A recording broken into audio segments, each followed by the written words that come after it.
I need to what look into something.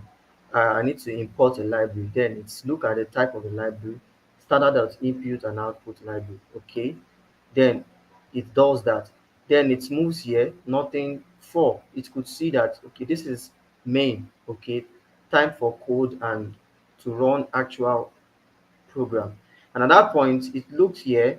This is a comment already. Looked here and it could see print f.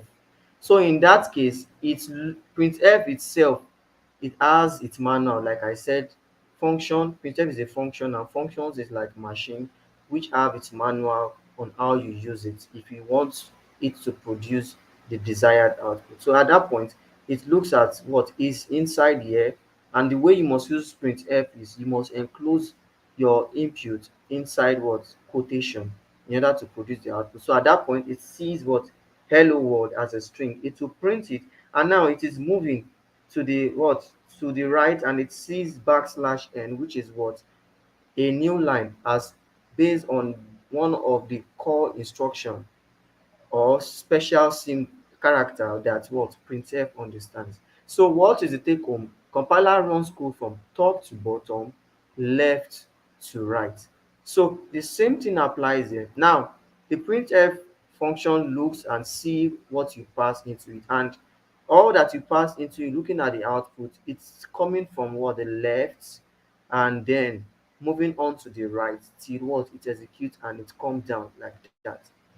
So now the printf, what happens here, special character percent %c, it means c here is talking about okay, this percent sign is saying that I want to print a variable or a constant, and the type of this constant is a character. I want to print another what um variable or constant, and this type is still a character. And now, what is the logic here? Of course, this side you can call it like the format on how you want your data to be what presented or printed, and then this side will now be the actual data you are telling it to what present. So this guy can be the format, and this guy can be the actual data.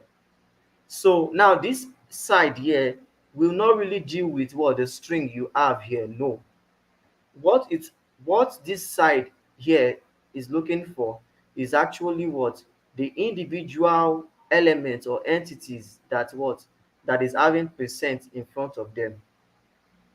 Excuse me. Okay, so that is having percent in front of them. That is, this is for character and this is for character. If you put another thing here, like if you put this sign here, let's say hash as a character, this guy will be executed based on what this sequence, because this guy is coming first before this guy. And looking at this guy is coming first, and then comma. Comma is for separating what? Separating values, okay, values that we pass to a variable or to a function. So that is for comma. Comma is for separation. So and then this second guy is for this guy. So looking at this is a character hash, and then this man is what format specifier for printing character. On a normal day, this hash, it has a particular value, that is it has a character value in the what in the ASCII table. So if I do man ASCII, another thing we can look at now is that talk about we are dealing with characters. Okay, so at this point we are dealing with printing using printf to print characters. So this guy, that is we are specifying that we are printing hash, but on a normal day it has a value, a character value in the ASCII table. So if I open this man ASCII and I try to search for hash, It's 35. it is what? What is the value, Ash? This is 35.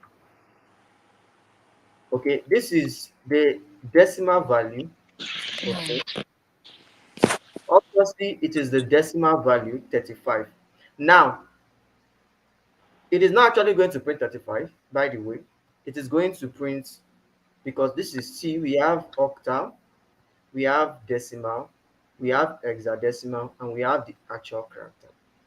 So now, on it is going to print the hash symbol itself on a normal day, because this is a character 100%, and the format I am telling it to print is still character. Is it character? Okay. So it will print the character itself. Unless I specify that it should print decimal, or it should print hexadecimal, or it should Okay. print octal, then it will print the equivalent value of what? Of this character in the Mm. table. So if Okay. I now see character now, let's see to confirm if we are right, of course. And then the value, the character value of 65. 65 is an It's integer. A. Hmm. Oh, so that is why I printed A here. Yeah. So if I change this guy to decimal, and I change this guy to decimal, print what? Print the decimal value of hash, and then print um 65 for me. Of course, it will print 65 directly, because now this 65 is an integer, unless I did what? Unless I enclose it in a single quote. This is what will make it different. Let us see. I think somebody sent a message. I could hear his sound. Okay. So it prints what? 35, of which the value of hash in the integer value of what? Hash in the ASCII table is 35. Mm. And hash is a character here. If I now do this guy to be a character, now if I run it, now look at, it is printing. Now this is odd. It is printing the integer value of this character hash on the ASCII table 35. Now it is now printing the integer value of 65, because this is D. Integer value of 65 in the ASCII table, and this is 13877. I don't know if this exists. If I copy and I search, find, you see, so that could be like a garbage value, because it looks unnecessary. It doesn't make sense to read. The only way that this can make sense, if I now change this second format specifier, this second value for this guy, to character, it will now print the equivalent character value of 65 in what? The table. And this is what? 5. Can we check 65? Character of 65. This looks somehow. Let's search everything 65. This is 65. This is 165. Decimal character 65. So even that value seems somehow, but the logic is what is needed. Okay. Yeah. You remember from the question I asked you, you told me that the reason why I got a wrong value that other time was because I used a single quote. I don't know. So why were you using a single quote for this particular one? And let's try, if you remove those single quote, let's say maybe we're going to get what we're looking for. I don't know if you understand. If we use single quotes here, let us create a variable and You say know, int. no, just like this. Okay. We are getting, it's not giving us what we are looking for. So I'm Mm, saying, let's, with this format specifier, let's remove mm. the single quote. Maybe it will give us exactly what we're expecting it to give. For 65, or Yeah, for for 65. Yes. alone, yes, it will. I removed the single quote now. Now, this guy is now what? An integer. I am printing the character value of an integer. That is the interpretation in the ASCII table. Let's run. So if I run it, It is printing A. So the Okay. integer value of character A is 65. Integer value Now of I understand. character So capital A. I was saying the reason why it was giving us one three something something was because of the quote that was on it. That was what me I was Yes, asking. exactly. So it is 9 p.m., guys. That was the question. I think that is settled a bit. If you do int A, B, and then you do D, C, E, no, you say A equals 10, say B equals 11, and you say C equals character E, and you even do C equals 78. Okay, so what is necessary now, according to what C is concerned, is that you need to know what you are printing so that you can specify the right format for it in case you are printing it. So if I really want to print 10, I firstly need to know the type of 10. Is 10 a character or an integer? I And can yeah, first check if it is an integer. So I okay. need to have those information. And that is why I am personally is a convention. I am liking C because at this point I actually know how these things are working. Okay. So when you say B, it is what? It first look at what kind of data or what kind of thing is B. So it look up and see that B is an integer. So I can know that the format specifier for me to print B to give me the actual value of B is Mm, what should be the integer specifier. So mm, these are four variables. If I print them, I need to what? I can say characters and integers. So if I need to print them, I say percent %B, percent mm, percent %C, and percent %C in this order which I have specified. So the next thing is I am specifying a new line as it is here. This one will just run, and then I'll put comma, and then what? Call each of I'll mm. put comma and call each of what? Mm, Each of the variables according to this sequence that I have specified. So this sequence, the first sequence that is starting is what? An integer. Then I will put what? Either if I want A to come first or B. The mm, second one is another integer B. The mm, third one is what? A character. Probably I want C to come. And then the last one is E. Sorry. So variable E. So it is going to print variable A, B, C, E, A, B, C, E in this sequence according to what is specified. If I mm, run it, so it is printing 10 for what? Integer A, 11 for integer B, E as what? Character mm. character C. Okay, the value is E. And then what? It is printing N for variable E because variable E is storing what? What? 78. Can you Yeah. see? Yes. So this is clear. And That's suitable. Yes. so let us start the projects. Oops. Okay. Let me open whiteboard.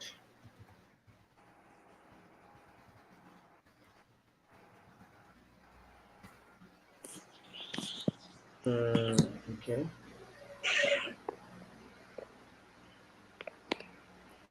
I just hope that this whiteboard works well because I'll be using my touchpad. I don't have a pen or something. So okay, it's writing. Okay, guys. So the first project said positive anything is leave that. Okay, he said this program will assign a random number to the variable n. First point, we see we have a variable called n. Each time it is what? Executed. So it is going to assign a random number to a variable n each time it is executed. Point one, let's grab it. So Um, Let me use this guy.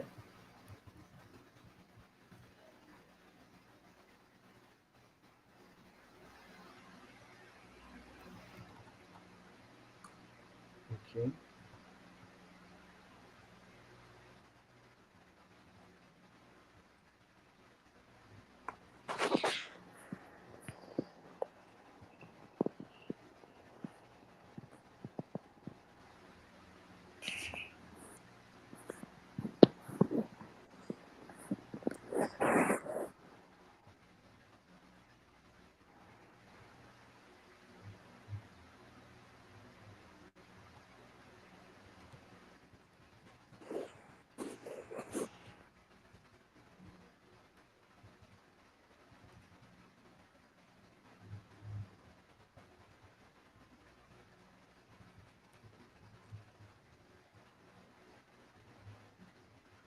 So.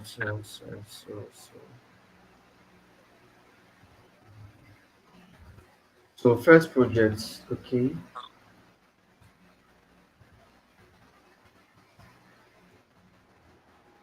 So the program is to what do this.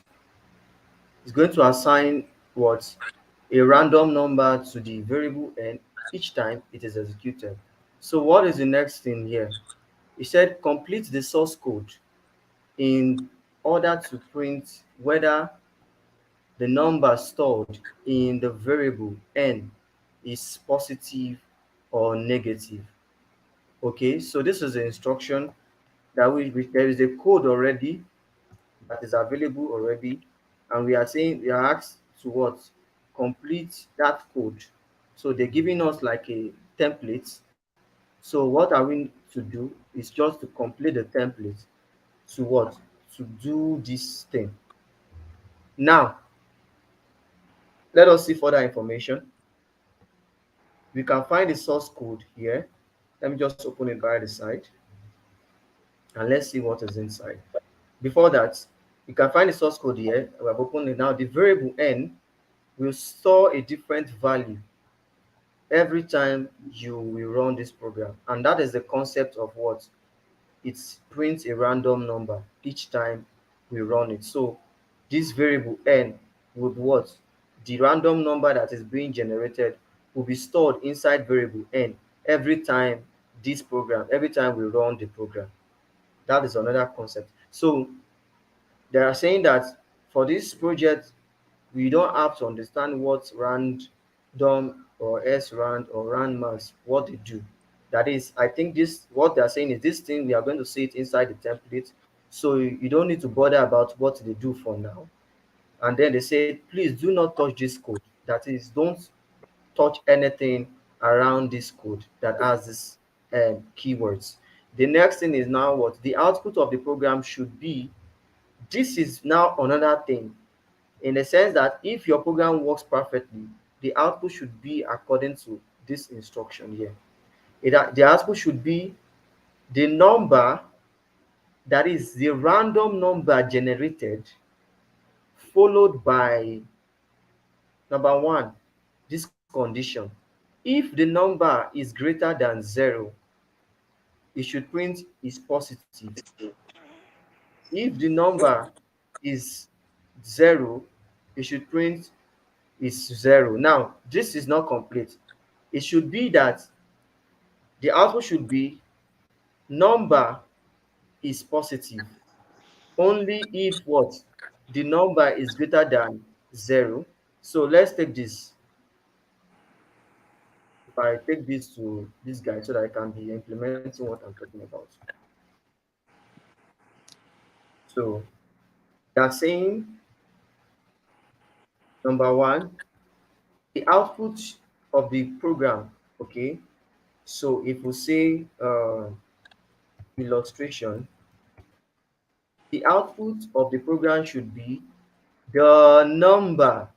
So number, of course, number equals n, as in the case we already said the what the n is the variable that will be what receiving or storing the random number that is generated every time the code runs. So number is n, and then the output should be the number, so n, okay, followed by first this condition, followed by if the number is greater than 0, then this should be the the thing that should follow n. That is, if the number is greater than 0, it should be the number and what is positive.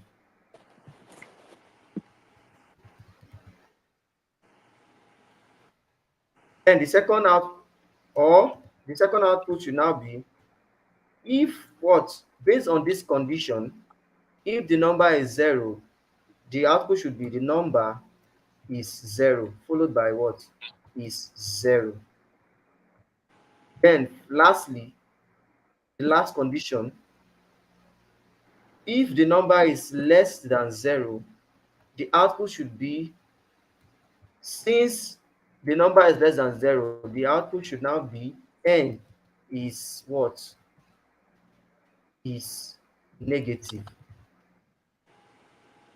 So firstly, the point is we are printing the number first, okay, and next is what we want to what assign this string to it only based on this condition,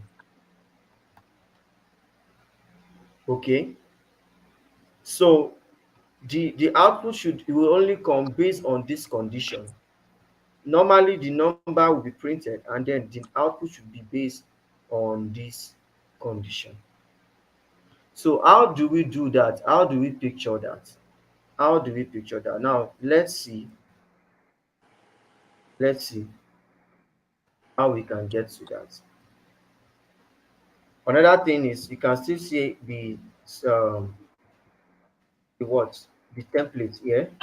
When you compile the the the C file, okay, and then you run it from this point, this is the expected output. So this is the number, that is the random number, and because this guy is negative, it has, it's what is under this condition, that is if the number is what less than 0, and any negative number is what less than 0, and then what, that is why it is able to print is positive.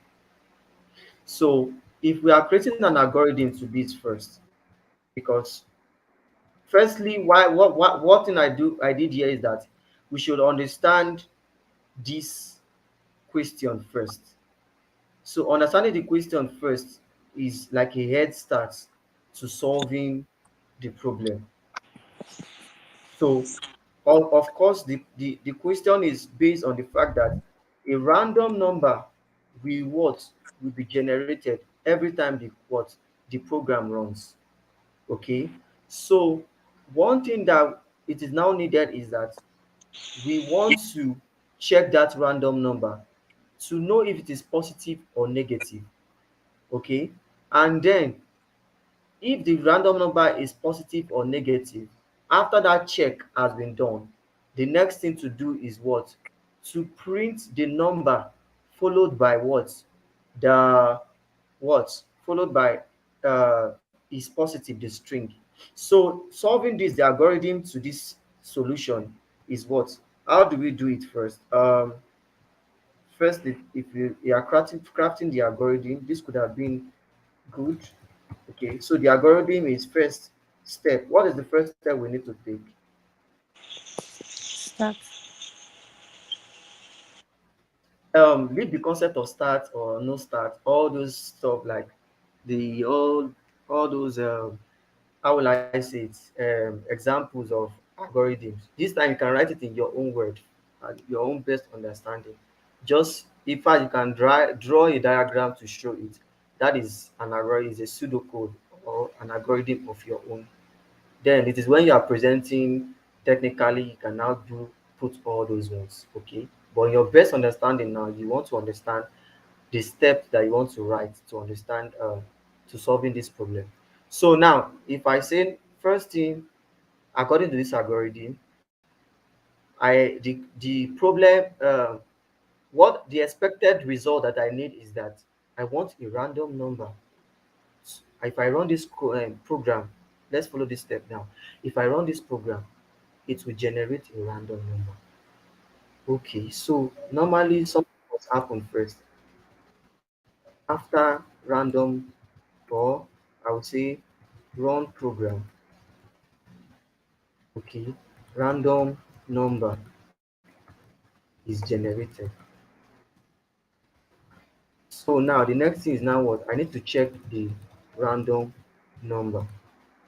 If what it is positive or negative.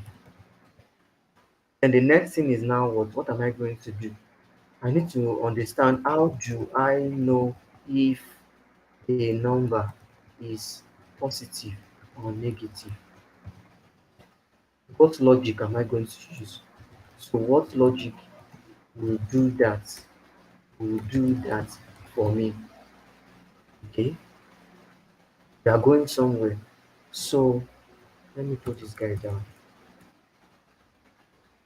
So after that, I have this is step 4. So how do I know if a number is positive or negative? What logic is going to do that for me? So after that, if I have been okay, after getting the logic, okay, okay, if number is positive, okay, I need to what? Print the what? I need to print the number, eh? I need to print the number and the string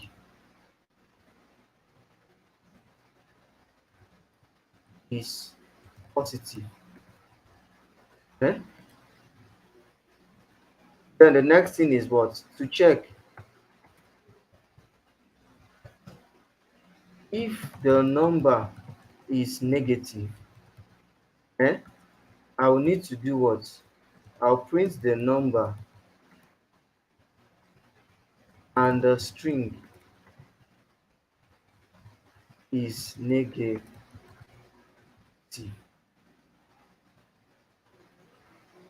I don't think anyone is following me. Are we getting some logic here? Because I'm not going to do this Yes. now. I'll throw question now and everybody will have to what answer. I'm not doing the answer just for doing sake. I just want us to understand. Normally, I could have been like, okay, probably the following ones will be the one to name the step for the algorithm. So I think with this head start, you should be able to understand what is going on here. Okay. Now I'm coming. So we have covered what the cases. We need to understand. We understood the what the cases. The case one, if the number is greater than 0, then we should what? We print the number and then the string is positive. If the number is what? Is Zero. 0, we should what? We should print something is even has happened here and probably I'm asking a question soon and on a normal day, the answer is even here somewhere.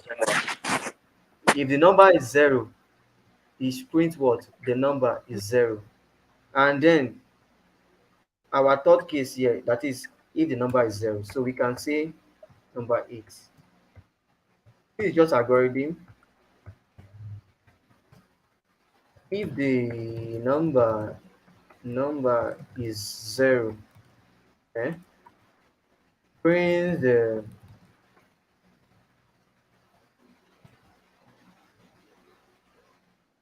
number and the string is what? Zero. 0. So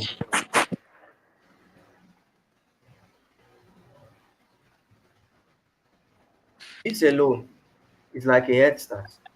So let's look at the algorithm. First, run the program. We run the program. And the next thing is what? Random number is generated. Okay.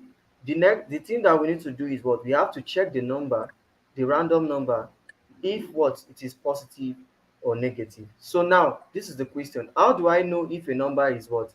Positive or negative? So what logic are we going to do here now? So solving number 4.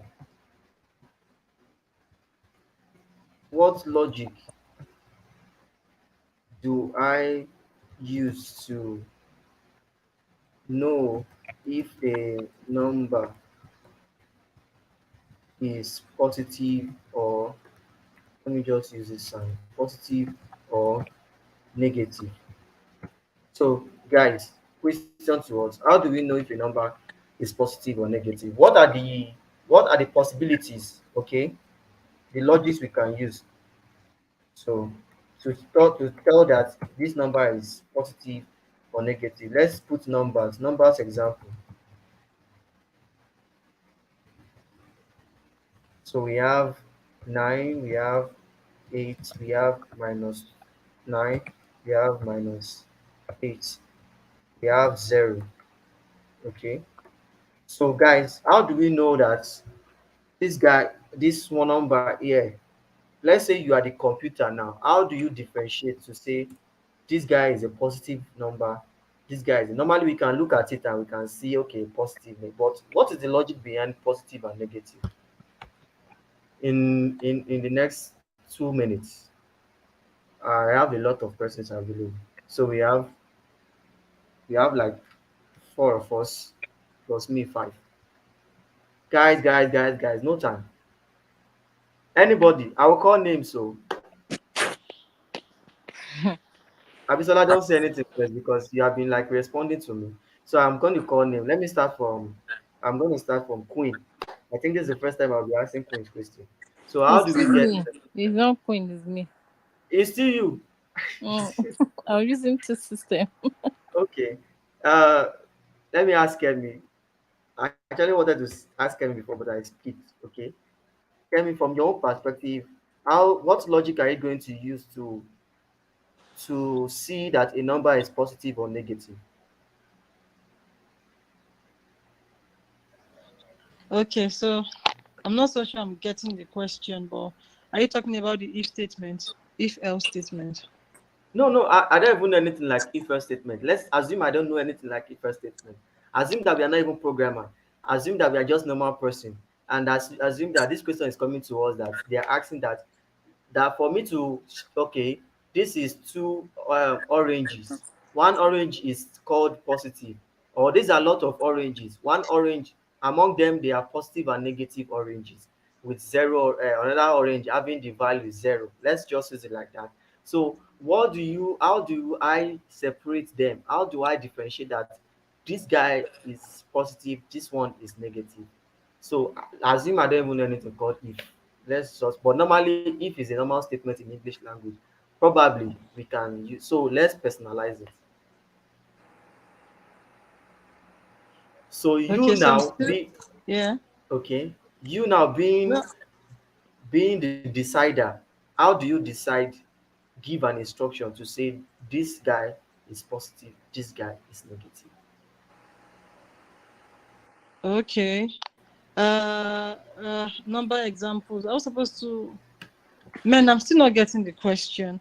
Are we supposed to assign variables now or something? You know what, take yourself out of the um mentality of you are a programmer, you understand what is called variable. Just Okay. look at it as a normal person, that this is what I can use as a means to differentiate or to say that Yeah, something because is we already have. positive and negative. Okay, we have 980, right, which is positive. We have -9. We have -8. I'm looking at the number examples you've given to us. Okay, you can We have go on if you -9, want. -8. Okay, so So -9, -8 obviously is negative, whilst 980 is positive. yes, because you can see it, even any Yes, primary one student can see it, but there's a logic yes. behind it. Okay, could you please explain? I guess Okay, I'm let not me getting just, what you mean by logic. yes, let me just release you. I think I have pestered you too much. Before I say anything, Right. Ramotamu, obviously you are the next person. And what can you say with your own view that this is like what I think? Okay, let me just say something that generally anybody can say. Kemi, if I could have said out of the points, I could have said that, okay, I'm saying that -9 is a negative value because it has the sign minus in front of it. So one of the things I can say is by the sign. You can see that there's nothing like algorithm programming here. I can just say I'm looking at it now because minus 9, because this guy is having minus in front of it, so it's negative. So I'm saying -9. So this guy, one of the points I can say it is having what? Minus. So there are still other things that we can talk about to say that this guy is a positive or negative. In fact, we can write it as a statement like, okay, you are somebody doing, okay, let's say you are organizing a party and you want some set of persons to come to a place, to be in a place, and you want some set of person to be in another place. Let's say place A for reserved for some kind of person, and place B is reserved for some set of persons. There is only one thing that can make the person, okay, that individual that you are trying to give that instruction to be able to differentiate that this set of people are meant for place A and this set of people are meant for place B. Probably there is a unique thing that you are going to tell them that is, with this thing, if you see this thing with this set of people, they are meant for place A. If you see this thing with this set of people, they are meant for place B. I am saying a lot of things. Everybody should think. Ramutamu, I'm waiting for you. Be thinking. Kelly. Okay. Yeah, I think yeah, yeah, based on what you've been saying, I think the demarcation would be a zero. So we can use the zero to decide whether we are on the left or the right or positive or negative. I mean, Oh, uh, okay. Sorry, Aida. I'm actually just I'm amused. Like I like that. I like the concept demarcation. Okay, that means let's talk about all the available numbers in. Let me clean this. All the available numbers that we know in this world and this life. That is from 0, 1, 2, 3, 4, 5, 6, 7, 8, 9. So we understand the concept of number line. So let's put this guy at the middle. So of course, before 0, at the left hand side, there are some values, right? Which could be, we could call it -1, Abby, -2, -3, -4, -5, -6, eh? -7. Tamo, you just gave an into. I've not said probably you got the answer or not. -8, -9, and okay, because we are dealing with these two. So these guys are the front. So this guy is the determiner, the middle guy, the 0. We understand this is like a number line or number. So what you said now is this guy is like the determiner of the fate of a number to either be positive or the fate of a number to either be negative. That's great. That's good. So how do we now write an algorithm now or a logic now? Imagine this is number 4 out of this algorithm. So we need to understand a logic that, okay, if something like this happens, something like this happens, or something like this should happen, put this one, this guy is meant to be positive. Something like this should happen, put this guy to be what? Negative. And that question is going to Abisola. It is time. Okay, what was the question? I didn't get the question, please.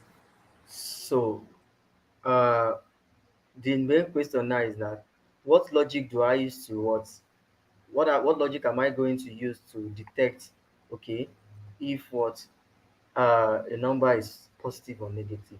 Fine.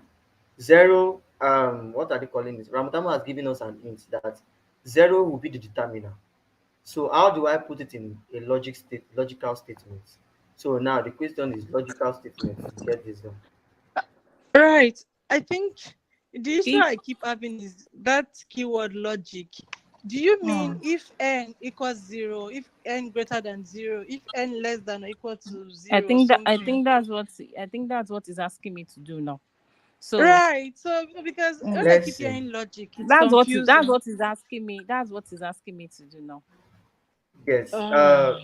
I know English is somehow crazy because permit me I use Right. that word because yes, one of the things that is making programming somehow hard a bit is sometimes the use of words. Actually, logic is just like okay, if we don't want to use the logic, what pattern, okay, or what intuition, your what reasoning from your logic is about actually the reasoning, okay. So what exactly are you going to use to make a decision that is to tell that this is positive or negative? So what decision statements or decisional statements are you going to put down to say that blah blah blah blah blah blah blah blah blah blah blah blah blah blah blah blah blah blah? I don't want to say the answer. You guys have the answer inside of you, but there's Right. kind of a confusion somewhere. Okay. Yeah, I think Let me that's the try. word condition. Yes, Condition condition. statement. Condition Right. statement. That's why I asked if it was the if statement or I don't know. Okay, please, Okay, Abisola, go ahead. Well, let me try.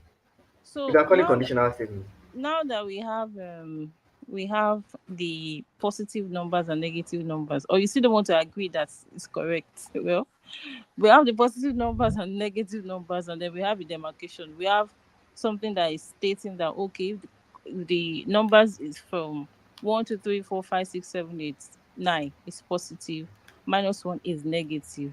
So I think it should go like this. We should I would say if the random number is zero, You will say, I'm coming. I like that side. I will say, I want you to make it plain English. I will say, what? I would say if the If random number if is the zero random number, is I just want you zero to come to plain English. If the random number is what? Zero. zero, yes, And I will print neither positive or negative, or I will print zero. I will print Zero. I zero. will Let's print just say zero. zero. Mm. Okay. So if So the that is random for number, zero, Abby. Mm-hmm. yes, if Mm-hmm. the random number is higher than zero, I like that. Higher than zero. Make it your own. Okay. Mm-hmm. if What the is your random number is decision? higher than zero, Mm-hmm. I will print Mm-hmm. positive. Then it's positive numbers. I'll just say this number. Let's just say this number. I'll print this number is positive, Abby. Yes. Although we have this format they want us to use. Okay. Mm. So then, what is the Else, last case? else. Else. Mm. Abby, you are checking your code. You are checking. Jesus. You are checking Sorry. your code. You are checking your code. Is that the Okay. case? So Obviously, it is night here. I would have liked to show my face, but there's no need for that. Okay, I would have even liked everyone to show their face, but there's no need for that. Okay, else you what? else, I mean, Else if the random number is lesser than zero, print and I'll print the number is negative. wait, you said something now. Else if what the that's what you said, right? Now random number Mm. is what lesser than Than zero, zero. Okay. I will print the number is negative.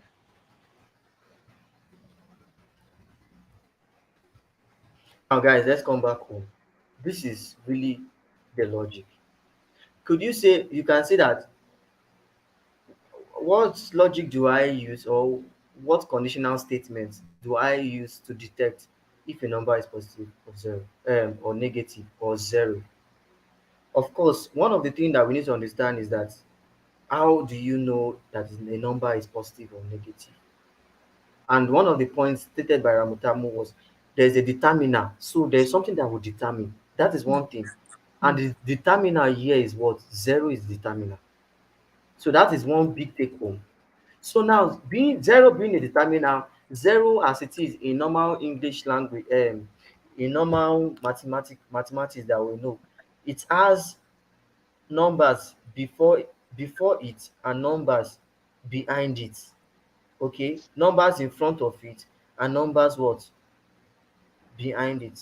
So in this case, normal thing that we see, and if we are now looking at it now, if we look at it closely well, numbers in front of this guy is saying that when you are moving forward, you are what going higher. When you are going higher, you are what bigger or higher than those behind you. Okay, and those behind you are lesser than you. That is the concept of greater than or less than. So that is why you say if what the random number is zero, of course I will say it is zero. And if the random number is higher than zero, then I will print this number is positive. Else, if the random number is lesser than zero, I will print this number is negative. So I can of course just put these guys now. This is my English statement, personal statement to me. All I need to know is now what part of programming does or what part of programming deals with condition. Mm. Okay, one. So two, how does what is the rule of writing condition in that programming language? That is the syntax, the structure of Mm. how to write it. And now, when we talk about EC programming, it has its own what structure for writing condition. Firstly, let's start this way first. Making decision or condition, making decision in C or programming language generally. So the if what else statement for what? For making decision. So now what is now the next thing? Now why I'm treating this guy, why I'm emphasizing on this guy is now this part. Of course, we have used like 30 minutes just on this, but it's good because it will serve as foundation for the rest. Because at this point now, we already know that there is if else statement, of which of course we have read about it. But aside that, I believe that everyone has gained some deeper things. So when we now move to the other project that require the if else and all of that, you will already know what is in place and what to do. But already we have done the what? The 90% of the job by what? Coming and what? Reasoning and what? Putting down our reasoning and putting it down into structure of what to do. So firstly, making decision in C using the if else statement. Now the structure of the if else statement is if condition will be inside bracket, and then what? The next thing is what? the the code to execute. So code to execute. Did we get it now? Mm. So code to execute. So in this case now, let us just test something here before we now go to the actual code. Let us say we have numbers now. Let us normally that project is that there will be random numbers that will be generated. Fine. But now let us have some numbers here and test for okay program to test higher um positive or negative number. So now let us have some number. Int A equals 10, int B equals 11, int C equals minus 2, int D equals minus 3. This one is we have hard coded the numbers, that is we specified it ourselves. Okay. Permit me, let me share this link to. I said I will share to some persons. I promised to. Uh,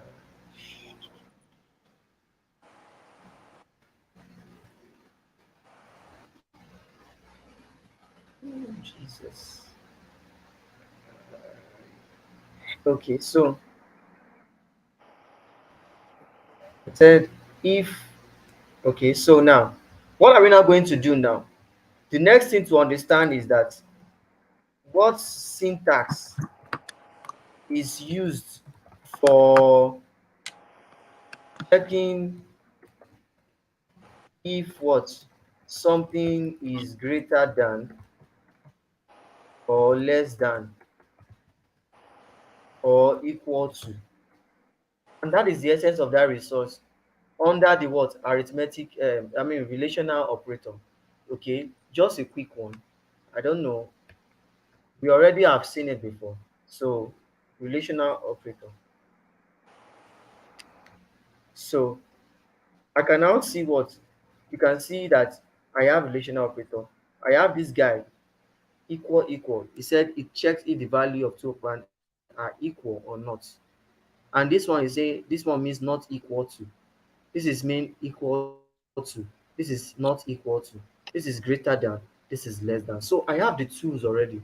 The next thing is now what to make the decision. And we already have the structure of making decision where you have the if statement, the condition or the decision to check for, and then the code to execute. So if I now come here and I'll say if a eh, we now based on our algorithm, okay, because what do we want to check for? If it is positive or negative. So we are now saying if what random number is 0, okay. So let's assume a is the random number. So we can now say if what a is 0, we should what? We should print f number is 0, Mhm. Mm. and then what? Let us print the number itself. So they said we should print the number first before the statement. So we'll do %b because that is the way for us to print any variable or number that we are going to pass inside the printf statement. So just like a whole lot of things to really know how it works first, although we already know how printf works. So in this case now, printf is going to search for a constant or a variable having that a constant. In this case now, printf is going to say you must start this you must the first value you must pass into this thing must be a variable or a constant. So it will locate into it and see the value. So %d number is what? 0. And if we now come here comma, then we pass the number, that is a. And what is the number we are testing for? A. So it will now say number a is what? 0. We don't even need to put the number. Okay. And then another check is what?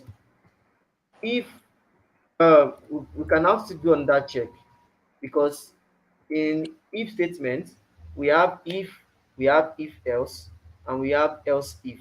So we can now say else if uh, a is greater, okay, than 0, then we can now even still print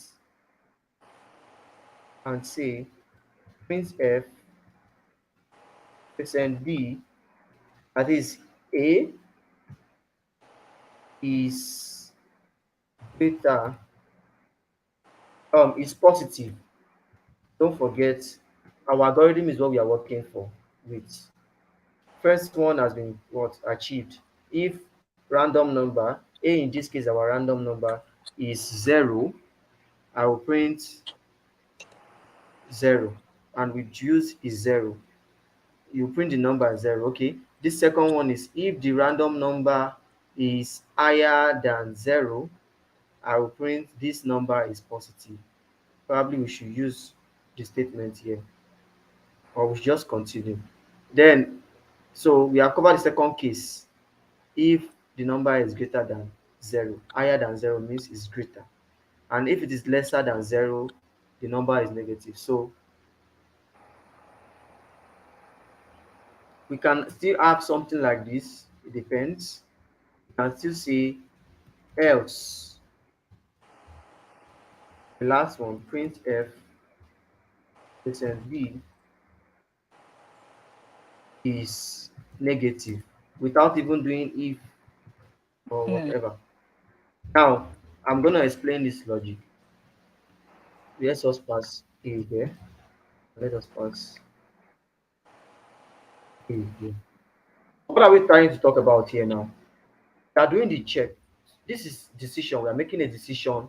And what is the decision? The decision is based on what is to be printed. Is are we to print this guy? If we are to print this guy, what must happen? Are we to print this guy? If we are to print this guy, what must happen? Are we to print this guy? If we are to print it, what must happen? And it is based on the decision above. If A that we are testing for is 0, print A is 0. That is, the number is 0. Else, if another check, A is greater than 0, then print the number is what? Positive. Then, of course, if this guy is not 0, and if it is not greater than 0, it will always be what? It will be less than 0. You should print what? Any other thing, you should what? Print is negative. Unless we want to check that probably we are asking the user to enter the value, and we now want to say if it we now want to specify in case the user puts something different. But I think this concept we are able to understand. What we are talking about really here is the logic.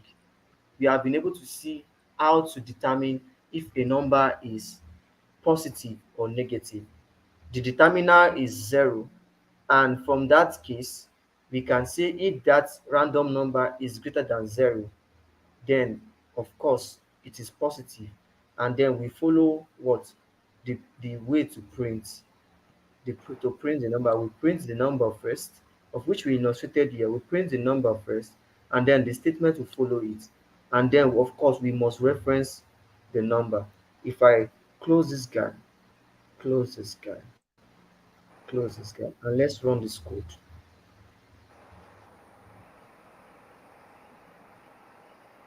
10 is positive, and that is what is printed here. Because firstly, what is the value of A? 10. And in that case, what? This 10 is coming from this percent D that we specify that. Get the number, fetch that number, and what? Put this string, and then this is the number we are asking you to get. So get this number and then print this string. So this case failed because of course 10 is not equal to 0. So it deleted this place. And then this case came, and of course 10 is greater than 0, and it entered into this house, and then this place, and then executed this code, and then the rest of whatever is below is gone. So we have the three cases in one already written out. So let us go to our project because we have do we get what we are able to establish here, guys? Is it clear somehow? From first, what did we do? The algorithm. We what? We run the program, then the random number is what? Generated. And then we have to check the random number if it is what? Positive or negative. Okay. So the next thing that is here is what? The logic aspect is how do I know if a number is positive or negative? And we have been able to establish that. So this guy, he has been established. Okay, so there's no need to what think much. After getting the logic, we'll now what? We'll print according to the string. We already even specify. I was saying something that they have been able to do something like give an answer here. They are saying that the output should be if the way the output should be, it should be that if the number is greater than 0. Okay, and that is they have put the logic here. But sometimes we just saw this and couldn't what understand it and establish it. So we can see that understanding that if number is greater than 0, it's based on a concept in programming called decision making, which involve the use of if else Hmm. statements. So that is one thing that is needed, because in case something like this comes, you might not see the same question. So how do you now what get the answer from within yourself? It will be based on the understanding. So now let's go to the code. I'm going to clear this aside because I'm going to be using this. It might not work. I don't know if the library they use this. I'll just try. So now, if we go back to the projects,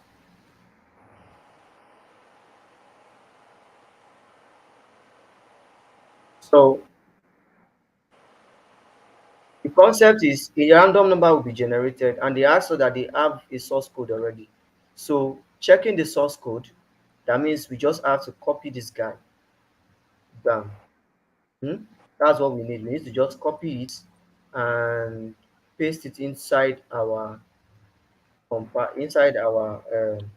file, C file. So I paste this guy.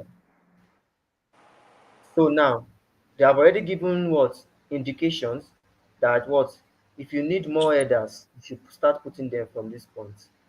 And they are giving indication already that the Betsy documentation style for the main function goes like this. The normal documentation style that they have asked us to do, where you have forward slash asterisk forward slash. Question is still coming to also. So it will come like this, say main, this normal thing, entry points, and come again, what do we talk about? Return,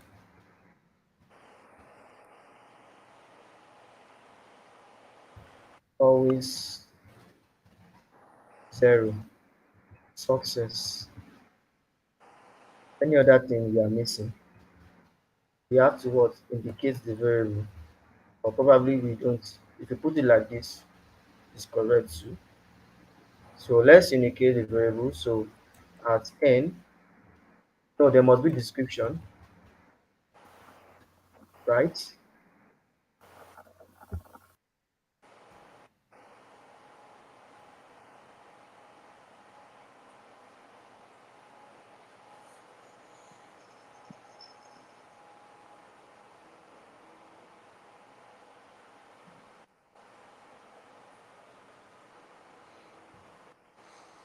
So if there's any other thing that Betty needs, if you run it, you fix it in accordingly. Then now looking at this guy, looking at from the top of this code, we have the this header file, hash include standard library.h, and we have this second header file, time.h. Actually, looking at it, they are needed for what? Generating the random value. That is why they put it there. So they said we should not touch the code that is given to us like these guys. All we just need to do is put our logic here to answer the question. So now, what do we need? Firstly, for them to put this here, they could have seen that there might be a need for an additional header based on what we are trying to achieve. Okay, so how do we solve this now? What do we do from this? Because uh, we need to what print if a number is positive or negative. So from we've gotten our algorithm already, and let us deal with the check first. Where what do we do next? I'm just trying to ask question. What do we do next? I'm not trying to just solve this task and then let us just move on. We need to know what to do. So already we understand. If I try to help us with what to do, we first thing first is understanding the structure of the C program. Okay, where we have the header files, the comment section, and then we have the main function. So on a normal day, we know that everything that comes in this point here, or at this point here, is the is what to be executed as the output by the main function. So the body of the program is at this point. So if we are to add our logic to check if the random number is n, if the random number n is positive or negative, then it will be below what this man here. So of course that's why they said your code goes here. Okay, so if I remove this guy, I can start putting my code from this point. So we can input our logic here now, right? Hello, are we together? Is it confusing, guys? So I can move on. I can say I have to check. Firstly, from here, I've copied the source code. Step two, the random number will store the very n will store the random number. Okay, I don't have to understand this, no problem. So now the output is now what I need to face. So of course, logically, I am going to what have an output from this program. I am going to print an output. So the next question I need to ask myself is, how do I print an output in C? First thing. So of course, let's say we are using the printf. That is for printing an output. Okay. So let's test printf hello like this and see if this code will run. We have from top to bottom according to the template. Will this code run? And it ran no. We printed hello. But I think if we run this with the GCC compiler, it will give an error because, to be honest, hash include standard input and output.h is missing, and it ought to be. So we have 1 2 to 1 printf. We are going to be needing printf to do the printing. Okay. Now what is the next tool? Is that what we need to now understand the structure of how the output will be. So we have to make a decision before the printing comes forward. So that means we need to say the output of the program should be the number followed by if.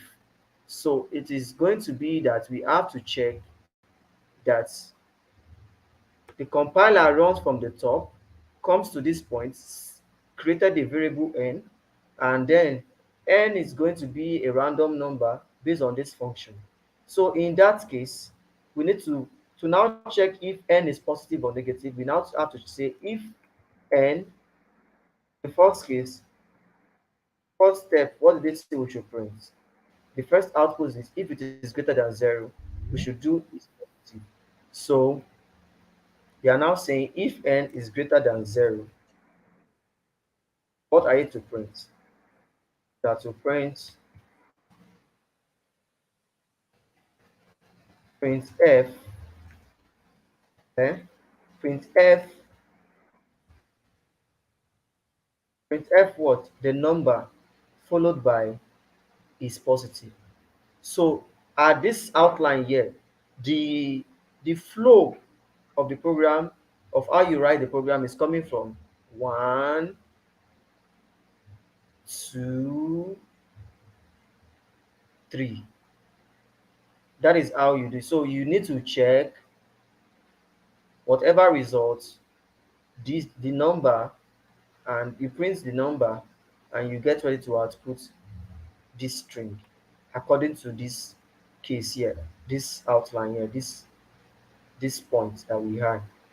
So I'm checking for the first point. If n is greater than 0, print f, I have to get the number, %b, get the number, and then space. I have to what? I have to put the string is positive. So is positive. And then this guy is what? This case is settled. And now I have to check for this case. If the number is 0, then I have to what? Print the number, and then followed by this case is 0. In that case, that means we have done the first check. If this guy is true, do this. Then there's in if else statement in condition making in C, we know that it is if else. So on a normal day, or even in normal way of life, if this guy is true, do this. Else, if it is not true, and like you check for the second, make the second check. So else if n is equals to 0,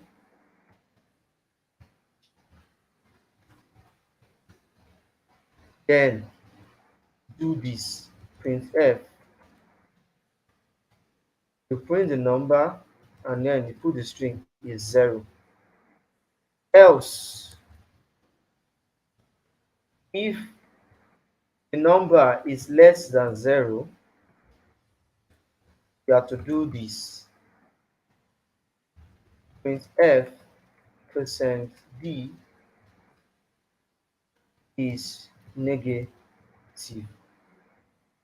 Now, we have some steps to getting this project correctly, but if we run it, there might still be error.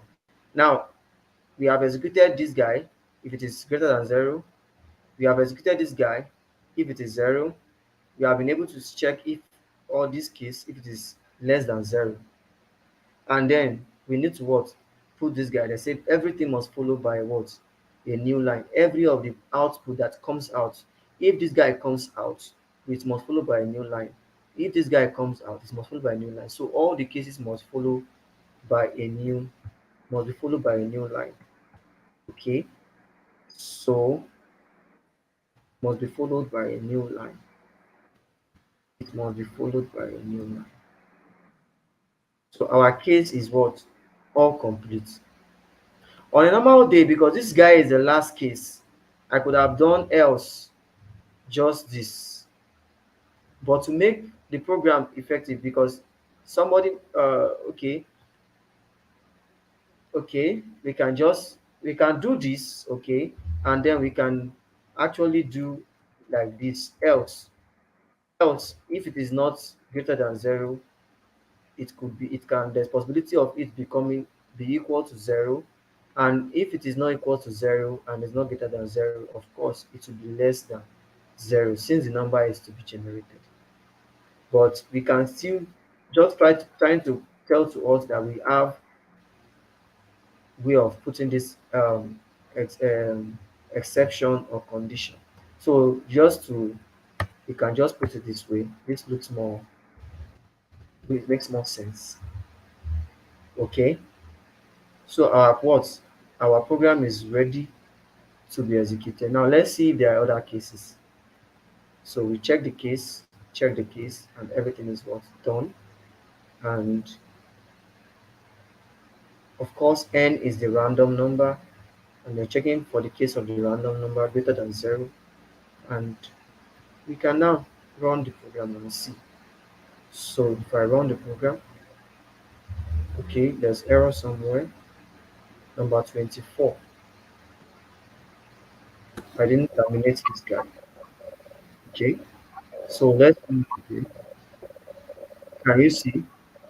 So this was the first random number that was generated, and it worked.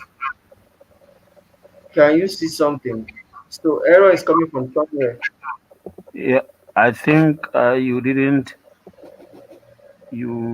specify n maybe inside Less. I didn't specify n may be less than 0, right?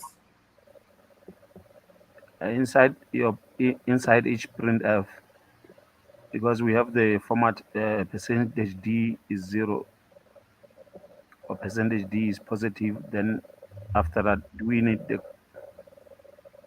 Okay, comma the n? first check. This one, if No, it is greater it's than 0, is positive, of course. you said you If it didn't is equals to specify 0, n. You didn't specify n at the end of every displays. Thank you. yes, you didn't specify n there. Okay. So virtually in all of them, I didn't specify n. So Yes. the guy is just running, giving me a wrong output. And I like this error that came up. So we could see where the error is coming from. It is kind of a logical error somewhere because if you don't look closely well, you'll be thinking what is happening. So if I specify all of the words, this is actually what it should print out according to this man here. So if we run it now, of course, our output is now correct. If I run again, it's correct, negative. Now you can see that the case has changed, it's positive because this guy is greater than 0. So, so, so like this, the program is what is the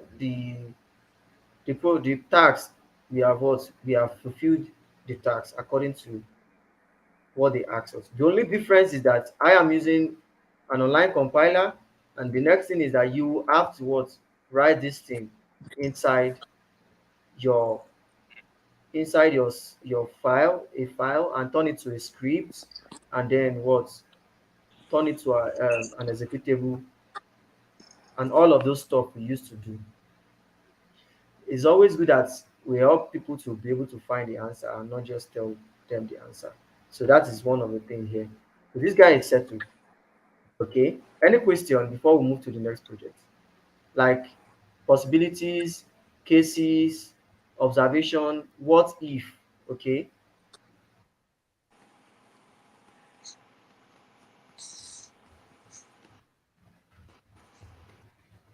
Okay. Probably there are no questions. So let's move to the next one. I like this one because it's technical a bit. Now, let me open another compiler. I don't know. Why is that doing this? So I'm switching between white and black. Okay, so the number two here. Before that, one thing that I want us to share it very well is this guy, the algorithm we are able to what get from here. You could see that it looked like it's just a simple program that will print positive or negative. And why all this too much stuff? It's always good because we are able to understand what we are doing, and it is from this point we are able to know what to code, what to write. Okay, so moving to this, we have this program will assign a random number, okay, still random number, to the variable n each time it is executed. Okay, just like that one. We have the source code, so it's an extension from what is above. Now they said the output, we are most concerned about the output. They said the output should be, now look at it, oh, the string last digits of, now followed by n, the random number, then followed by the string is followed by, if another condition, the last digit of n is greater than 5, the string and is greater than 5. This condition, this case, if the last digit of n is 0, we should put the string is 0. So technically what should the extension is that it should be the string, like last digit of n after this case, whatever the case is, last digit of n is greater than 5 and is, oh no, no, last digit of n, okay, is, okay, I'm coming this way, let me increase this guy. So the pattern is, so this is the pattern. I learned something and I'm going to share with us while I was studying with one in a YouTube video. So last is this, the output should be last digit of n is either of this case. Okay, last digit of n is n and is greater than 5. So if I number it, it's going to be 1, 2, 3. If this is the case, 4, 5. If this is not the case, if this is the case, it's going to be 1, 2, 3, 4, 5. If this guy is not the case, it's going to be this one. Now let's just copy this guy and let's get out of this internet and go to where we can craft out the logic. So we are saying um okay,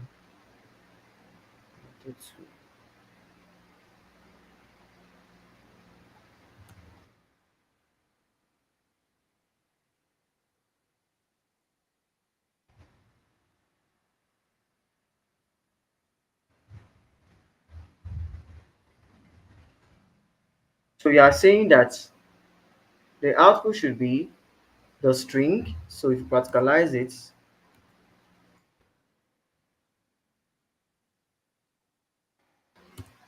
output format,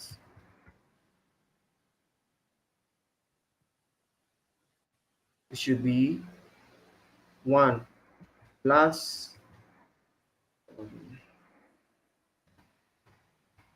last digit of n Of n. is n and is greater than 5. So I'm going to differentiate the n from each other. Okay, so we can see where n is the random number, where capital N is the last digit of the random number.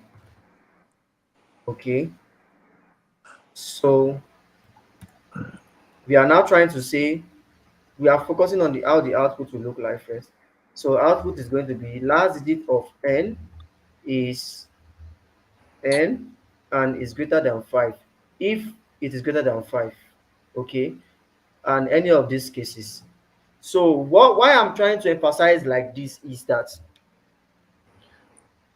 firstly, okay, I said I learned something. I learned something is that whenever we want to solve a problem, whenever we are trying to solve a problem, the instructor actually said something that we should try to understand how the output will look like first before you now what before you proceed to the logic. So because it is from the output that will give you insight on how you write the logic. That is one. And there is something in programming called, they say, design before uh, design before you code and code after you design.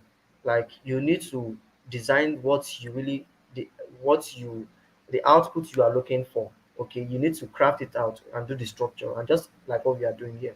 So we are looking at the output, and this is how the output is going to be. And now we understand how the output is going to be, assuming the last digit of n is greater than 5. This is how it's going to be. The next thing is now what to do. The next thing to do is what? How to get the last digit of a number. This is where we need to find the logic. So logic, next logic is how to get the last digit of a number. So in this case now, we need to see how do we get the last digit of a particular number. I'm going to show a question and let's see what are the possible ways we can get the last digit of a number. Now let's do an example, numbers example.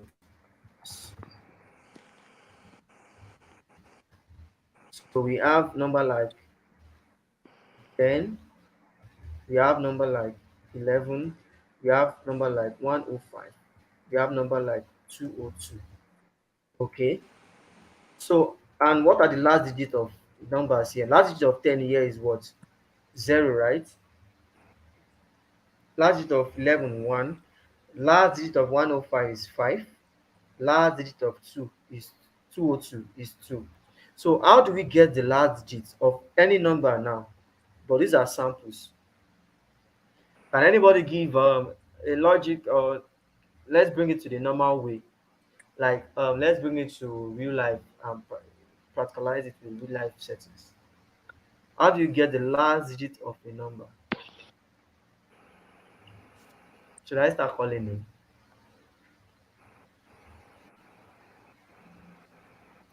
I'm gonna call names. So okay, let me call name. I'm gonna start with uh I'm gonna start with Brandon. I think Brandon. Well, I'm gonna start with Brandon. Can you hear me, Brandon? Hello.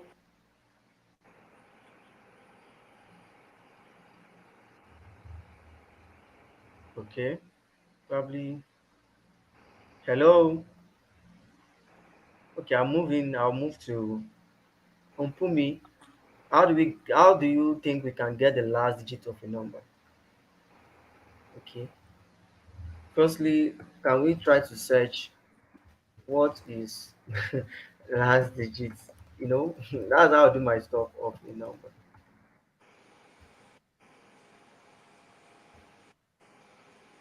All right, this guy is exposing something. No.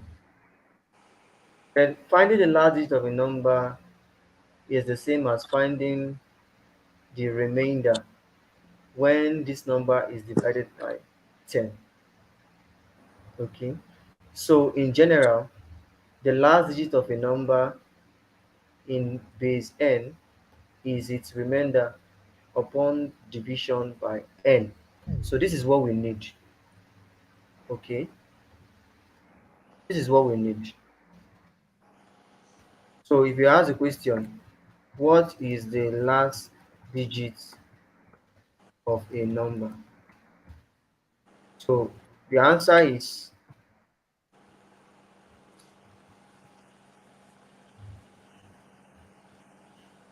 the last digit of a number.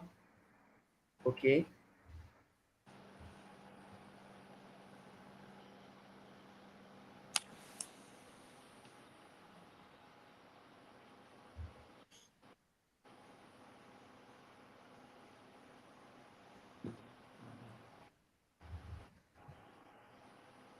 So the last digit of a power in base n.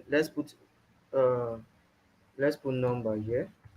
So the last digit of a number in base n is its remainder upon division by n. Now, let's say that means we interpret this thing. So this will mean the last digit of, let's say, 10, and 10 is in what? What base? Or let me not use 10. The last digit of 202 in base, what base is 202? We are coming there. Is what? Its remainder after dividing. I don't want to confuse us. So dividing by hmm, okay. Okay, the last digit of 202 in base 10. Dividing by 10, I think.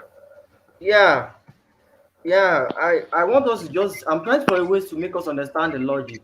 Obviously, okay, before I could not do that. I could say firstly 202 is the number we are trying to look for. So question we can ask is what base is 202? Okay.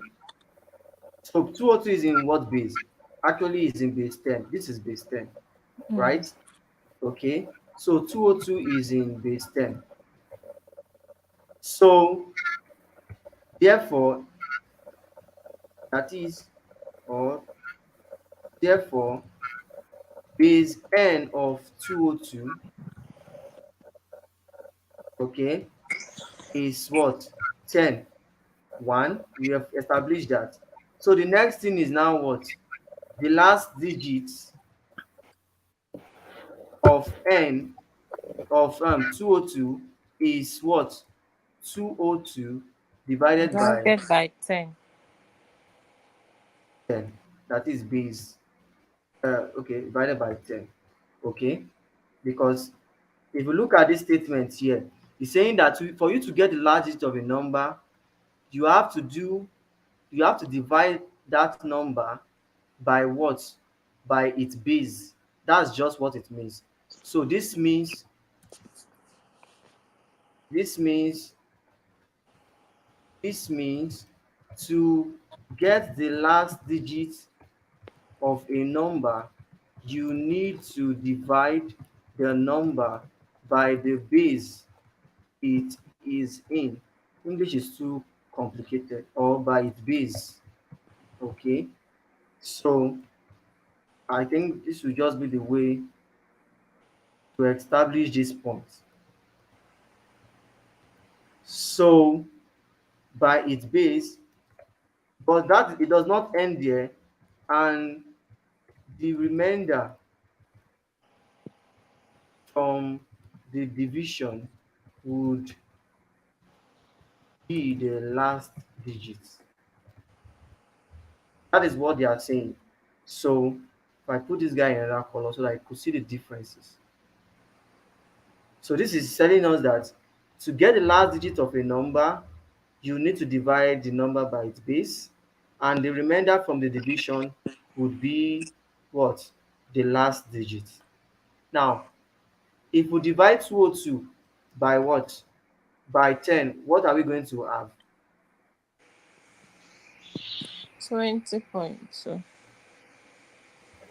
That's Let's what? get 20, remainder 2. 20 remainder 2. Let's use that word, 20 remainder 2. Okay.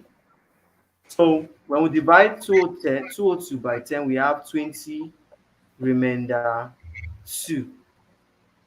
Now, that means the last digit of 202 is what in this case? Is 2, right? Following this what? Statement. Okay. So, therefore, in case of 202, the last what digit of 202, 202 divided by 10, okay, is what? Is 2, according to what we have, right? So we've been able to understand, okay, for us to get the last digit, we divide the number by the base it is in. So this guy is in base 10, we divide 202 by 10, and we have what? Uh, Let me just put this guy. So we have 20 remainder 2.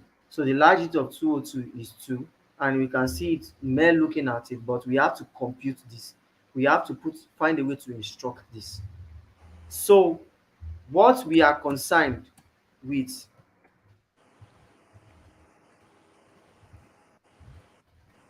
is the remainder. Let's just put this, establish this. So we are concerned with what? The remainder. So next question is, how do I get the remainder of a number? Okay, how do I get the remainder value of a number?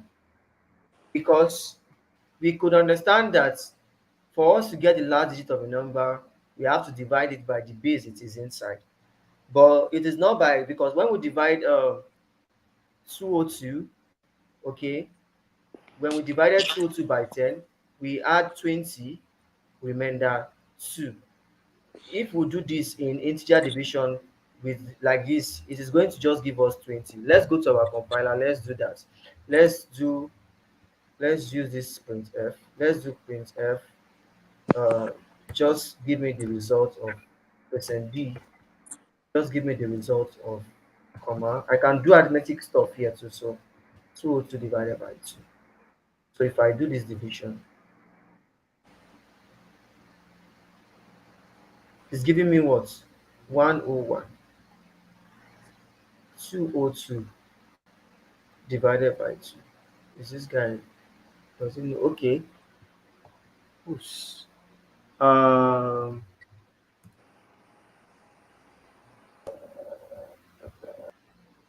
let's keep that. It's making us to digress.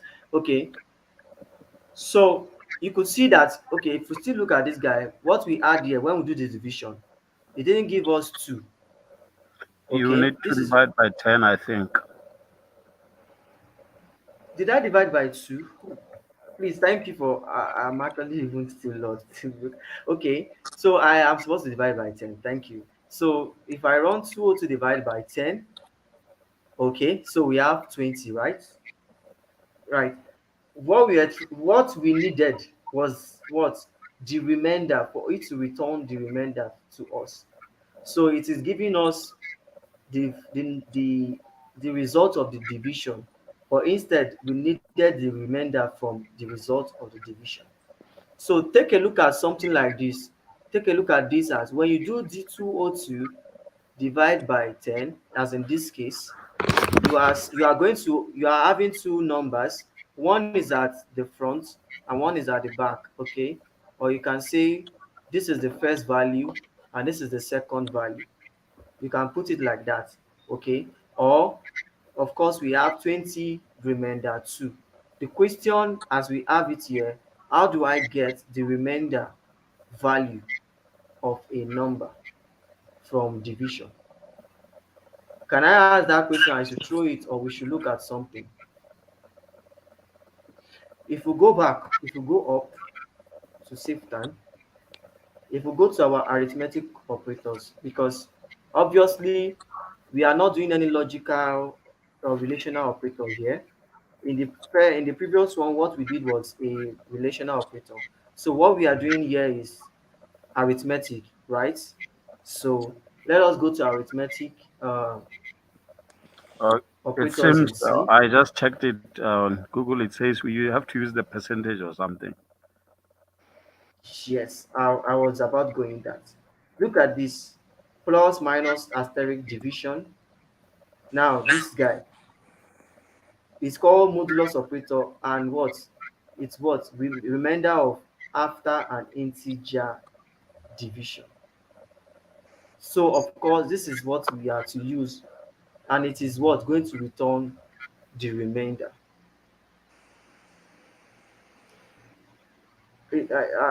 Is this clear? Yeah. The point here is that this guy is the guy that is going to give us or return the remainder for every integer division. Now, one thing we are able to establish from the top is that we we understood what the output is first. Okay, and the output is like this: last digit of we are dealing with random number. So the last digit of the random number is, then we need to provide that last digit and this string, and is greater than, if it is greater than 5 in this case. Okay, so the very logic that we need to understand is that how do we get the last digit of a number?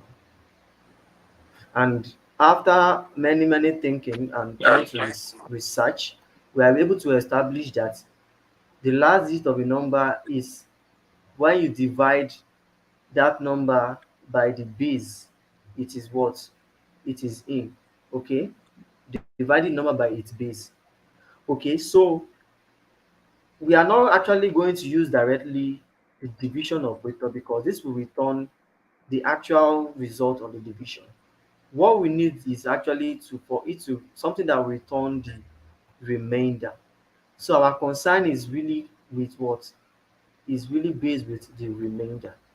Okay, so and every programming language they have their own syntax, and in fact this is like a general thing for for the operators in arithmetic operation. We have been able to see that it is this percent, that when you use this percent with the operands, it returns the remainder of the division. While I don't want to digress too much, let us move on. So we can now say, moving on with um our code, we have been able to establish. Okay, so we can now say to get the remainder of a number, we do number percent base. Okay,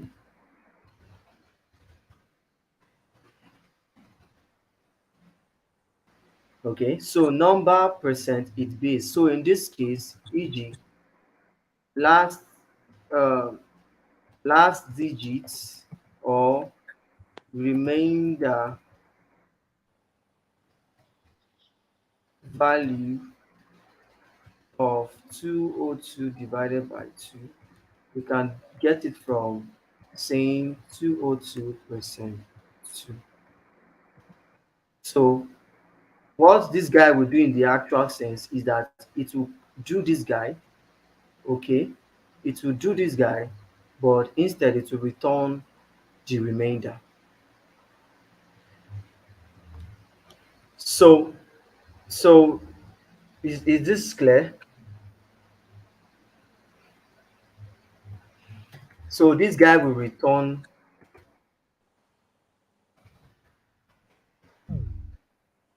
202 divided by 10, sorry, because the base of 202 is 10. I don't know why I'm putting 2. This guy will return 2 as the last digit. Next thing now, we've been able to establish how to get the last digit. The next thing is now this case, the condition.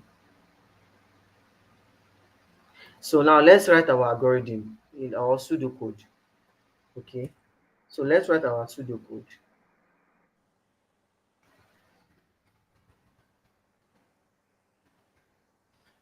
Okay, we can now say number one,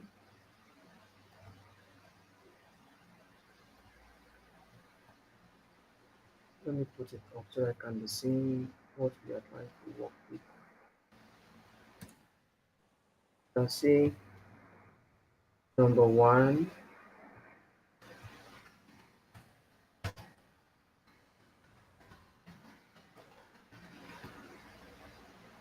firstly, according to the output, we have to follow the course.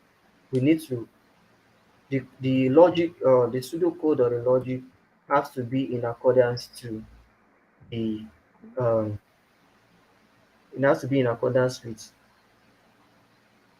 the uh, outputs, expected outputs. So first step is when we run the program, we want to we are going to check for the last digit. Okay, we can actually say we do the check. We say if n is greater, we are trying to say if n, the last digit of n, okay, n modulus 10, find for the best possible way to express this in English. Oh my lord. And do like if uh, n modulus 10, okay, to get the last digit is greater than 5, eh? We can now say we are printing printf. We can now say last digit of n is now. If you do like this, if you start with I'm driving somewhere, I'm actually trying to get into our mind. If you start with the um, condition, How are you going to, because the condition will what? The condition is going to return a value, right? True or false.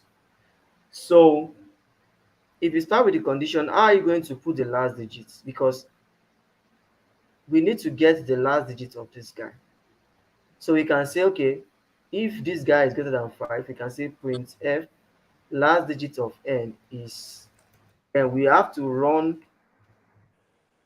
the um, actual this guy, because when you run this guy, it will give you an output. Okay, it will return the last digit, it will return the remainder, which is the last digit. So we can say, okay, print f where the last digit of n is n divided by, let me remove printf so that you won't get confused. We are just printing, okay, is pseudocode, don't forget. So last digit of n is n divided by 10. Hmm? Then continue, and is greater than 5. Let me remove this from brackets so that you can see. So we are trying to put the logic down. Mm,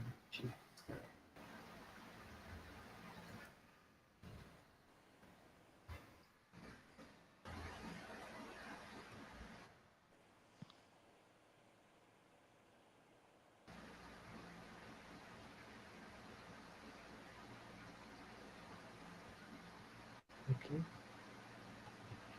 So the case is now, check if n modulus 10, if the remainder from this division is greater than 5, print last digit of n is n, that is repeating this with, so that I can get the output, this guy. So let me put it inside brackets, and then you continue with the string, and it's greater than 5. We can now do another check. Else, if what, n modulus 10, the remainder from this operation is greater, from this operation is greater than, okay, is equals to 0. Uh-huh. Then we can now say, what do we do? What do we do, guys? Uh, the string is 0. Okay, I'm trying to align these guys.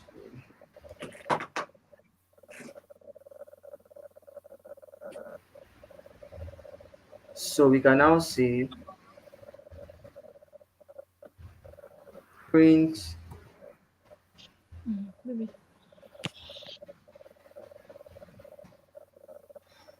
sorry, just trying to align. Let me use print. I don't want to use them. Okay, so we can now say it should print. Uh, what do we print? You said we print the string is 0. Don't forget the format, the output format. We say last digit of n Print is, and it's 0. we return the result from the remainder from here, and then we'll do and is, right, coming from this Yes, point. and it's And 0. then what do we check again? So what do we do next? I'm not doing anything again. Let us do it. Let us pick what we do. What do we Okay. do to get the case for, this case now? If last digit of n is less than One 6 6. and not 0, we should do the string accordingly. So Mm-hmm. let me help us with something. Let me see. We'll have another key. Else, if, okay. So how do we move on from here? Last digit of n. That is, how do we reference it? Inside if statements, you have to reference a Okay. condition. Okay, Uh, yes. n percentage 10, Okay, n percentage 10.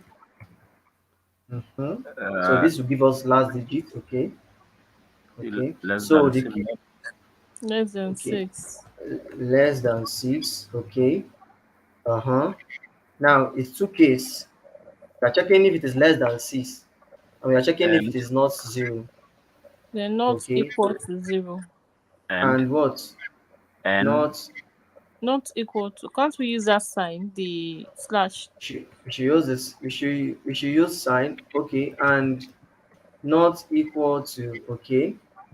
0.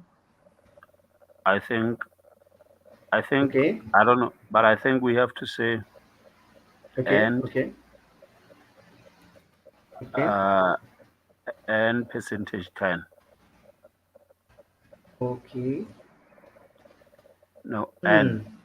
Hmm. It's a n percentage 10. Okay. Yeah, then um, it's not equal to exclamation equal sign Okay. Is that right? 0. Yeah, then we can put the brackets around n percentage 10, or just like we did the other side. Okay. We are going to explain something and check if this will go. So let's start from the top.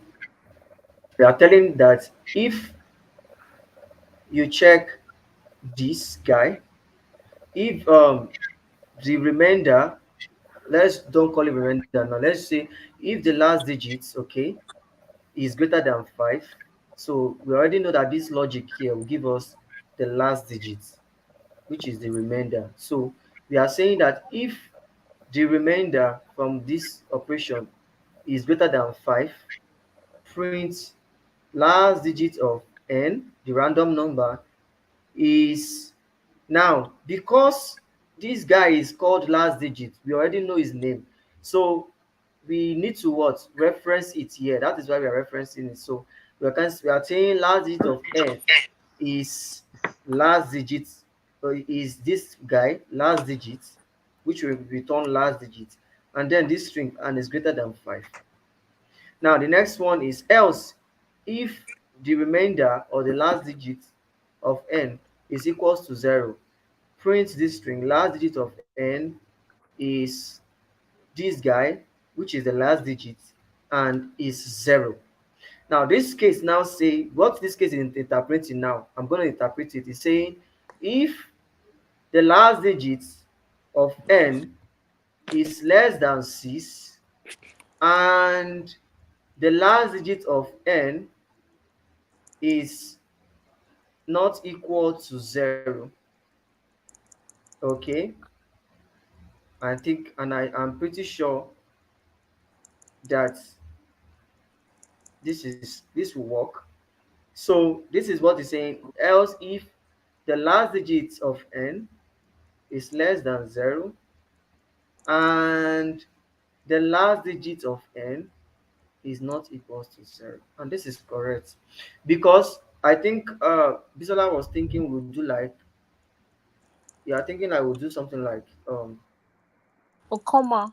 I was thinking just do comma and then root. I was thinking you meant something like this. You would do if Ye- last digit of n is less than 6 Yes. and And not equals 0. the yes. This case might not work Okay. because at this point, fine, the AND operator is trying to check case. Don't forget the AND operator will check for two operand, case from two operand. The two must be true. Okay, so it will be good that we specify that we are still checking for that last digit number, because if we are trying to check if that last digit is less than 6 and that same last digit is not 0. So that is when we are going to now say print last digits of n.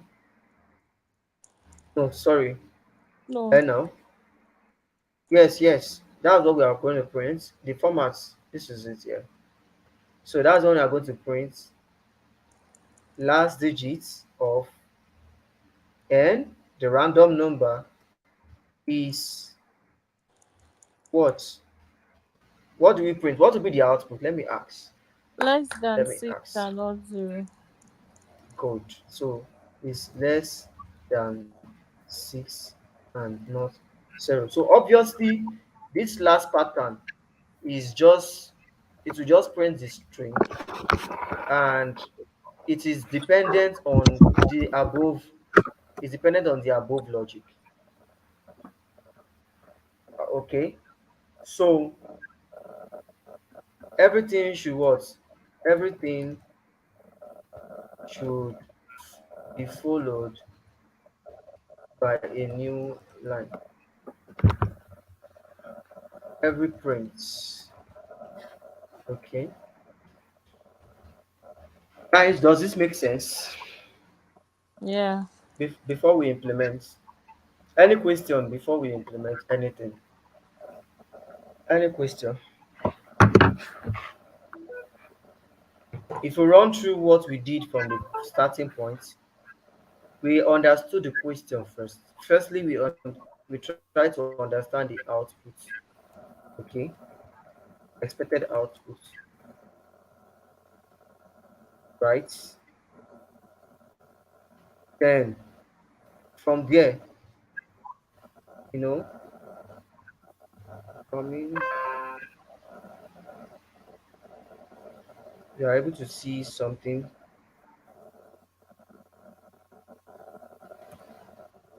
The first thing is we are able to understand the expected output. This is how it should look like. And where n is the last digit of what? The random number. Okay, n. N is the smaller n is random number. So after that, the next question is what? How do I get the last digit of a number? As being what? The next question. Obviously, admin, there was time that probably I was in a higher cohort, or probably am done with. I'm just trying to say, admin, we studied this logic together without even me code, without anybody going to the compiler to code it. Everyone should be able to just get with this alone. You are able to do the question by yourself, and you even get deeper understanding. So we are able to see how we see that okay, the the output is like this. Okay, we are now dealing with last digit. How do we get the last digit of the number? And we are able to get the logic. That is, it is what? You have to divide that number by its base. In this case, all the numbers of integers are in base 10. That is another take home. Every what? Every integer number is in base 10. Not all integer number. Okay, okay, okay. So you just need to, you need to understand how to get the last digit. You divide that number by its base, you get the last digit. And then after that, we then come with the what? The condition for everything that will be printed. That is a pseudocode. That is, if the last digit, then we should do that. So with this now, we can what? Code. Guys, are we together? Yeah, Yes. no, we are together. Hopefully. No, everything is clear, right? It makes sense. Yeah, I Yeah, think I so. think we Okay. dissected it. You dissected it. It's now clear, really. Okay, the way I detected is not clear. No, no, I mean, It's anyway, more from my clearer. point of sight, it's clear. I mean, I actually didn't get what the question is looking for, but after this discussion, it's very clear. Okay, okay, okay. So we can now code it now. Okay. Normally, you should understand again.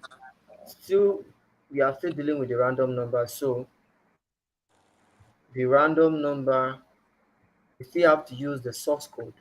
Okay. You paste it into your what? Your file, and then you put your code. So just like we have it here, hash include standard and all of that. So our what decision comes from this point under the random. number distance. So I'm going to copy this guy and I'm going to paste in here.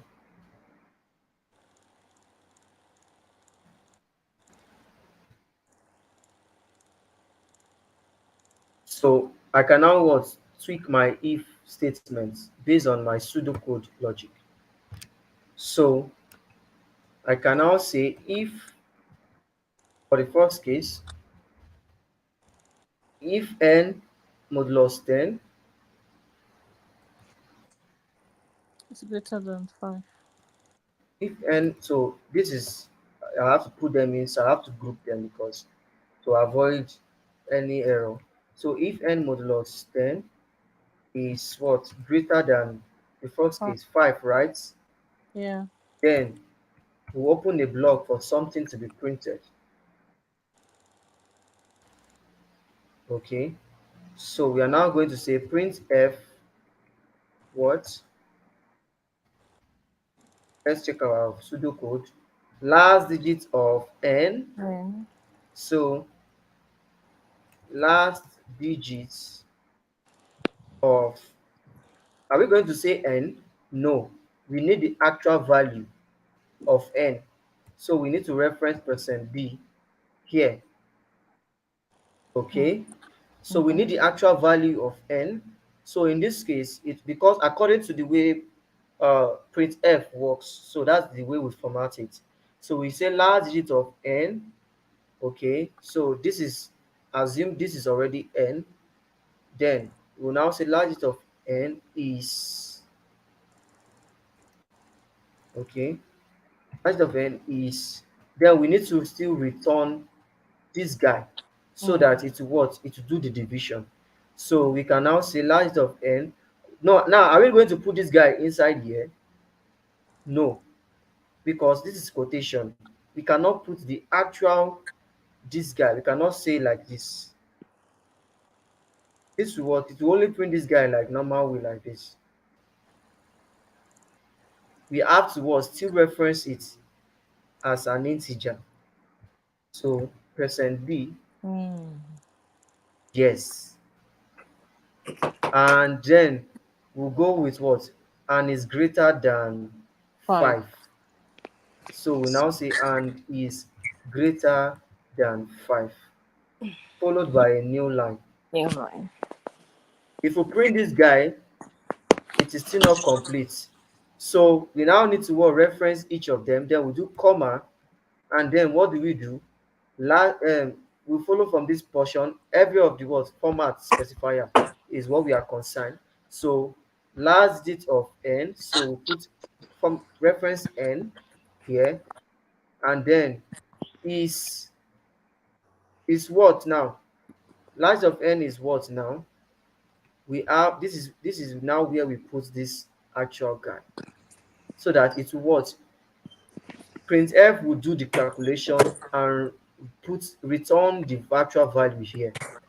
So you can now say this guy here. So this is how it will look like. So if the last digits eh, of of n is greater than 5, then print last digit of n is n, and large digit of n is this and is greater than 5. Actually, you just need to understand how to use printf. It looks confusing somehow, but just understand it. So at this point, this man that we referenced here is talking about this guy, and this whole bunch of stuff here is talking to this guy. That is why in printf you can also do arithmetic calculations. So this is the first case. Now let's move to the second case. If this case is not true, so we can say else if. So an else if, right? And I'll say else if. Now let's go. What is the case? This guy, right? Okay, I'm going to call names. I'm not going to do, what do we do next now? So that You guys should be the one telling me what to do. We are solving this solution together. So we have checked that if it is greater than 5, don't forget now, okay, is we are following the what? We have our pseudocode and we are following each of the condition. Okay, so we are on this page here.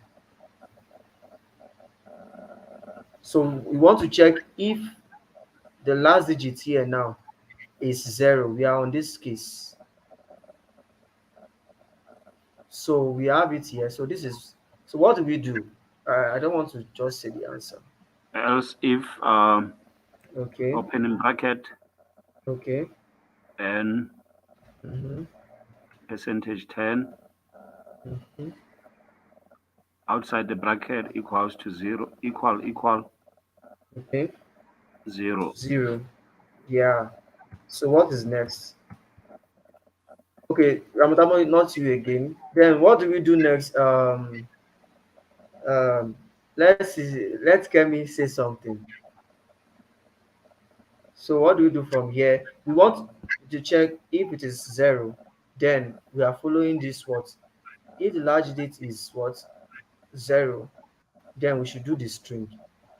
And the string format is last digit of like this. We already have our pseudocode here again. In fact, the answer is looking at me. What do we do?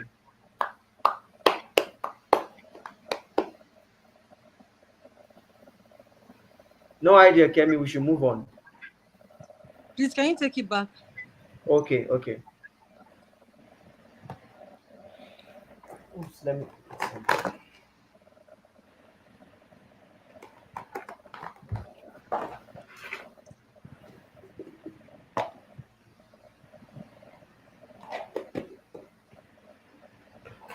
You didn't take it back. Not here. Sorry, not here. I thought this place. Yeah. You I'm were sorry. saying the Oh. answer is looking at me already. So I want to see the answer that is looking at me.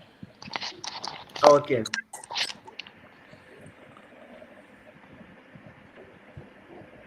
Okay. Mhm. I can move. N modulus 10 less than 6, right? We are in number the second case. Oh, the If it is second 0, case, not the third one. yes, we are in the Okay. second case. Yes. Okay. Please can you, so let's just go back there. So the compiler. Okay. Yes. Okay, so what are we going to print? Is that the Yes. question now? Yes. Exactly. Okay, so print f Okay. right. The last digit of percent d is percent Okay. d, Okay. and it is equal to 0, right? Yeah. We'll follow this statement, and it's 0. Okay. Okay. So Yeah. So next line, right? what do we do? Okay. Yes. Next line. Next Okay. line, yeah, comma. Then it should tell us what n is. Okay. Then n modulus 10. Okay. Perfect. Makes sense. Okay. Thank you. Thank you so much. So that's correct. So that is for second case. And then how do we reach the last case now? So Abisola, this is over to you, the last case, the odd case. So what do we do now?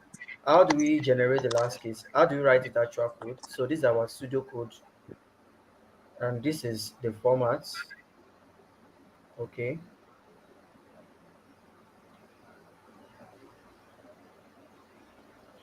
Is Abisola there? Hello? Okay, sorry, I just go back. I'm going to do something. So I'm Okay, so we are printing the last case. So this is what we have here in our code. So we want to check if it is less than 6 and if it is not 0. So our pseudocode is here and the answer is looking at us, but we need to put it in language of the compiler of the language itself. Okay. So Else, okay, else if uh, if okay, n modulus 10 into brackets. okay, and minus 10. So what do we do? Sorry, let me is I let me see the pseudocode again. Sorry to waste your time. I'm distracted. Mhm. Okay. Is less than 6. So the less than symbol is less than Than 6. 6, yes, exactly. Okay, it's two case. If it is less than 6 And and yes. not 0, so what do we do? And then you comma. I don't know. We need to use the AND operator. Let me help you there. Okay. So the AND operator. Okay. This is And the AND operator. okay. Because if you put comma, it is another thing already, interpreting another thing. So the Okay. AND operator is, we are now talking about the statement else if n modulus 10, Mm. remainder of n, is less than 6, and so we have spoken it, we have said Okay. it in words. Okay, and what? And n modulus 10. N modulus 10. What's the last Okay, thing? 0. What's it? What's is not 0. It's not 0. Yeah. So I mean it's not 0. So so how do we put it? We just put this guy, right? Is not, Yes, the not it's not equals 0. to 0. 0. So what do we print? So print last Is digit f. of, okay, print f double quote Okay, double last quote. digit of n modulus 10, that is percent %d. Okay, Mm. okay, Is percent %d. okay. Then the other string, the What's string, that? and it's less Yes, than and it's less 6. than 6 and not 0. Yeah. Okay,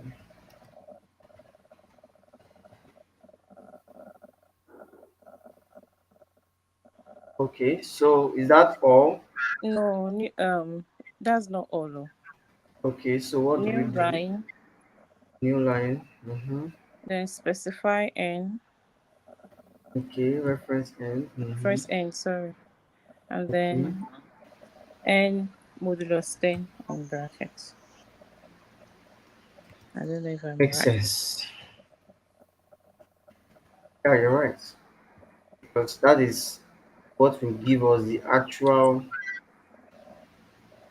value, the remainder from this expression here.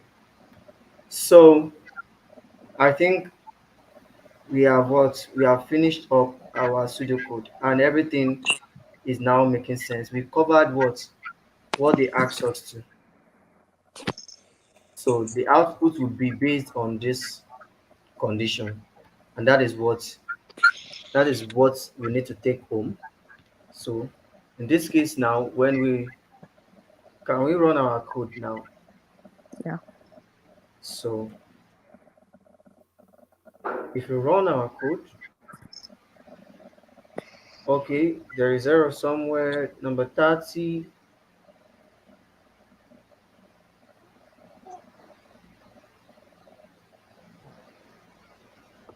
number 30, expect declaration statements. Where? This is number 30. Return 0. Can we try to find the error?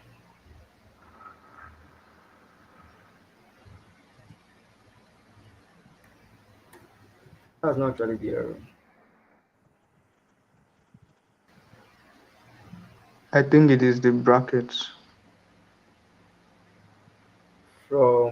this guy from the return. Yeah, I think that thing is only for Betty or something. No, no, it will work. It's not a bracket. At end of input. So where is the input? If last digit of n less than 6, and can you see where I'm seeing the error? Wait, no, not this guy. This is first bracket, this is the closing bracket. This one is for these guys. Okay. Okay. So I think I'm coming probably not what it is. This is the statement block. Print f. This guy is being closed.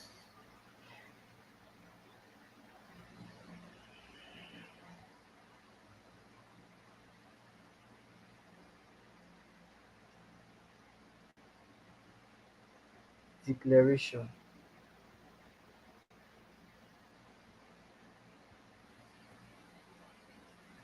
Let's just text what Sheriff is talking about.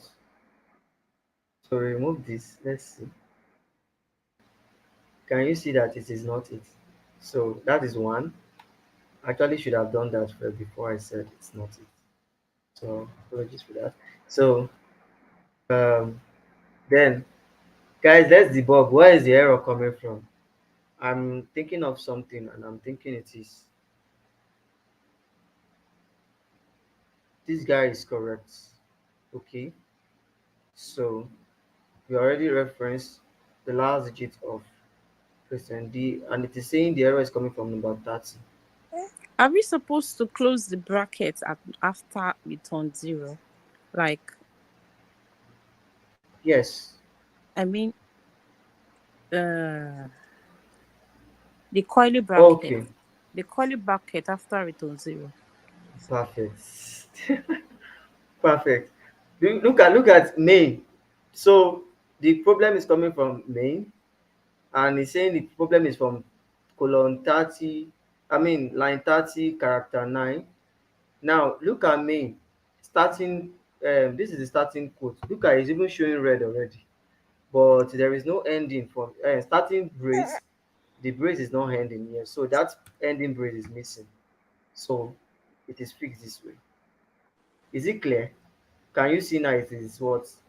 It is now linking the starting brace and the ending brace for the main function. Yeah. Thank you for that, Abisola. So I think that's the error. So if you run it now, last digit of you can see, of course, is -1 and is less than 6 and not 0. Guys, hope we are not confused. Is it clear?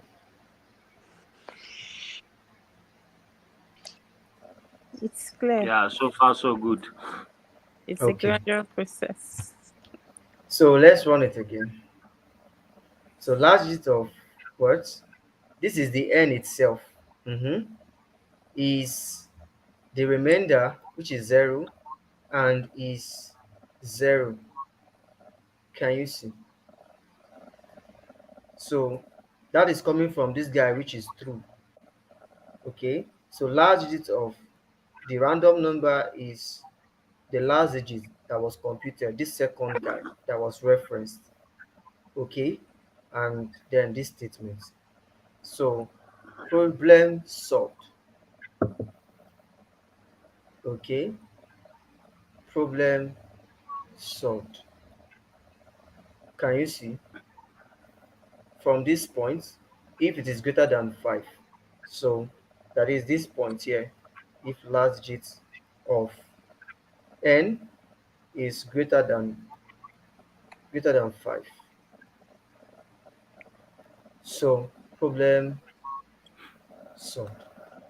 Now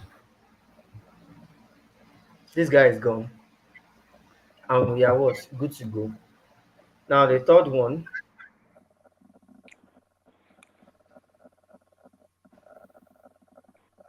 Write a program that prints the alphabets in lowercase, followed by a new line. Now, I said you can only use the putcar function. Okay, every function like printf or put is forbidden. So all your code should be in the main function. You can only use putcar twice. So use putcar to print the lowercase for the first time, and then use putcar to print the new line. So curiosity and questions can come from this point. Firstly, well, how does the putcar function work? So that is one thing that we need to understand. How does the putcar function work? One, let me copy this.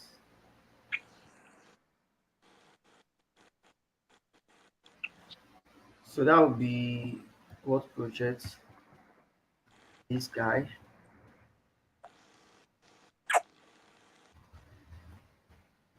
So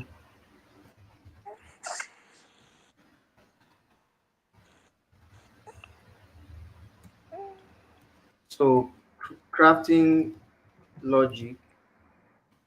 So we can now say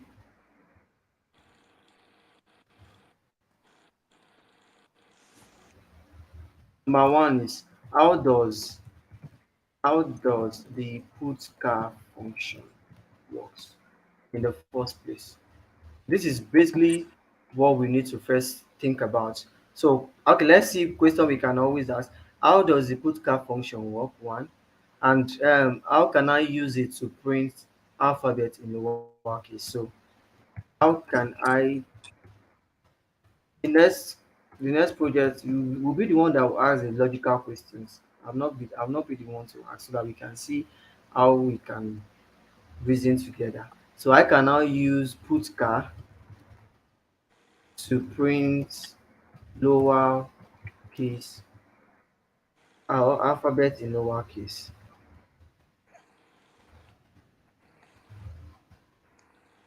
Do we get it now?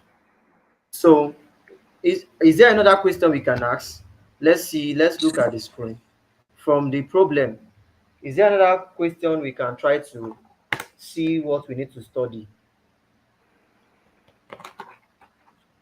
There is none, right? Or is there?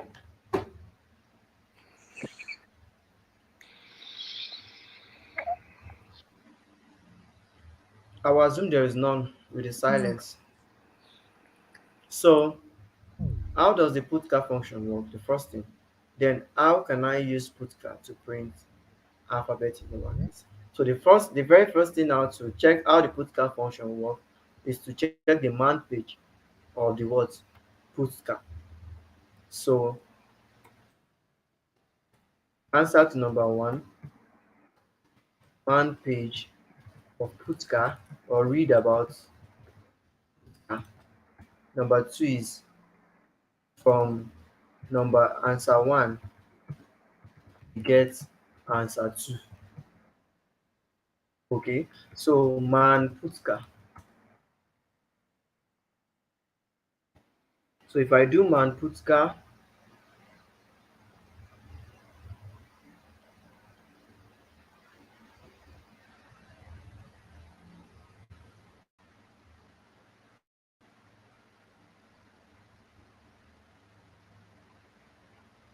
now putcar 3, I need ordinary putcar.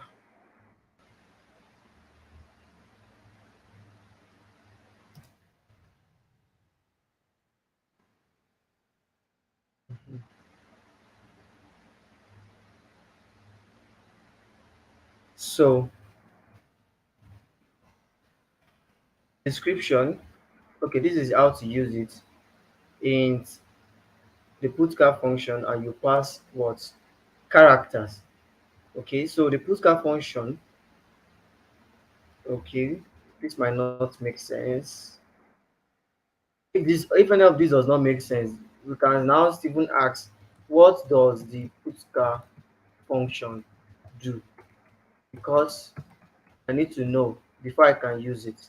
So the putcar function is used in the standard C library to write out a character given to it. Look at where it's coming from. To write a character given to it as an argument to the standard output. So it is used for writing to the standard. When you write to the standard output, you are printing. So it is basically used for printing what? Single character, okay, to what? To the standard output. Now, this is another example from this chat GPT. It's saying you can use it like this. If you declare a character called char a character variable ch, and you give the value of character a. We've learned about single quotes and double quotes. We've learned about character constant and string constant. So this is a character constant being what? Declared. Character variable being declared. So the name of the character is ch, right? And it is having a value a, character a. So when you use the put char, you just do put char and then it receive what? The character itself. And this, it will look into this variable ch, and then it will take this character and then what? It will output a. So let's do some use case of the what? Use case of the put char and quickly remove. So I can say using put char. So I can do put char c. Let's see what will come out. I do let me declare two variables. Int a equals 10, and I do put char, sorry, char b equals let's call it t, capital T, right? Makes sense. Now we are printing just this constant already without it being declared. So we are now want to print those variables above. So we do put char a, right? And then we do put char b. Does this make sense? So now let's see what will be the expected with the output. So expected output, let's not even declare an expected output. Let's print it and see. So what is this guy printing? It's printing from this line. It's printed C, right? No, sorry. Okay, what did it print? What did it print? We are seeing C and T. Let's assume the T is coming from where? It's coming from this guy, B. And then this A, where is it coming from? I mean, this C is coming from this guy. So something is not happening A rightly. A is not printed because it has 10, so 10 is not one character. Hmm. Okay. So we are saying that this was printed, and we are saying that this was not printed, and we are saying that this was printed. Thank you, sir. Thank you, Ramadamo. Yes, you are correct. This guy was not printed because it is what? This is integer. You are trying to print an integer using putchar, and putchar can only print character, point one. So putchar can only print character. So the only thing I can do if I really want to print this guy and have it this way is to change the type to what? A character type. If I do char b, I should what? See three results now. Really? Definitely there's an error somewhere. Yeah, I think according to the definition that we just got, Okay. it said Putcha will print a single character. So 10 is not a single character. Okay. Thank you for that again. So this was not printed because this is being interpreted as putka 10.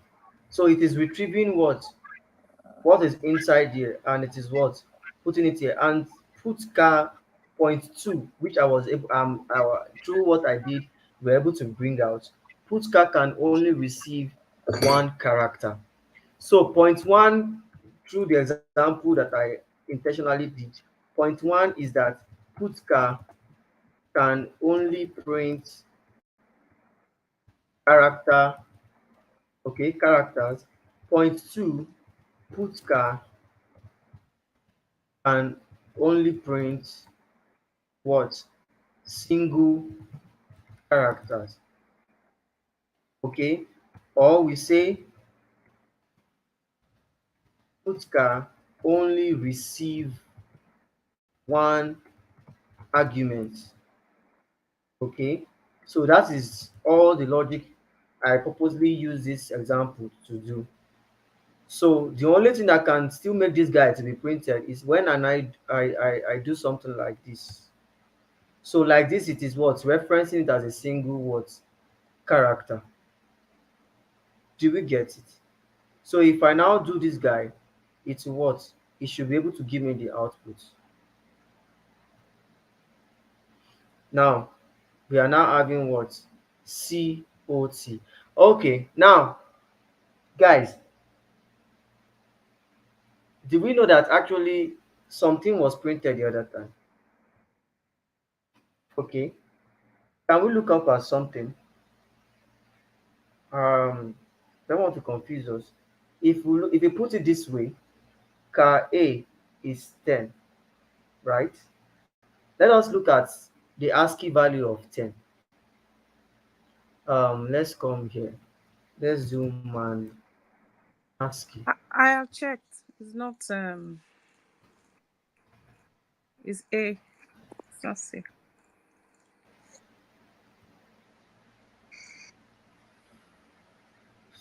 Okay, come in. Decimal is decimal. The ASCII value of a decimal 10. Look at from here, decimal. This is where we are focusing on decimal and character. So 10, okay. The ASCII value is what? LF. Yeah. Mm. And what does it mean? It means new line. So that was why that one was coming down. So it was actually a new line. Mm. Do you get Okay, it now? okay, okay. So we have to Yes. refine our statement. Eh, you said what? We have to. Refine the statement there, that side. Yes, yes. And probably I've made some mistake before. So if it can print an integer too, okay. Mm. So it can print characters and integers. But the logic still here is that if you are printing integers, it will return, let me put it there, when you print integers, it returns the ASCII value, okay? Okay, it returns the character, sorry, character value Did you see my message? of that number, of that integer in the ASCII table. So this should be what? It should be clear this time around because when you print integers with what? Putzka, it is going to return the character value. And the character value of 10 in at this point is what?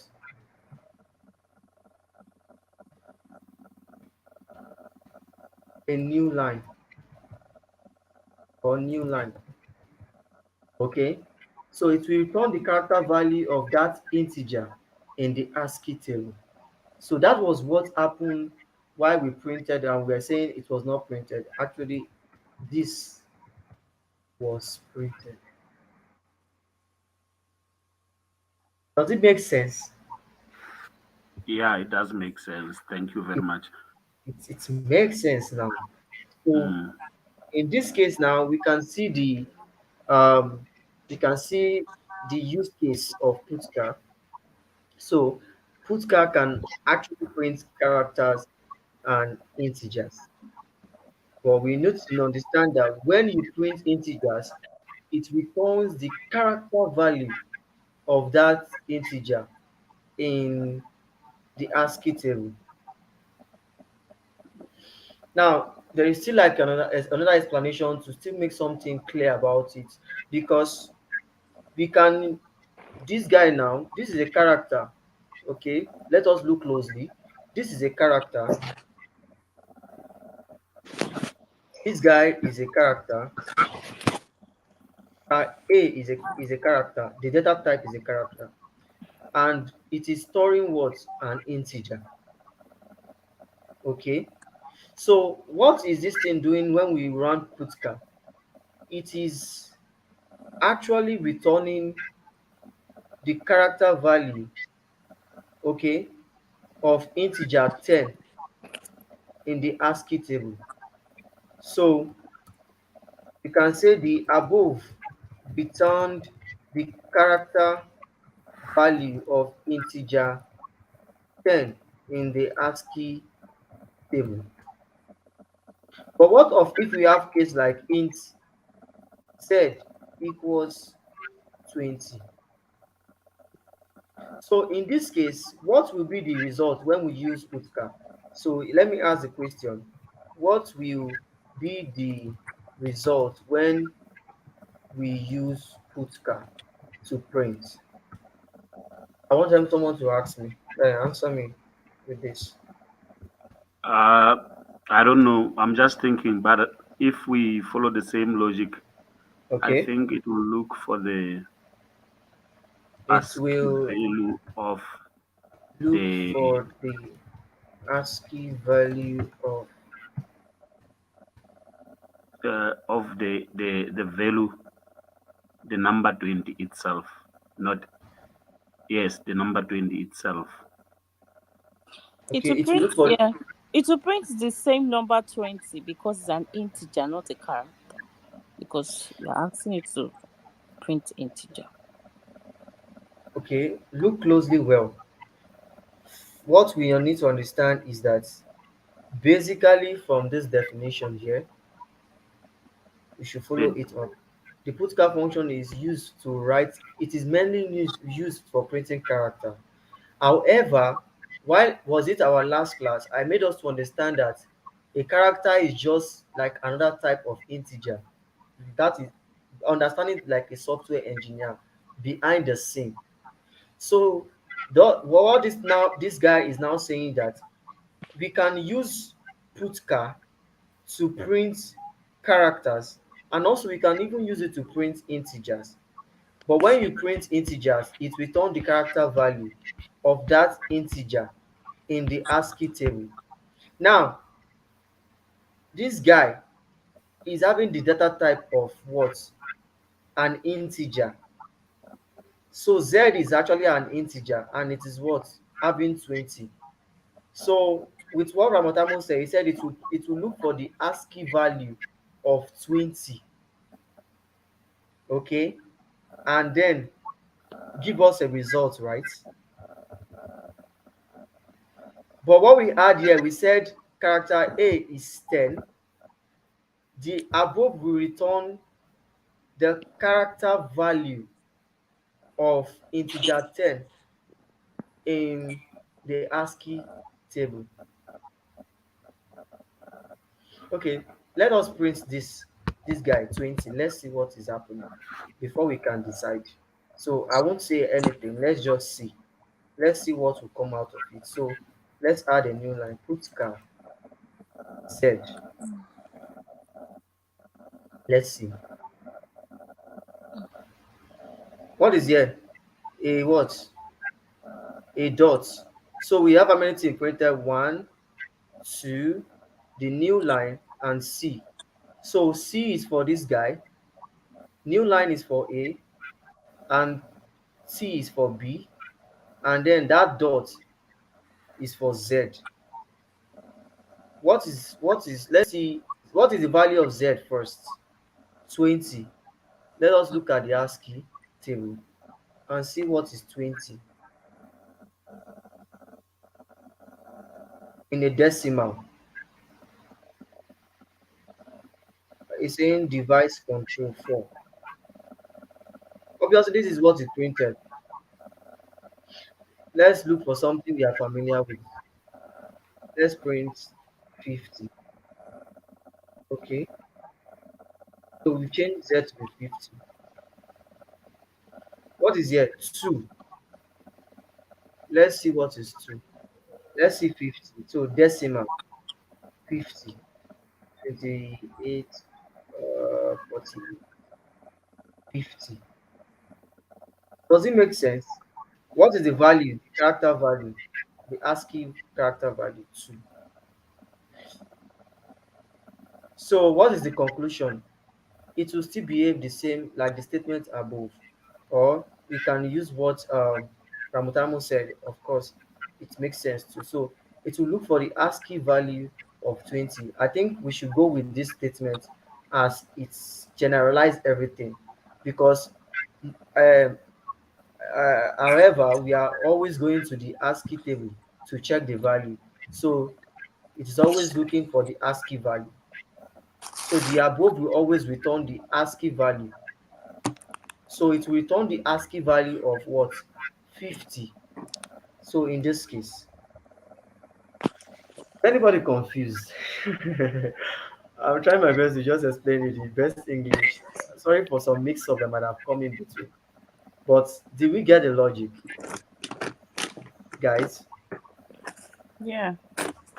Any question, like what if, any what if or something? I think this should be clear. Hmm. So now we've understood what the put card does. So now let's now try to see. That means if we are to use the put card, we have to what? Be dealing with the ASCII table. Point one. Another point. Right? If we are to use the put card, we need to be dealing with the ASCII table. So we we we now have to go to our project back and see how we can, well, so we already know, at least we have a tip on how we can use the putcar function and how it works. So now the next thing now is that how can I use it to print alphabets in lowercase? So let's try out something. Let me reduce this guy backward. I'm just trying so that we can see this. Let me, I'm gonna take this guy out. So this will be a program to print alphabets in lowercase using Utka. Okay, so the point now is lowercase alphabet, that is A, B, C, D, E, F, G, H, I, J, K, L, M, N, O, P, Q, R, S, T, U, V, W, X, Y, Z. Now, guys, what did I do here? Why did I have to what, write this thing out? Why? While we were doing this guy, the previous project, I talked about one of the necessary steps. While we were doing this project, I talked about necessary step that we need to know while solving a problem, so that we can be able to know how to craft the logic for it. Okay. So while we are here, I said a program to print alphabets in lowercase using putka. So I went to the next line and I said this should be my expected output. This is, why did I do this like this first? I said a state. I mentioned on a statement actually. Anybody? Anybody?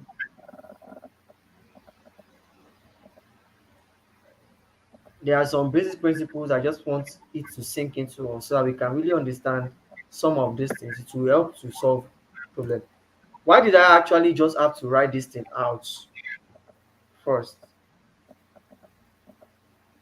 I said we need to understand the outputs first. So you Yeah. need to know how the what the output is going to be. It is from when you know how the output is going to be, it is when that is when you now start to what find the logic to print. So we can test putcar to print A to Z by doing putcar like this A, eh? Or we look for the ASCII value of A, lowercase a. Am I right? So what's the ASCII value of lowercase a? Can we check? And that's decimal value, integer value.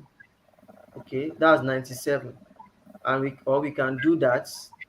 Um, we can do 97 like this. Are we together? So we can now say, let's run this guy. This is just for testing A. So we are actually even testing how to print A. We just print lowercase a in the first place. So if I run it, of course, imagine I did the first value was what? Lowercase character in character form, and the other one was in what? Decimal form or integer form. So now that means this is possible if I do like this and I do another one for B, put car B, and I do another one, put car C, and I do another one, put car D, and I do another one, put car E. Do you understand? Till what? Or if I don't want that, I can do put car the number, the ASCII values. So put car, I can always do the ASCII value that is 97 to, let's do 97 to 100. So 90 96 is 97 is A, 98 is B, like so. So 98 for B, put car 99 for D, put car 100 for E. I can do it like that to Z. And let's run it. It will give me the value. You can see A, B, C, D, A, B, C, D. This is what I can use put car now. I am confident with put car. Good. But to our our project here, you said you have to write a program that prints the alphabet in lowercase followed by a new line. And they now said you can only use the putcar function. Good, we have learnt about the putcar. Now you now said all your code should be in the main function. Okay. Now the last one said you can only use putcar twice. Wow. You can only use putcar twice. So that means they are telling me that if I'm to print this 26 alphabet, I am only to use putcar just twice. Hmm.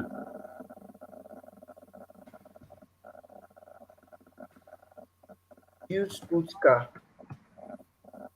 only twice. So now, and that's it. That's where the logic comes. How do I do this? How am I going to be able to do this? How is it possible for me to print A to Z, 26 alphabet, 26 good alphabets, just using putcar that prints only one string per time?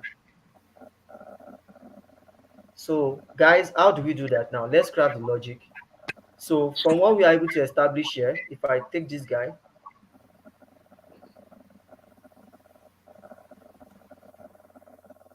from the understanding of how Putka works. So I can now say, after my research, I've come to understand that Putka can print characters and integers. And I know that when it prints integers, it returns the character value. Sorry, let's use ASCII. That's more standard. The ASCII value of that integer in the ASCII table. Good. And now when I now say Putka can only print single character. Okay, you can print a single character at a time. Let's put that.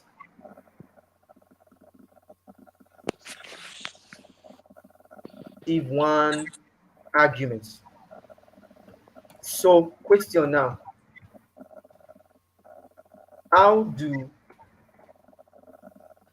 I use Putka only twice to print A to Z? Let's just put it this way.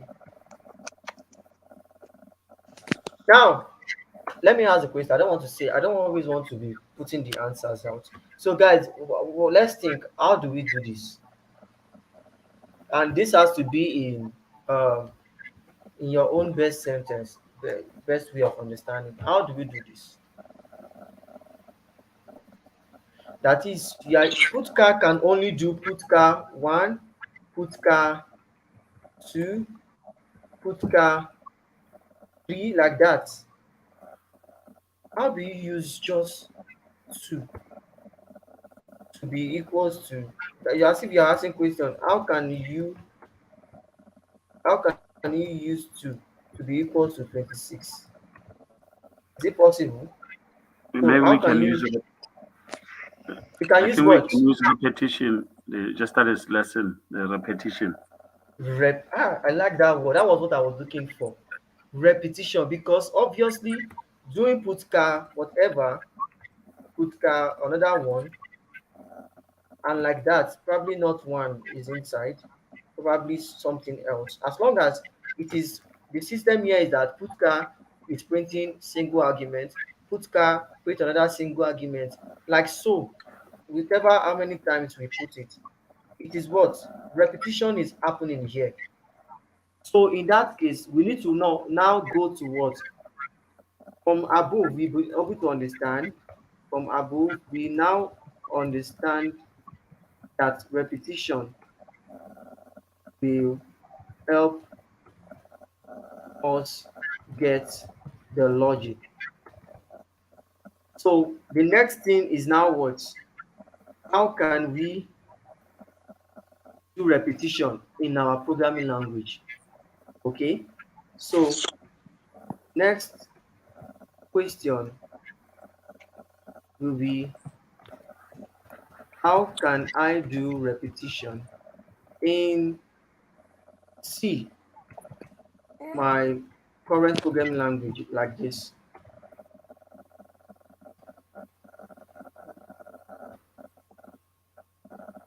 Is this making sense? It is making sense, right? So we could see that every process here, it is repeating the same pattern. So how can I what? Do repetition in C? That is when we now trying to look for, try to study and try to see what repetition, how repetition is being implemented in C. And that is the pattern, what? That is the concept of the what? The while loop, or the concept of loop first, right? Before we now add different type of loop, we have the while loop and the for loop. Obviously, I'm just trying to take this thing like somebody that does, I'm trying to explain it to like someone that does not understand programming at all, or someone that is just plainly new. I know that we have read about for loop, but following this step here, asking the questions from top to bottom, it's making sense on how this thing is really working behind the scene. So we can say loops in C. We have for loop, while loop, and then do while loop, right? So these are what? the loops in C. Among any of them, we can what? Choose our own and any loop that we want to use. So let's say we want to use for loop.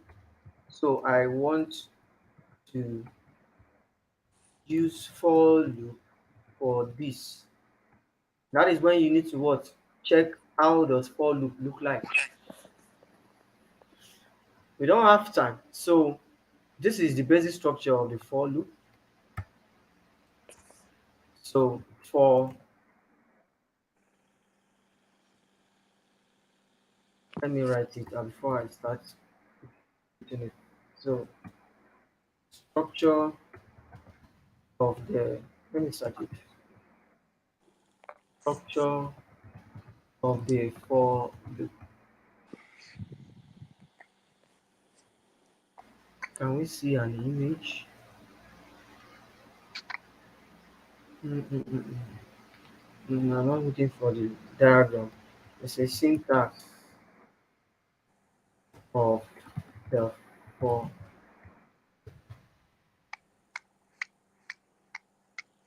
Okay, so you could see. So this is basically the syntax of the for loop. You have the statement for open bracket int I equals 0. All of this is just this is not even what we need. So this is what we need from here. The structure you have for initialization, your condition, and then iteration. You can copy this. This makes sense. So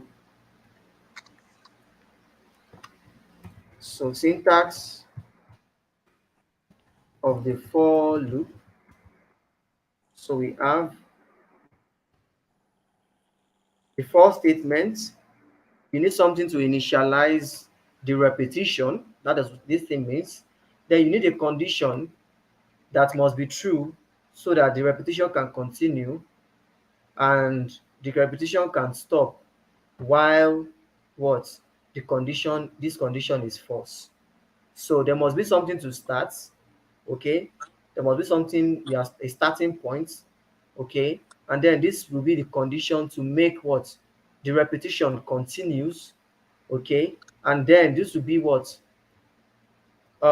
this will be, we call it iteration, you call it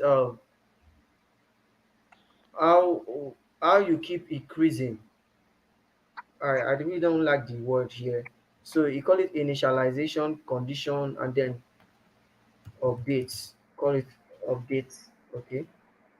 In the sense that this guy is going to start, this guy will continue while whatever condition we put here is true, and this guy will keep increasing until in order to make sure that this guy become false. So this guy, the nature of this guy will make this guy to become true or false. This guy is the starting point, the starter. This guy is the condition in order to make the repetition continues, or in order to make the repetition continue or to stop. This guy is the one that will make is either it will either increase or decrease. I don't really know what to put there, but let's put an example. It's okay. So let's say for let's do something. You can put for int I equals 0, and then we can say I less than, I will interpret it in a statement, I less than 10, I plus plus. Then I can now say open equally open brace print f percent b, and of which I said it should print I, close the bracket. So what do we mean from above? So from above, I, from above, number one, I is the counter variable. Okay, and condition is that as long as I is less than or equal to 10, then we have keep printing I, variable I, increase I, that is the update. What is the update saying? Increase I so that we can check the condition again. Does this make sense? One thing about programming is it is technical such that whatever term you use, you have to be very technical just to ensure that you are really illustrating what is happening. But I think this should be clear a bit because we have seen that I is the counter variable. Okay, when we say counter, it counts for counting. That is at the first iteration. Okay, so to count is used for to count this iteration or repetition.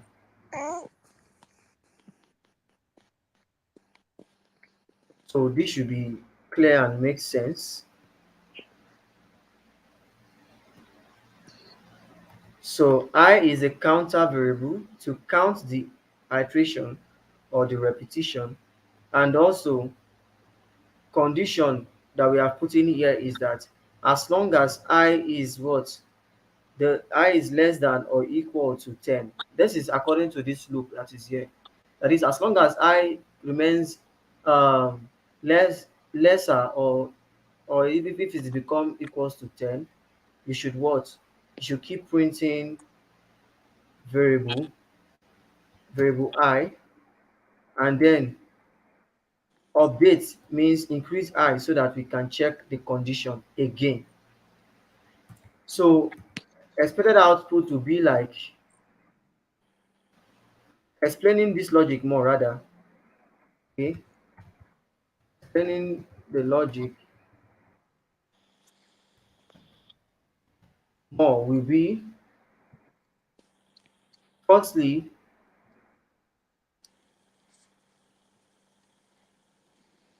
I initial initial value of I is what? 0. So what condition or a check is what done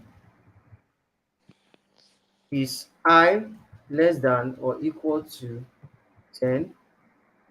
Yes. What next? What I what is printed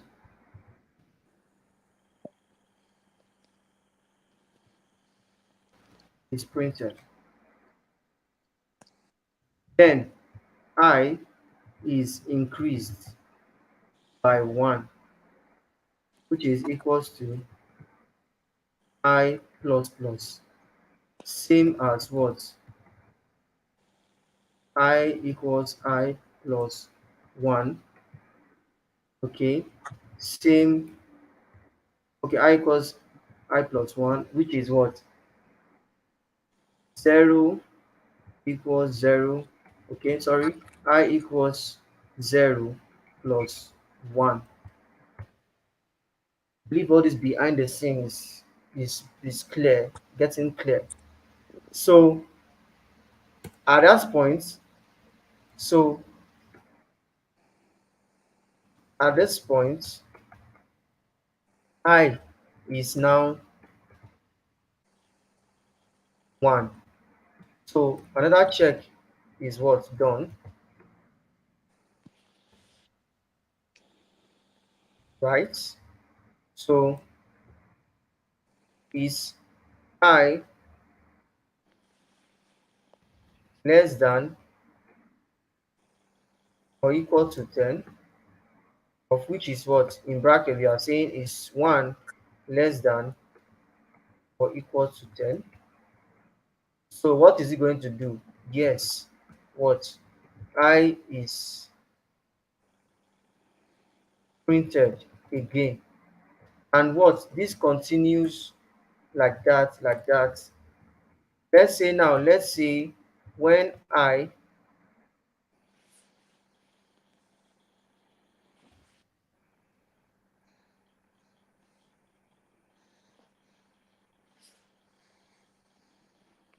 so let me put number, so we can call this 0, 1,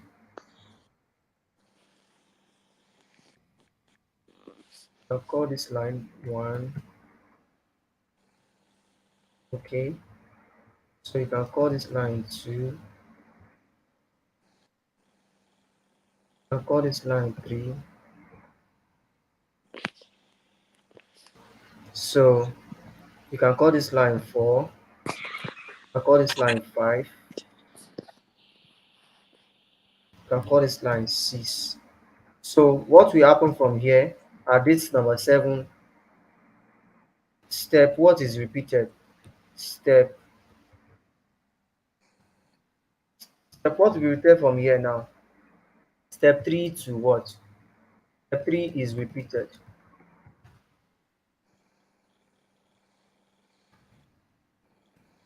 So now let's say has now become what? 11. Okay, so it will now check, is I less than or equal to 10? That is 11 less than or equal to 10? No. Then loop is exited. So that is just like the basic understanding of what, how the repetition occurs. How does it, what is the logic behind the repetition? There must be something to determine the starting point, okay, and there must be something to determine the end point when the loop will what, will be exited. So there must be a value to check the starting point, and there must be a condition to what, to note when the loop should end. Now back to our what, our problem that we are trying to solve here. We want to print values from what, A to Z. We understand that we can use the put char like this. We can say we want to print A like that, or we can decide to use the put char to print the ASCII value of, let's look for the ASCII value of Z. That's what, sorry, is lowercase z this time around 122. That's 122. Okay, so that is for Z,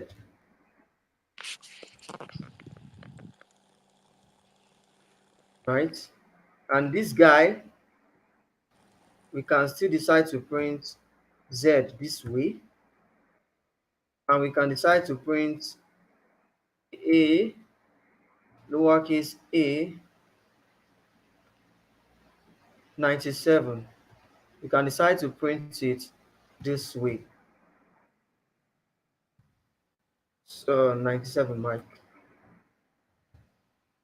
So ASCII value of lowercase a. So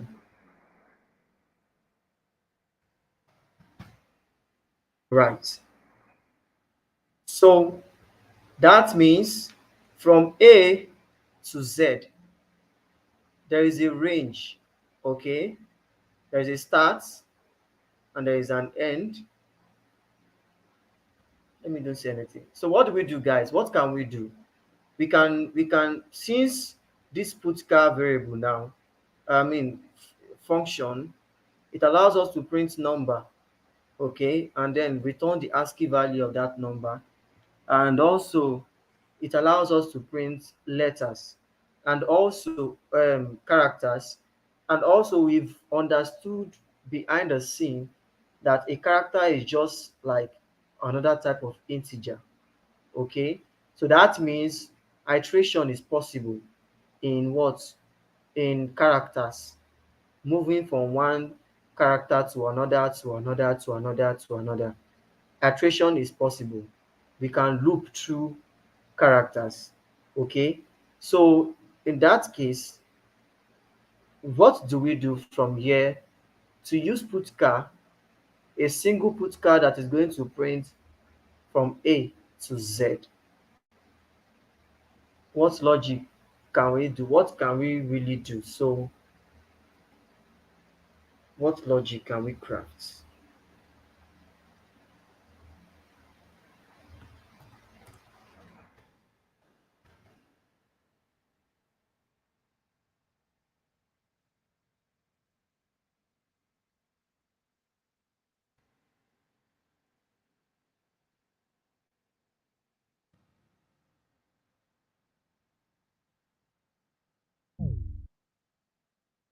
Who left?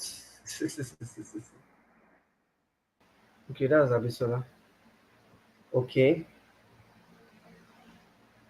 okay, we'll be out by 12. Wow. Oh, I can't even think it's 12 already. Okay, where are we in the project? This guy. This guy is like similar to the other one. So we've been able to learn many things to me. We've been able to even understand some things about ASCII, Putka characters. So guys, what logic can we use to print? Let's assume we want to use, okay, let's assume we want to use um assume we want to use for loop. So I'm already making the logic easier to get. So how do we do it? Okay, let me still give us another two. Assume we want to use for loop, ASCII value of z in integer is, what was that? That that was 122. ASCII value of a in integer is 97. They can loop through characters.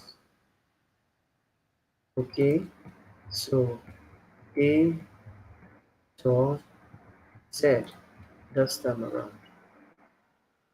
So guys, what do we do from this point?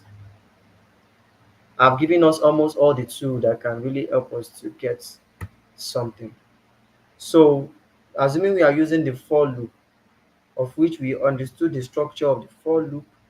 So let me still copy it from here, from here.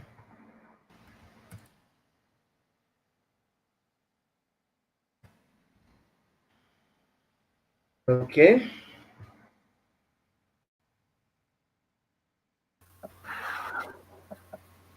so what can we do? Okay, maybe we can say for Okay, for, excuse me, for I. for I, have we declared I from outside or we are declaring it from inside? What Uh, type of data is I? uh, okay, Integer or character? it will be integer. So are we declaring from outside or we want to declare from inside? Of which we understood that for loop can allow us to declare from inside or declare from outside. Yeah, we can declare inside maybe. Okay, so what do we do for, are we using, sorry, are we using int or character? Whichever is the case. Well, I am thinking to use int. Int, okay. Okay, so you are saying int I, right? Yes. Okay, okay. Uh, And Can we give it a value there? okay, so what value are we giving it? 97. Okay, good. To indicate that we are setting it to A, because Yes. 97, the ASCII value of 97 is A. Okay, good. Then So, oh, condition will be okay, I is less than I is less than, that is A is less than. Okay, why am I writing? Sorry. one, one, two, Okay, three. okay, so I is less than 1, 2, 3. Thank you. Okay, so we are saying declare integer I and set it to 97, and why I is less than 1, 2, 3. Okay, so what do we do? uh, Then what we okay, we can update. Hey, the update part, I don't know. I'm not sure. Would we say okay, plus plus I or I plus plus? I'm not sure there. okay. Let's we'll try the two and we'll see what will be the response we output. So if we do plus I plus plus, this is saying it's called post increments. That is increment I. So I'm going to explain what I plus plus mean and what plus plus I means, so that you can now decide which one will go. So this, if you use this like this, you are saying that you are to only increase I after you have used it first, probably after you have printed it first. Okay, you have to increase it, that is move I to the next position after only you have used it first. But if you say plus plus I, you are saying that increase I immediately before you print it. So in this case, I will be 98 and printed first. But this case, 97 will be printed first before it further goes up and up. So Oh, are we to use so plus plus I or I plus plus? I plus plus in this case. Good, thank you. So what do we do next? Yeah, we can close the bracket there, and Okay, then we can put put char um, I. okay. You can say cha I. Okay, No, put char. okay, put cha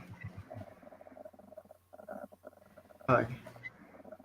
Okay, so we have to indent because this guy is inside this guy. Okay, so we close. Perfect. I think, let's see. We don't really know if this will run or it will not. So Yeah, but let's they see. said we use put char twice, so I don't know if this will work. Okay, let's see. The okay, let's print it. Let's see what will be the value. So this is what we have here. And if we refer to what they asked us to do,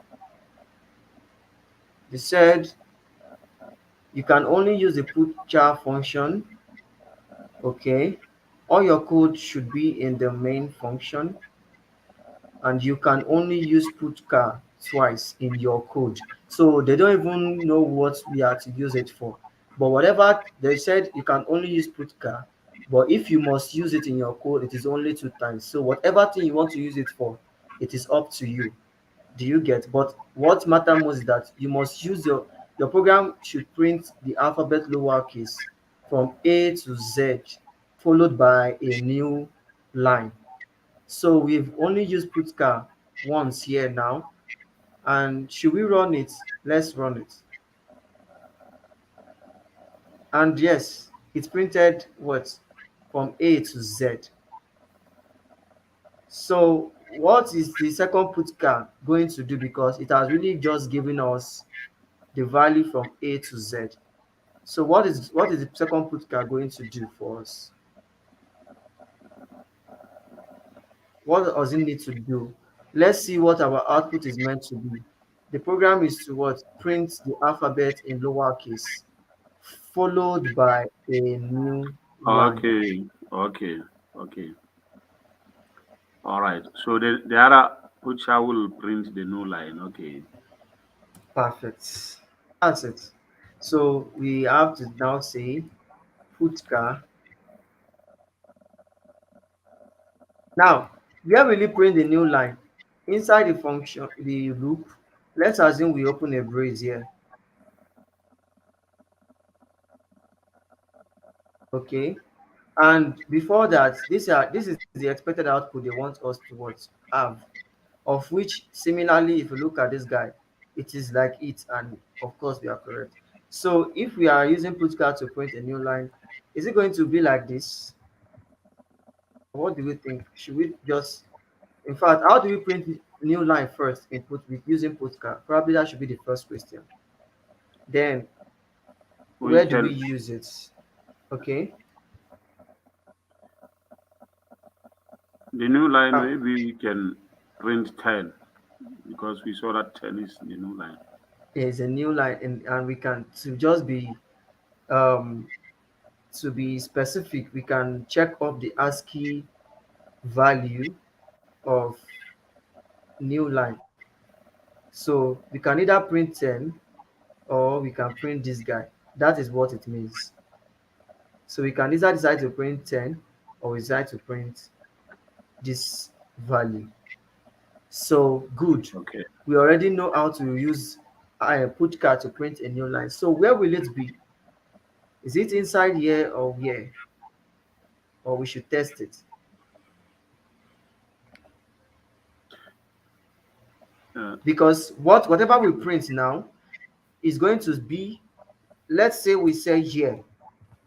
If we say here and we print 10, the interpretation of this code means control will come here, set I to be 97, and check if I 97 is less than 123. It is true. It is going to print this guy, that is A, which is at the current value of I, and then it will come here and print this. So it will print a new line. And after that, it will increase I.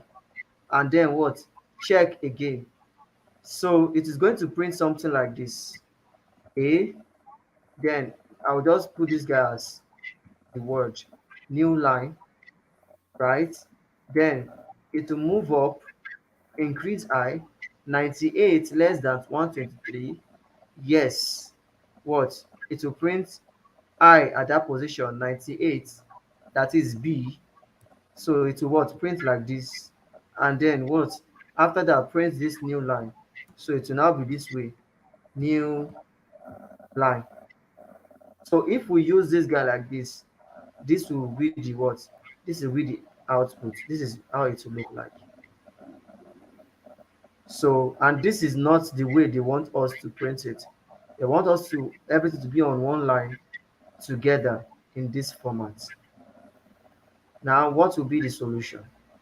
Are we so to we can print? we Okay. can print it above 310 Okay.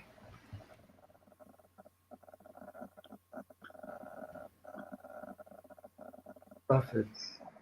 So this means it will print for first value A, and then print B by the side, C by the side, D by the side, and to continue like that until what? It ends, the condition becomes false.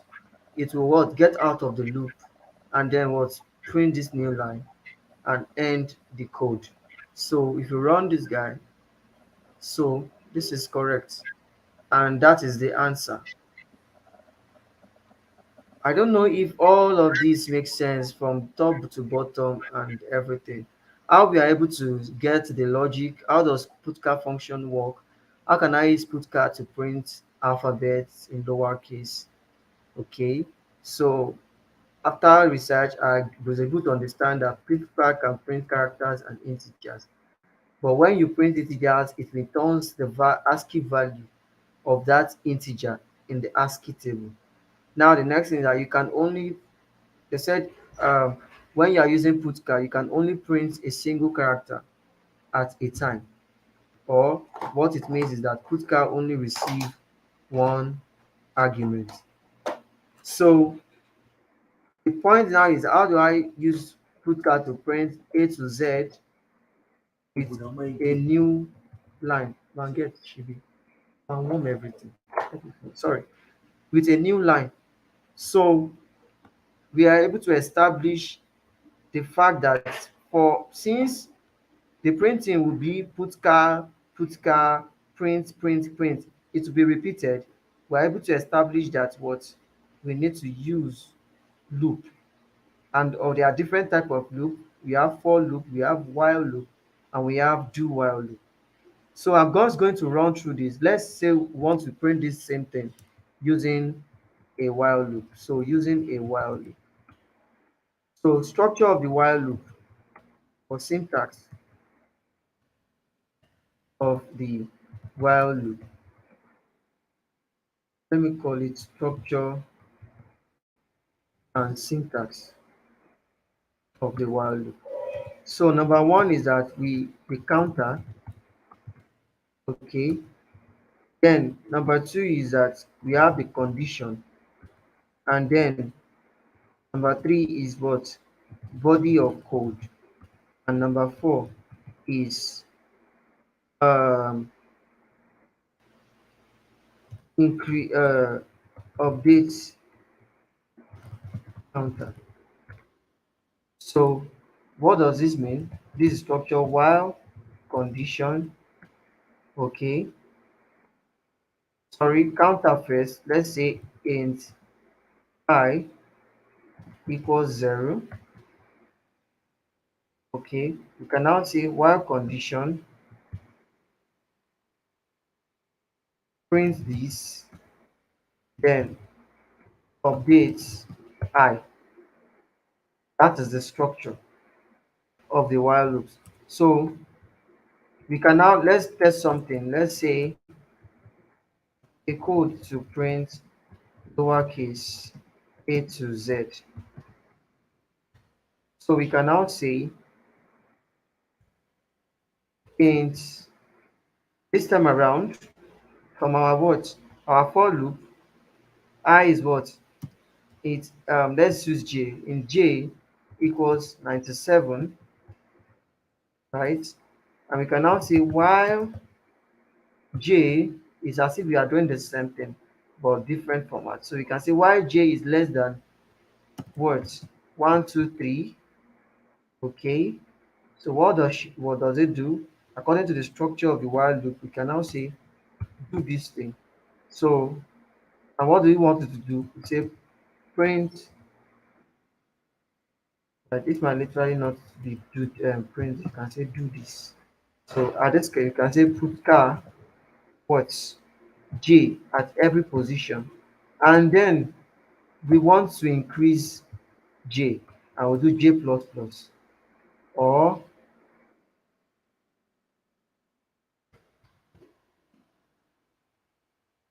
and do j equals j plus 1. We are still saying the same thing. So after that, we what? We do put car and still return a new line.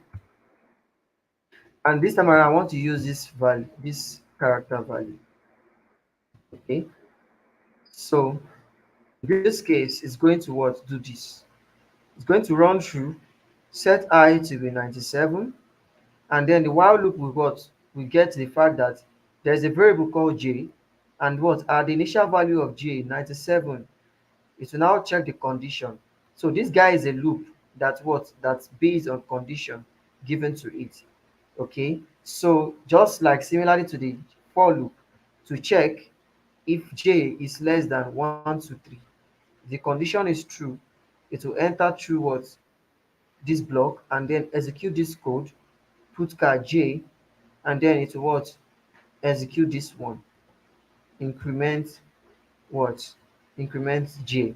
And then after that, it will repeat, coming back here and check if it is true, enter here again, and then print, and then increase J at that position, come back here, increase print, if check if it is true, print, increase, come back and do that until everything becomes false.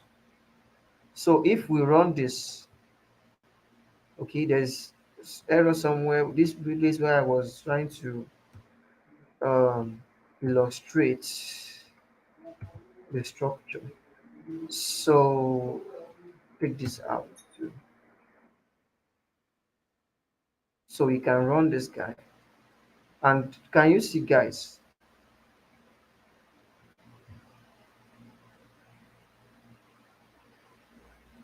Okay, we can see that this is the first loop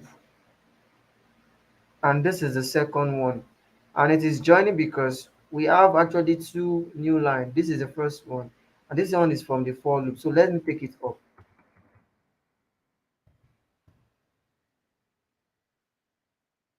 This one is for the for loop. So if I run it again, so this is for the for loop and this is for the while loop, and we got the same result. I believe this is clear enough to some point. Wow, guys, any question? Any question regarding Putka? Question regarding for loop? Question regarding while loop?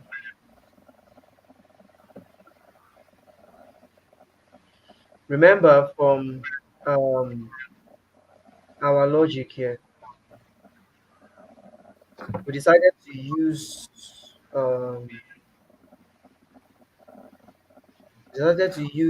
integers, and then Putka looks up for their ASCII value. We can decide to do what? Use this guy. So I'm gonna replace this guy. Let me try to replace it with using the while loop to print it. So I'm actually using actual character. So instead of 97 this time, actual character A, and I can see this side to be while it's yj, that is while a character A is less than character Z, then I am saying increment J. Okay, so obviously it should work. And yes, we got the same output. Now there's a difference because we said why it is less than, where it is less than Z. So of course Z cannot be less than Z. And that is why what is stopped at Y. So if we want to fix that, we can say Y it is less than or equals to Z, and it will work. Of course Z is equals to Z and it is true. And the loop will what? End at that point. I think it's clear and it makes sense, right? So Yes, now, yes. yes. Any question? No question. I think Kemi, you are clear. There's no question, right? And I could believe Yeah, that. I was actually going to ask that you use character, but you've done it already. So yeah, it's Oh, fine. Thank you. okay. All right. So the next task now, I'm not going to do that. You are the one going to do it. How do we do this now? In the sense that this is the program. The problem.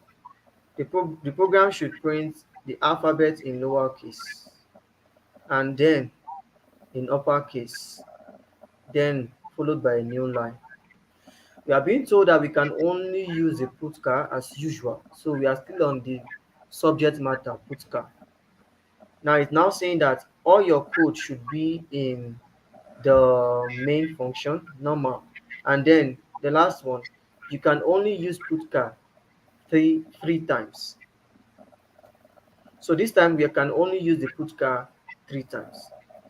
And also when we move, we see the output. The output is to be lowercase and then uppercase.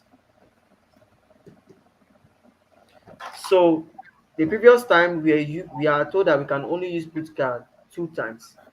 Now in this next part now we three times. So what do we do? Let's assume we already understand how to use put car. We already understand um, how to use loops. So whichever of the loop we want to do now, how do we get this done? Okay, what do we do? How do we print A to Z in lower letter and then another A to Z in capital letter?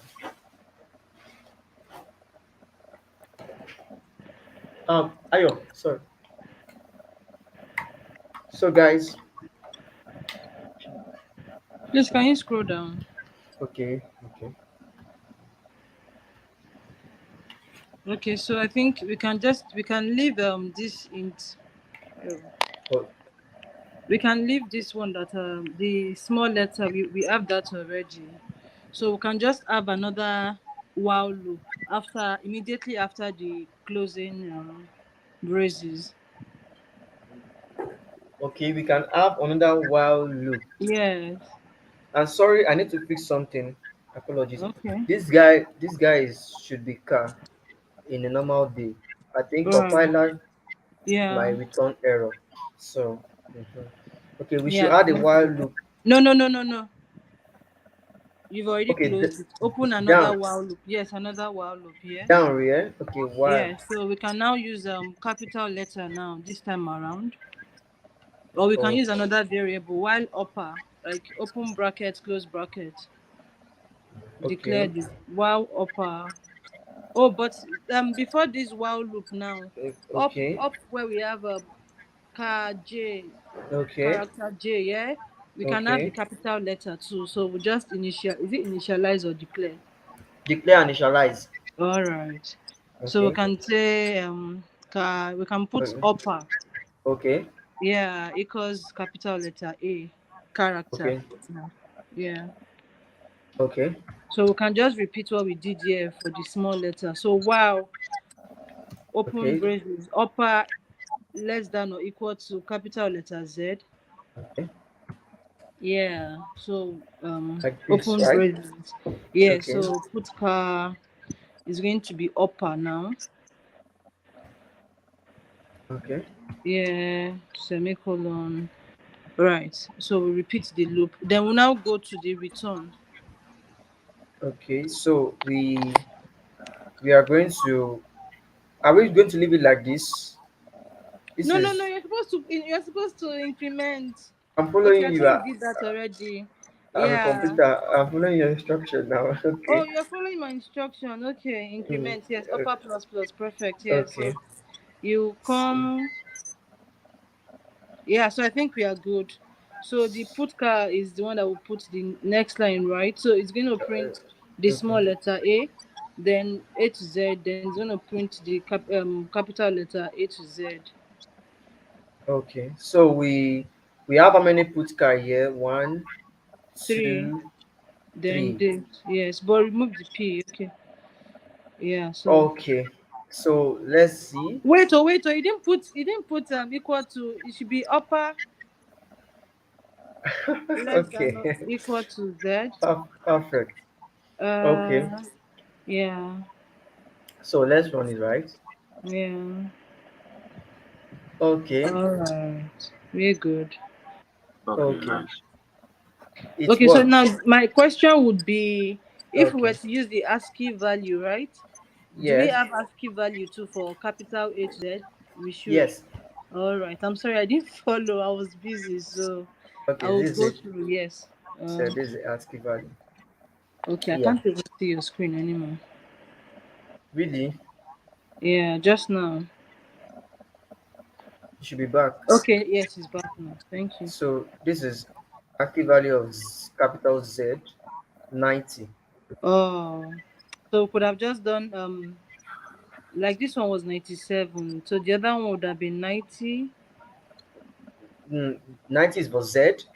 Don't forget. 90 is okay. So A It's is for the Z. So A would be around 65. 41. Is it We are, 45 or 41? we are dealing with decimal. 65 Okay, okay. So where am I supposed to look at? is the Extra. decimal. Okay, decimal 65. Okay, Yes. so Mm-hmm. that's 65 and you got 90 And 90. and 90. Okay, 65 to 65 and 90. So 90. that's the range. Okay, okay. So if we were to use the numbers, we'll just Yeah, repeat the same thing you did up there. We could do that exactly. too. Okay, from here, Is it necessary? right? Yeah, the From upper part. Yeah, we could do that too. so we can Duplicate.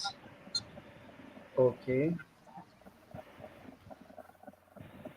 Mm. Do. So we'll So just change. Yeah, so we can use 60. I now. Okay, I now right? can be something else, right? J or We've used J below. We should use okay. another thing. L I any figure M X. anything. Okay, UP we are anything. okay. We're using Okay, X X actually. X. Okay, okay, Okay, okay. So so 65 there, okay. and the other one is 90. 90 is this is actually saying A and Z.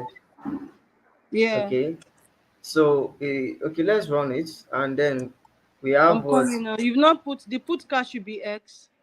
Okay, right, like this, right? You said Make okay, makes yes. sense. So then the it shouldn't be X equals 65. I less than.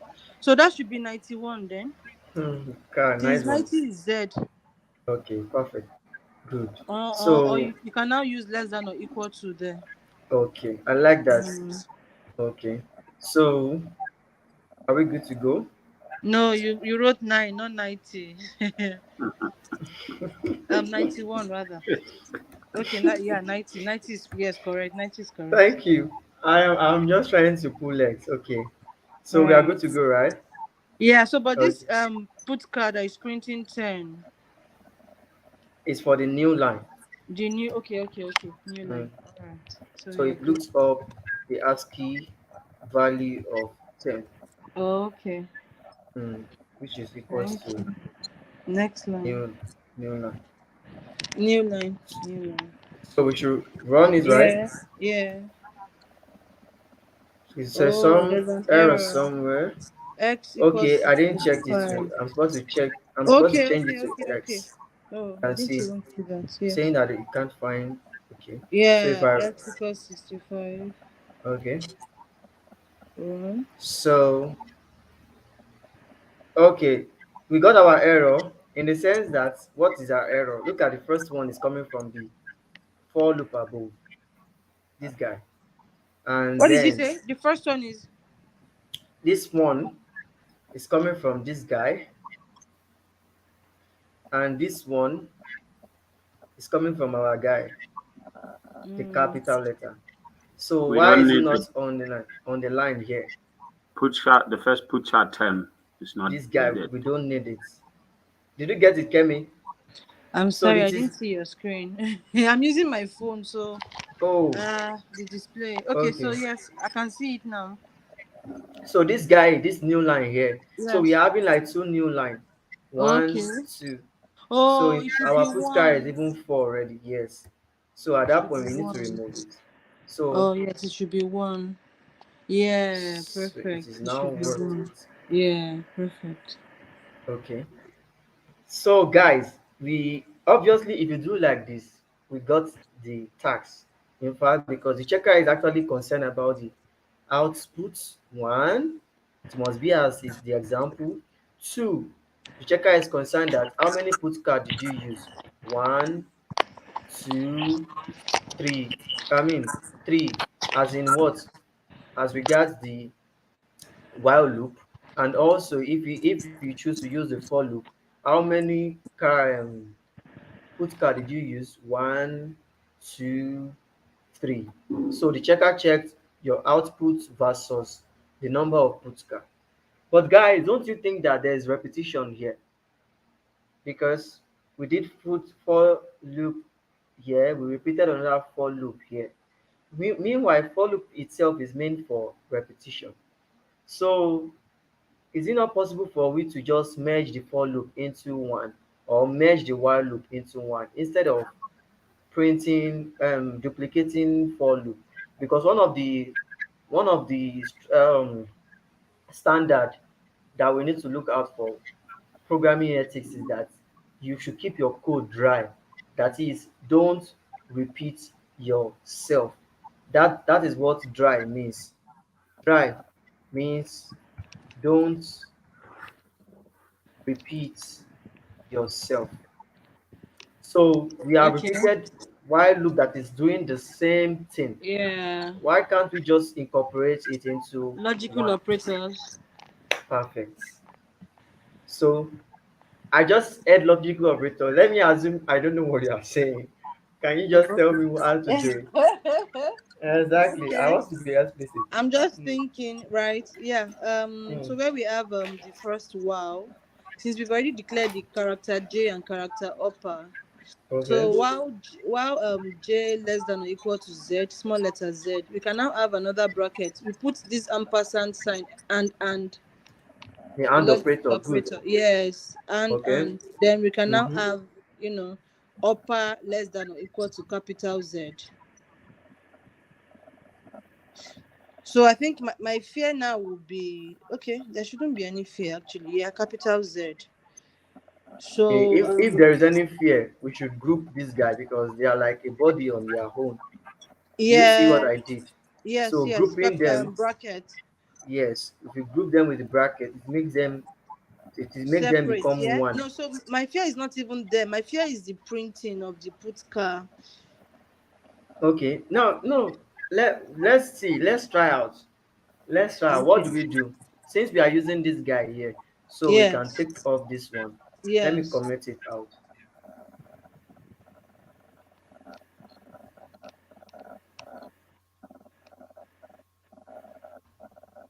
So we will need the Mm. next line. So let's just put that one away. Yes.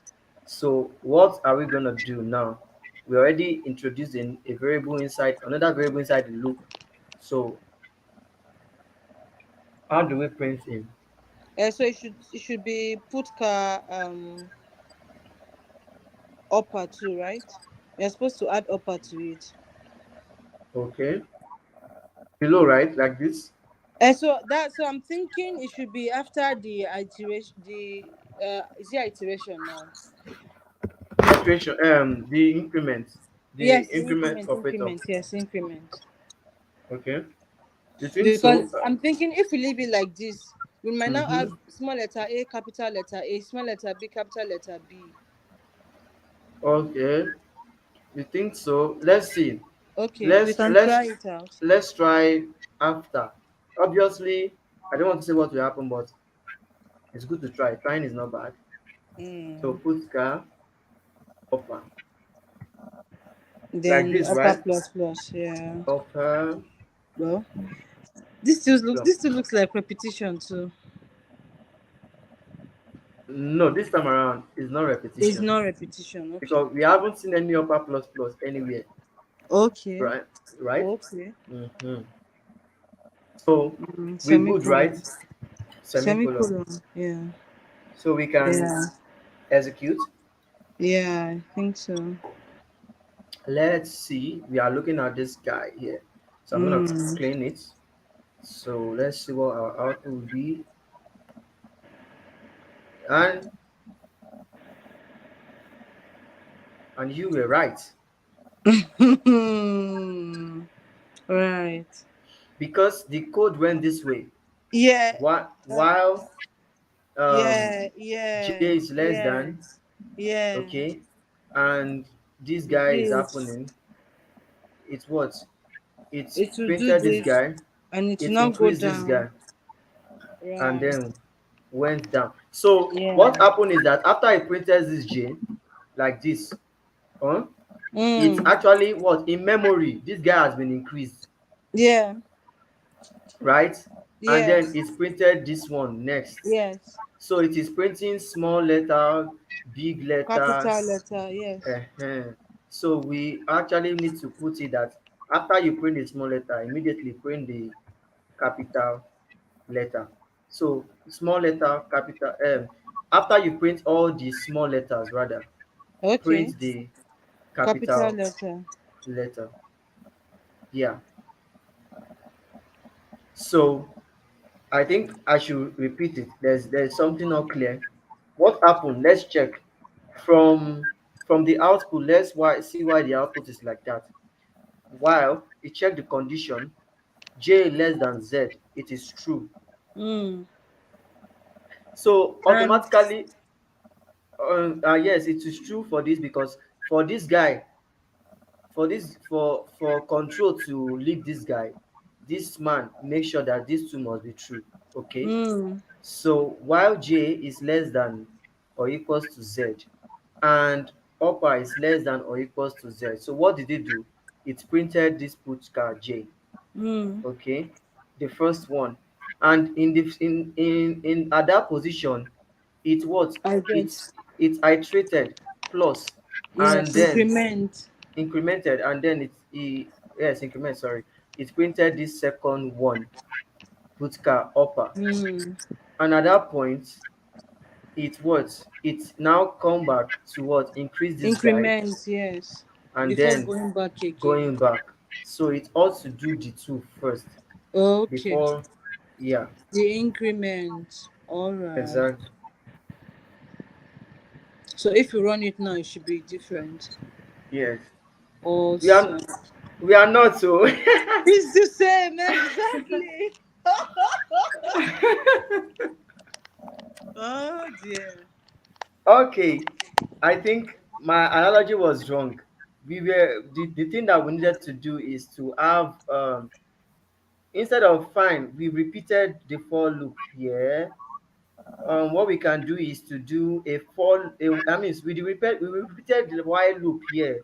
Sorry, Mm. sorry, sorry. We repeated the while loop here.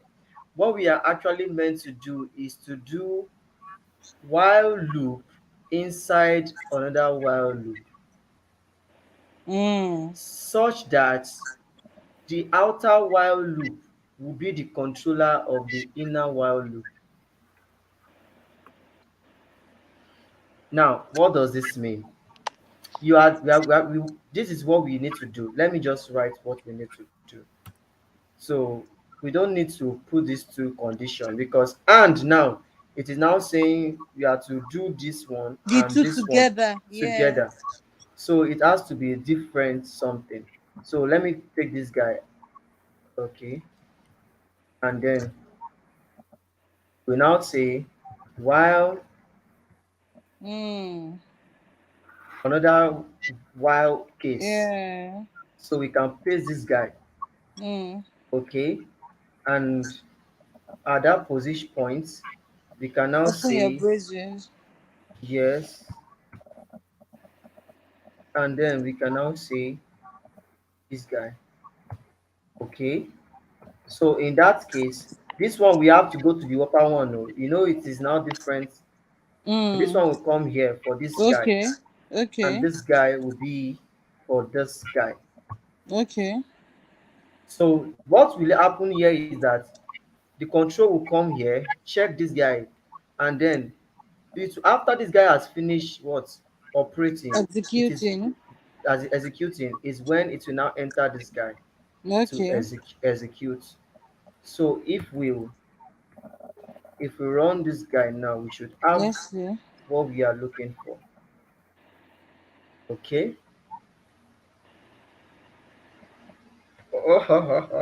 Still the same, right? I No, suspect it. there's error somewhere. What we Why have is here it showing is A, small a, capital A, then small a, capital A, B, C, D, E, F, G. It's yes.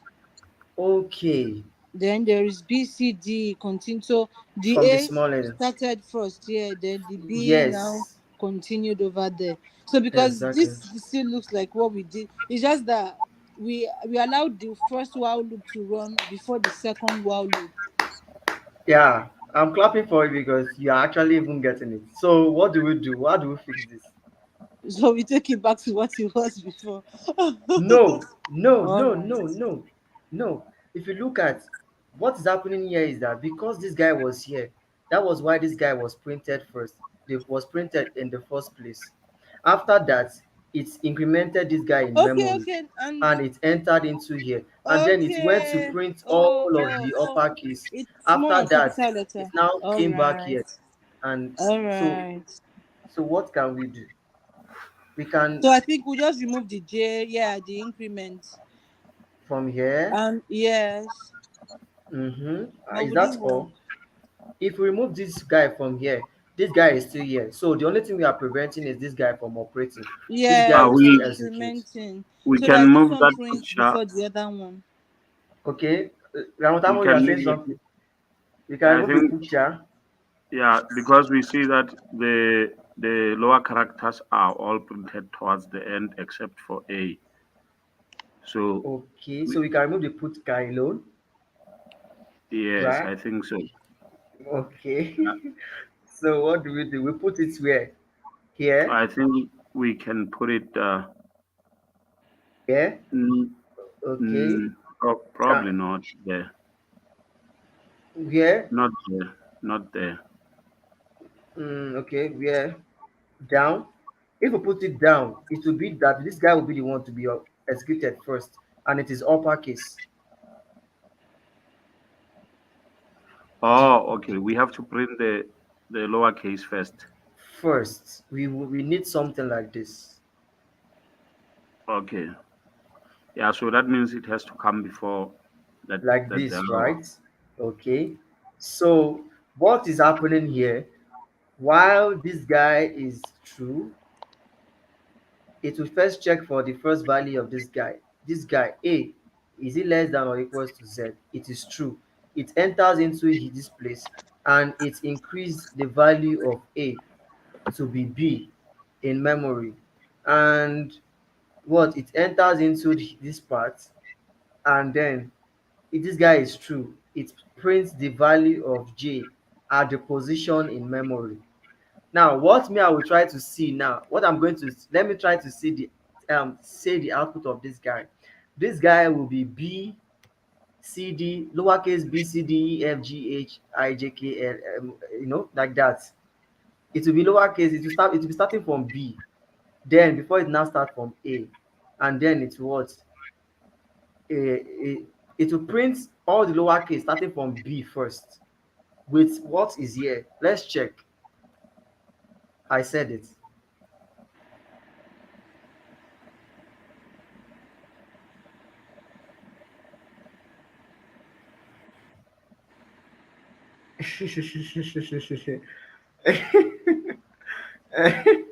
Guys, let me see. Let's look at what I was thinking.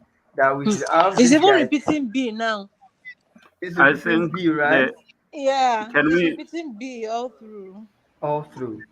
can we do the original logic that we did, but with Original, right? yeah. Like I this mean too. This no, but okay. with we start with the we take the upper outside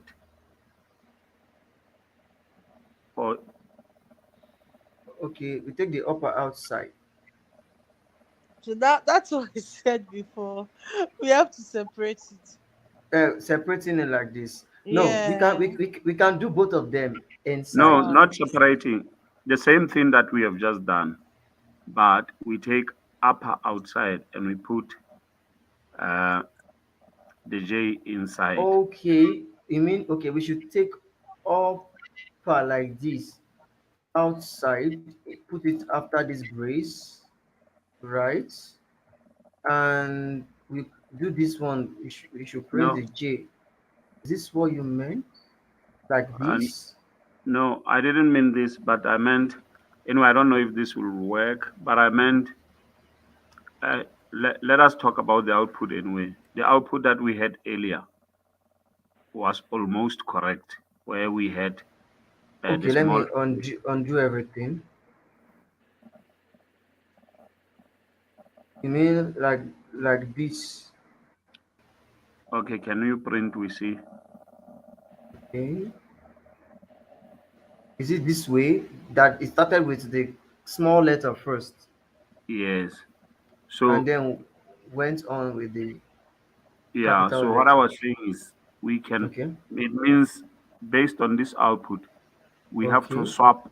We have to swap the arrangement of those two while loops so that it will start with the smaller characters and end with the upper characters. Then after we have done that, we can now deal with the A itself. So take this guy. Yeah, so that means the loop in the while loop inside should be the Okay. one wrapping the other one. This guy should be the one above. Is that what you mean? Yes, that's what I'm trying to say. If we do like that, let me do what you meant. Like this. Isn't it?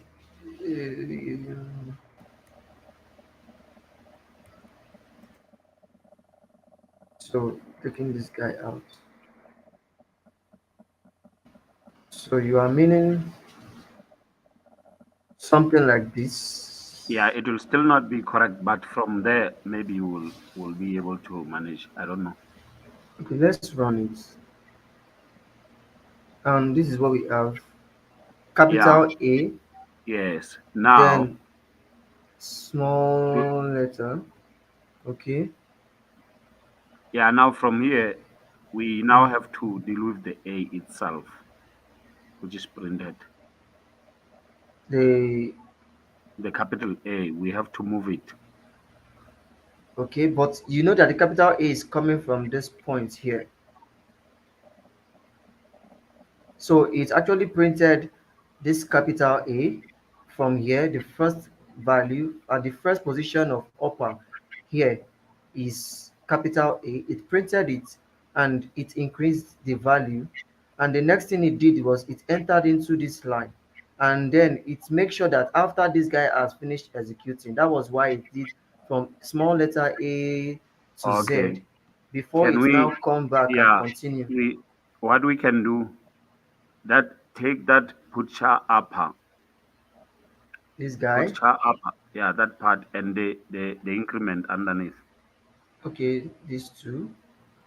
I've Yeah, taken then them. you can put them under, go down, line 47. 40. No, Okay, no, sorry. 47. Okay, like this. yes. Ooh. Ramatamu, you have done some wonders. Okay, we don't know if it will work. Let's see. So we are saying while this is correct, enter. Okay, there is nothing to execute. This is no, there is nothing to execute at this point. This is another while loop. Enter through it, check, is this true? Okay, correct. It will run this guy till this guy finishes first. After this guy has finished, then it come outside, and then of course it will print the upper, and then check the value of this upper according to what is here. Then it finishes and then it exits. I'll come again. The control comes from this point, checks the value of upper if it is less than z, and it is true. Then control enters true, and what it sees is a new another while loop, which Okay, is checking for j if it is less than z, and yes, if it is true. Because it is a while loop, at this point it is going to do some rotation until this loop here, until this very loop here becomes false, before it would okay, exit this house and then comes down, and it sees that it is to print another upper, which is from this point here, capital A. It will print it, and what it will do, because it has gotten out of this loop, it will now yeah, start this loop, because this guy yeah. is a loop.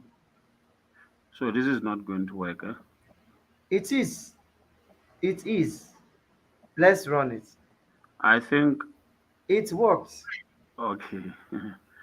All Let right. me break it down again. Let me break it down again. The only thing that can still be adjusted here is that, let me break it down first is we what how does it, why is this output like this? Okay, this output is like this in the sense that we started from this point while upper is less than z. Okay, so in the first case here, it was not even concerned if probably this is upper or lower. All it was concerned about was what? The condition for it to enter this line and execute. So it is actually concerned about the ticket that is here. If this ticket is valid, then you can give you entry to perform operation. Although this ticket or this condition here will keep running on this loop because this guy is a loop.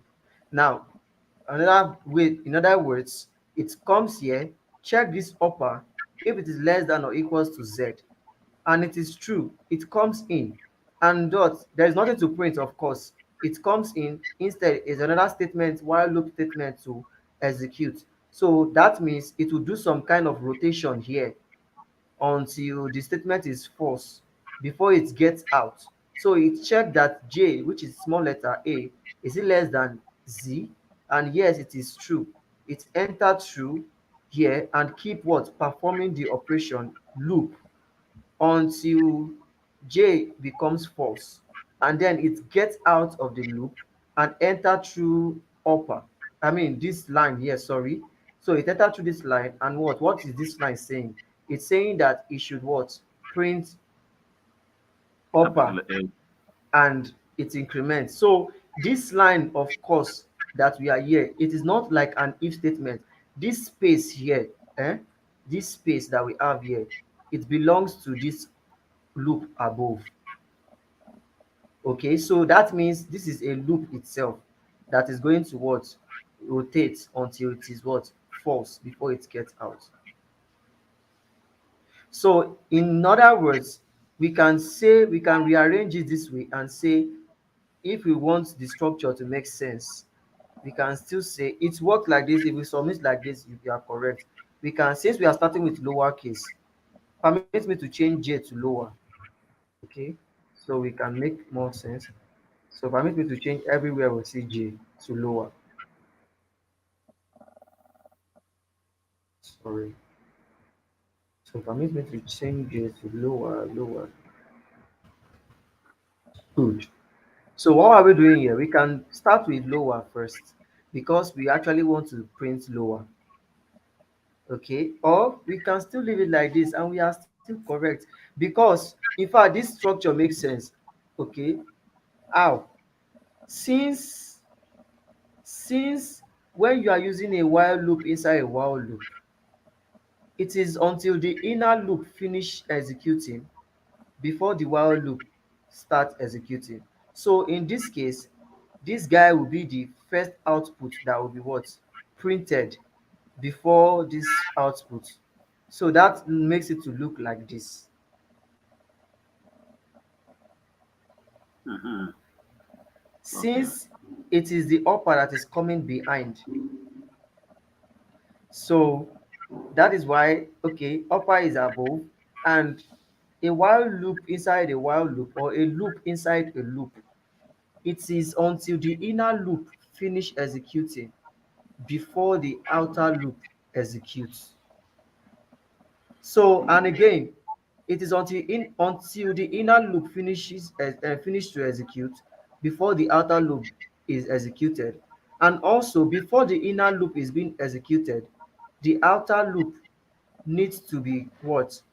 The condition of the outer loop is what will determine if this loop will enter here or not. But in this case, we can still do something like if lower is less than, since we are just comparing z, there will be same range. So it makes sense we can do similar thing. We can do if lower is less than or equal to.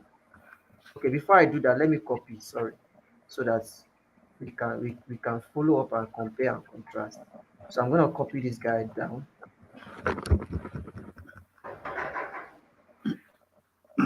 So we want the same result.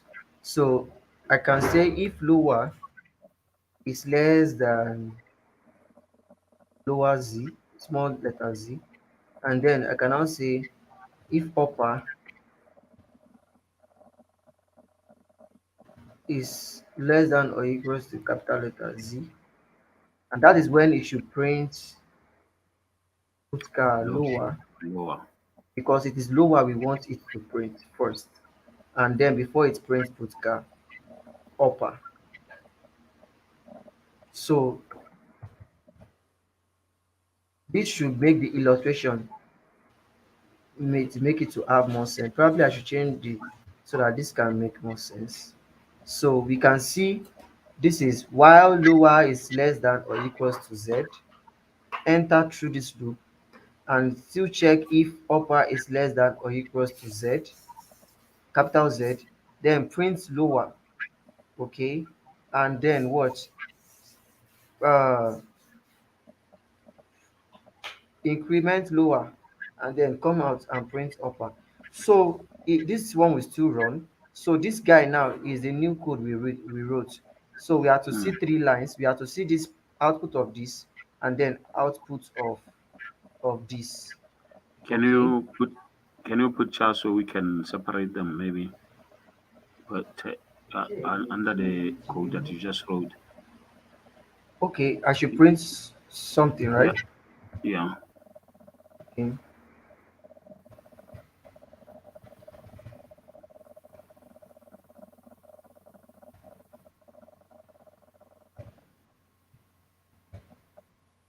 So before this will work like that, we have to print a new line because put char does not print a new line. So we can now print now. Okay, okay, I didn't close this guy. Print F, not print. Print F and then this guy print F. So Mm. wow. Okay, what's happening here? Let's see. There is repetition. Some this is an endless loop It's a happening somewhere. There is error somewhere. Okay, from here, while lower is less than or equals to Z, while upper less than or equals to Z, we should print lower, and lower equals lower plus 1, then put upper. Okay,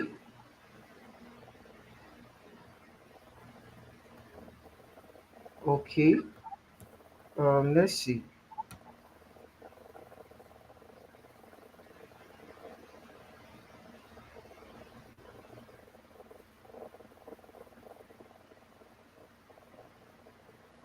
which one works and which doesn't work for now. I think the one we just put now did not work because this is line 2. This is second output aside the for loop that is above, and it's coming down out to this point here, and it's looking as okay. I think it is two output up. Okay, two while loop are operating at the same time. Did you get it? Two while loop of the same name are operating at the same time. So is it that I just copy out this guy, the one that is below? Can you see? Let me run it now. It still didn't work. Oh, definitely, probably this logic is wrong. So each to its own for now. Yes, I think. Okay, okay. This is where the logic is wrong. No, no. Okay, probably it will be each to each his own. So let's see. Upper, upper. Mm-hmm.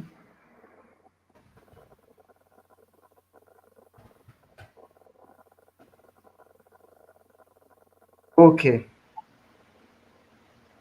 it has to be each to his own. I think this is where while loop fails. Okay, so guys, let's not confuse, but we'll see while this thing did not work. So what we did we change here is that it has to be each to his own, which it has to be like this. It has to be like this. That is, we are if we are comparing from above, whatever you use from as a condition for the while loop, it has to be what will be inside here. Whatever you use from this point is what you use to compare. But I don't really know why it happened that way. It's supposed to print because it's almost like the same thing, we just actually interchanged. Let's see on the for loop. So we can have for loop. Let me run this back. So this is working. So I can do print f for loop.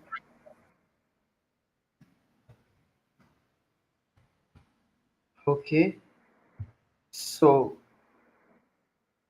we are using a for loop inside a for loop. So this guy, let's take this guy now and put it inside. You can see it's between I and X. So, and the one above is a small letter, lowercase, and the one below is a uppercase.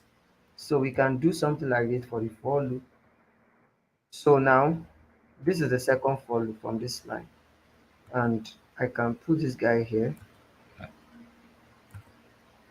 So what I want this guy to do now is to, I'm not printing that one from there.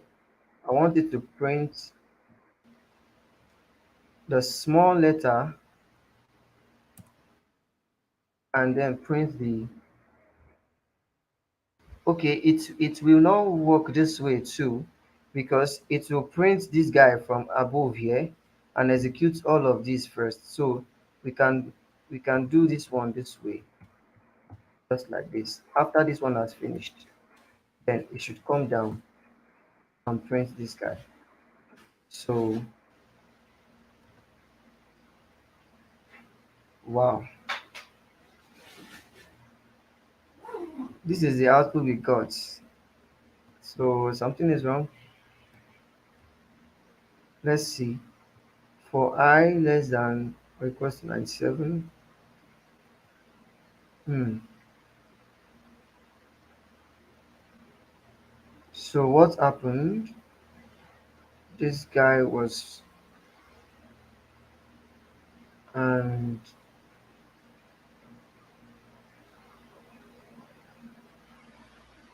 wow. Let's see what happened here.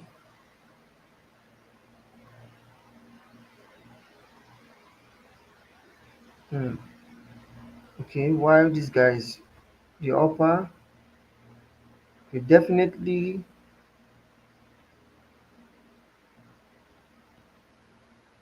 upper, this one will be the one to control this one. So upper we have to control lower. I think that is where the point is coming from.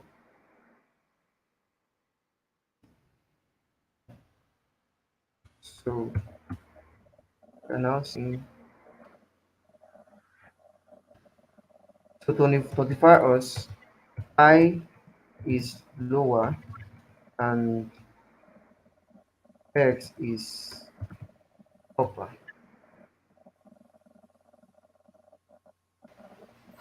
Hmm. Our loop is not working. Nested for loop.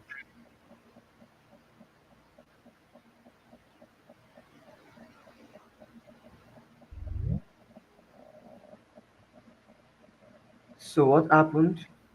This guy prints and enters, and then it's printed this guy. Oops. But it's almost the same thing we did here. Okay, we need to probably we are not going to increment this guy immediately. As regards the, then it is from here we increment. So this should work. Okay, now it didn't work. Let's see.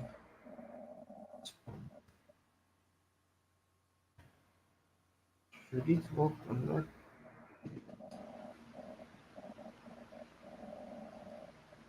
So um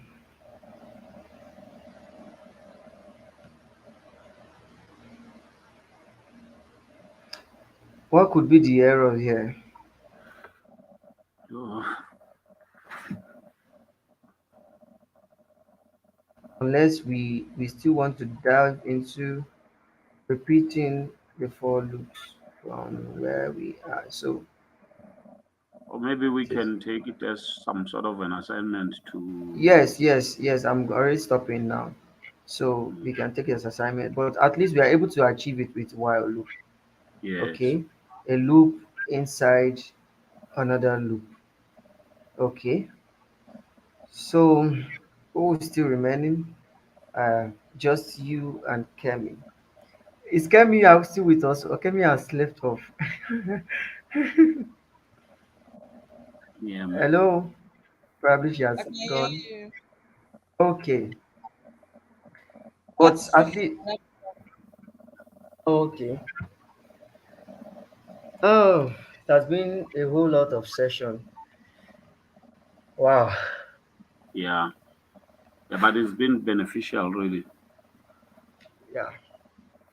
So I think everyone should be able to. Probably we can continue. Um, I don't know, but I think I'm a bit exhausted now. Yeah, we can rest for now, so tomorrow we have more energy. Yeah. So we have some stuff here that looks logical, and we are going to work on them today. But at least the approach of solving all of these tasks, it is making sense to us. That is one of the things I intend to um, achieve with us. So, Hmm. of course, we are able to understand how to use loop at this time, and also the put car, and also the ASCII something of a thing. So, but let me quickly see. I think the way I did my while loop, I nested each of them. Even let me see the OX01 variables, if else while. So that is under VI. That la- that is under where?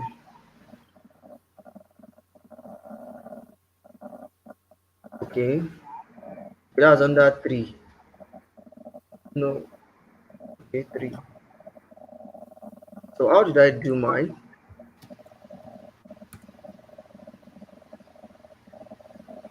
Okay, I used a for while loop. Can you see my screen, guys? Yes, we can. So I did.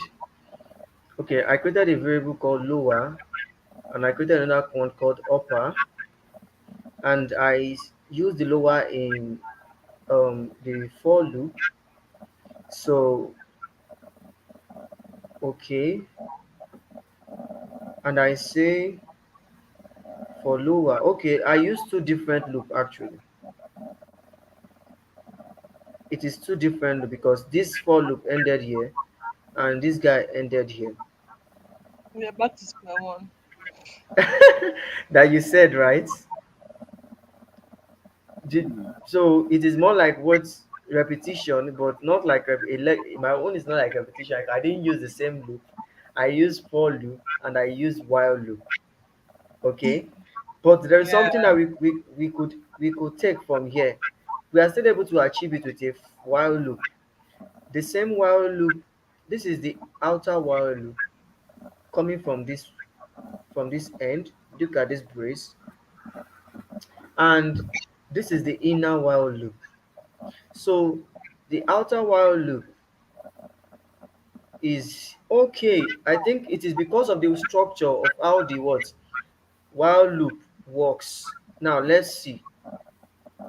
The while loop, this condition is while upper is less than z, it entered through here and executed what is here. Probably on, but I will still try to see if I can achieve with it, if we can achieve this thing with for loop, nesting for loop, that is putting a for loop inside of for loop. But one thing I can interpret here is that it is checked while it entered that this condition is true. So it is like it is true forever. I mean, at this point. So it is true, true, true, true. So at every true, this is allowing this guy to do his work.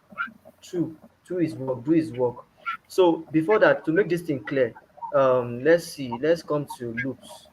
I will show you by the flow chart or the data flow of loop. I will show us what we are talking about. Uh, this is while loop. Excuse me. Look at while loop is what it will check for the condition. If the condition is true, it will what come and then execute the code. Okay, it will execute the code. So what is happening now is that what is happening here, I wish I can draw to quickly illustrate this. Let me see. Let me quickly draw this. I'll try to use um, my touchpad. So while loop will check condition, consider this as condition. If it is true, then it will enter through this guy and then execute what is inside. Okay, so let's call this guy as something that the while loop enters. But at the same time, this while loop, what is inside here is like another while loop. Okay, so it checked this other while loop is now checking for the condition again. Okay, it's checking for the condition again, and when the condition is true, it come in again and then execute what is here. And after it was false, it came out and then it continued with this outer while loop. Oops, the sense that this chart, this is while it checked that first condition, it was true. It entered, it's another while loop, checking another condition, which is true. So in the sense that as it checked that condition, this while loop is executing. This condition was initially to the first true. So the first true kept remaining to be true because there's nothing for it to check. There's no increment at that point. Instead, what it meant was another while loop, which eventually had an increment. So it checked this while loop, it was true. And at that point, everything inside here at that point is true. Up to this point, it was now true. And this while loop is another loop. It came in and checked what is here. It's true. So this while loop check what is here. Instead of the control to go down, instead it go back and what? It was rotating around this point, rotating around this point, rotating around this point until it was false before it now came down to execute this guy, and then it go back to what compare. So this guy has been taken out as if like this, and we are now left with something like this. So it came continue to compare with this before everything finally elapsed. The only thing right now is that we should have been able to use the we could have been able to interchange each other to use lower here and print lower. Okay, let's see. I think what we could have done is lower, change this guy to lower. So every lower we change it to upper and every upper to lower. So lower, let's see, lower, lower, this guy, upper, upper, upper, We are uh, going to reverse the print that the way. print. Okay, I think you are right too.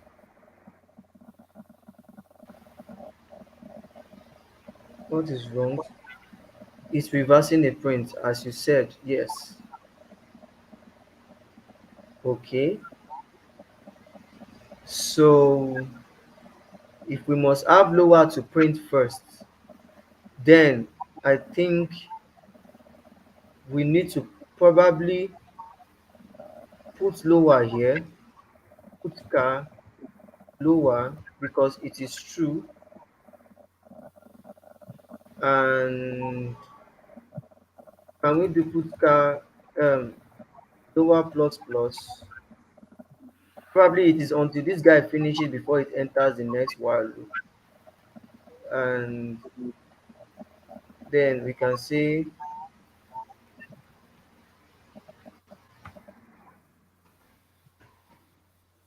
let's see what will happen here. This is the same. It's going to print the small a only. I think. Okay, let's see. Then the rest. Hmm. Okay. So obviously, what if we put the 2 here?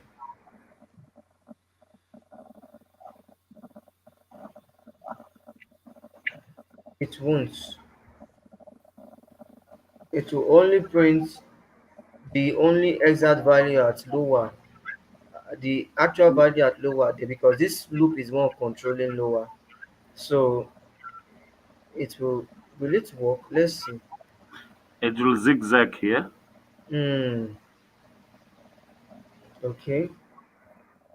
So and we put the the thing we tried the other time that was giving the somehow error is that we cannot declare a lower variable above and use it in the lower while loop of another variable below. So of course this condition is coming from this man here.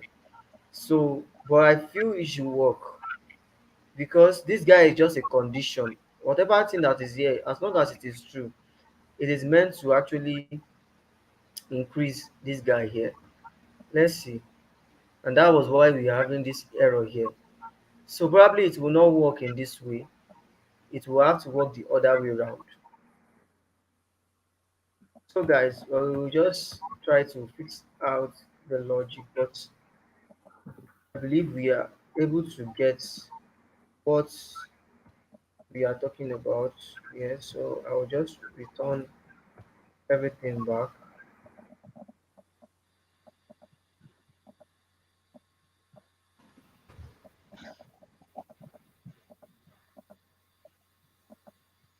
There will be lower, there will be upper,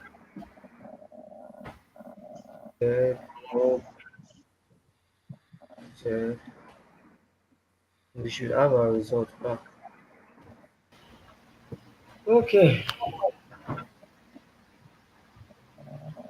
it's been a whole lot of session. This is a whooping almost 5 hours. Wow. Yeah.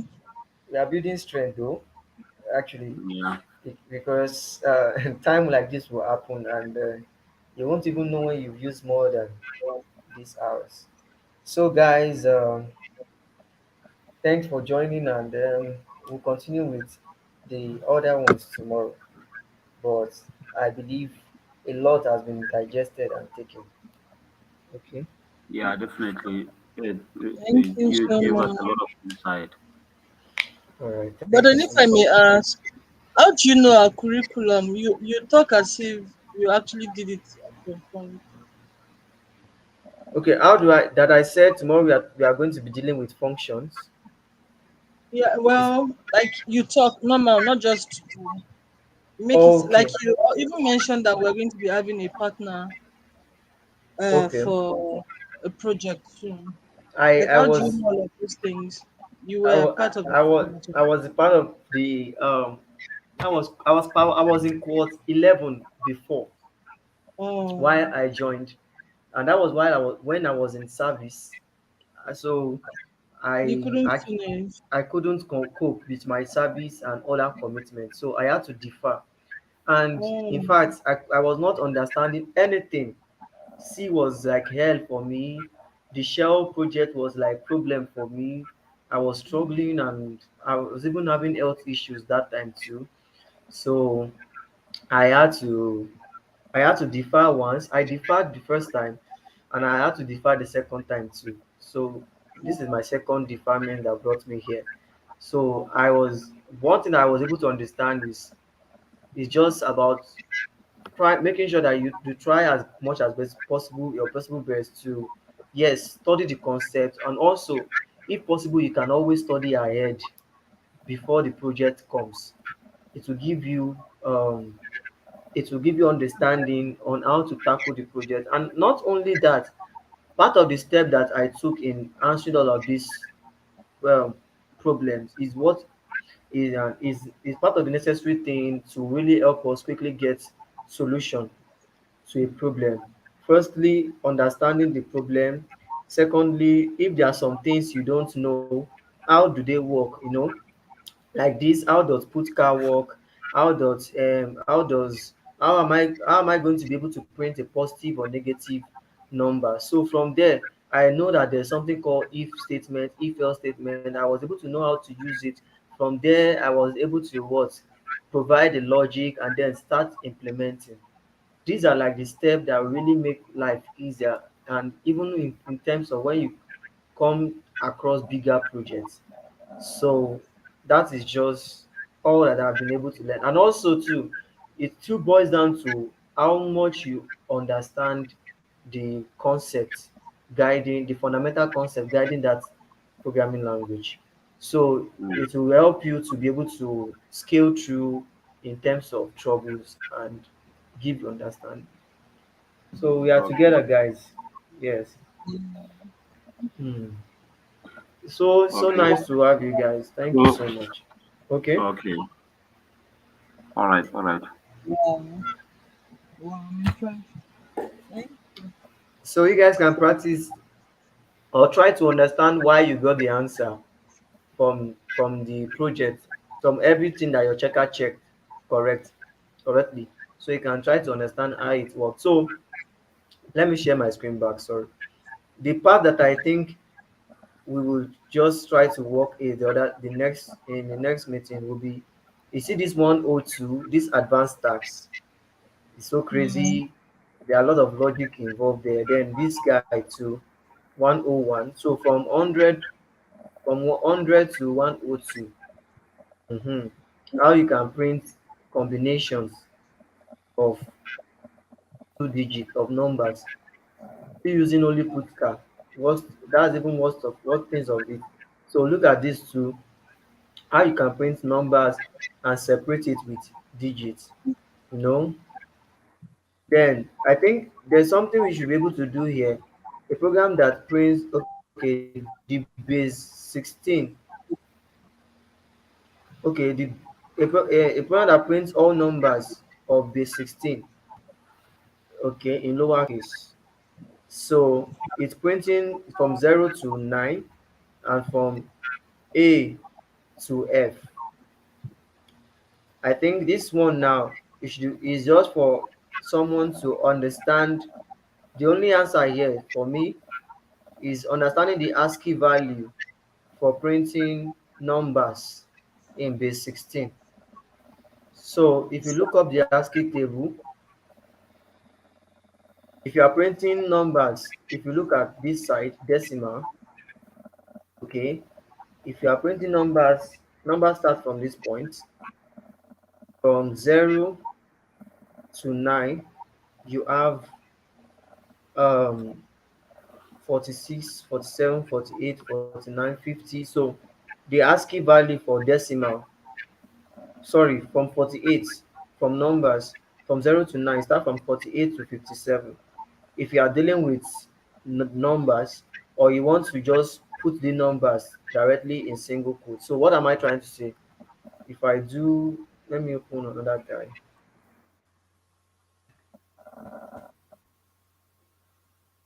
If I do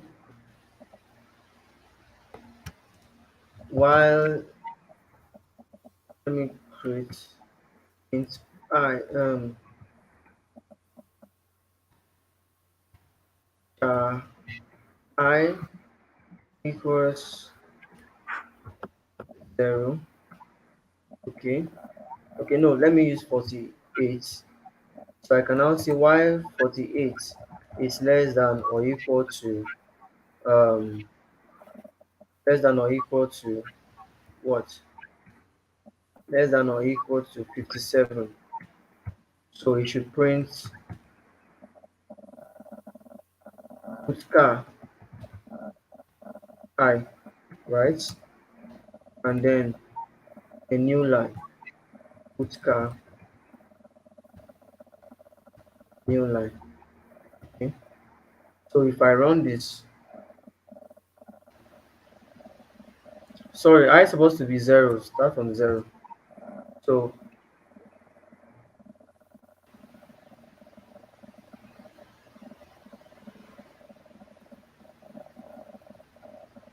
let me int I, sorry. What is happening? Why this guy is less than or equals to, okay, can anybody see what is happening? Why is this not running? Why? Just a quick one. Why? Is the condition there is I don't know. Yes, the condition, of course, 48 is less than 57. It's correct. And we are printing I, but it's not giving output. Kemi, can you look at it? Why is it not printing an output? I'm running it.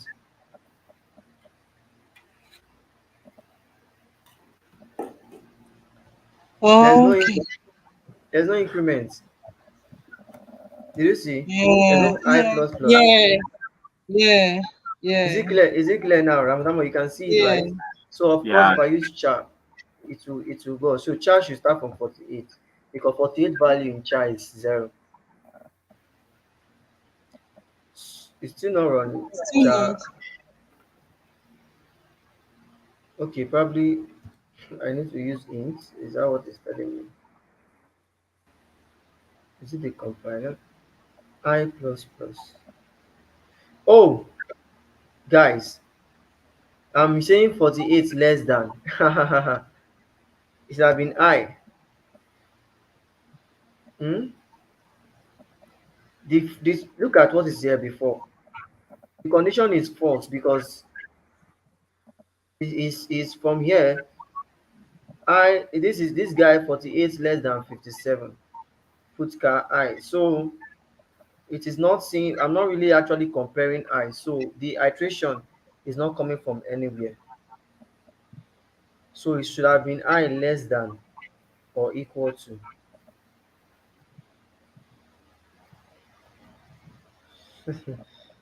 It's I still was not going to printing. say it's the same thing because that is 48. 48 less than or equal to It's 57. It's the same thing. same thing.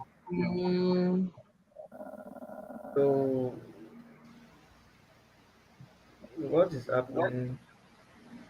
While condition is true, put car I. Is it the compiler? is it Let me possible he's reload. not seeing it in ASCII value or something? Okay, let's see. I really don't think so.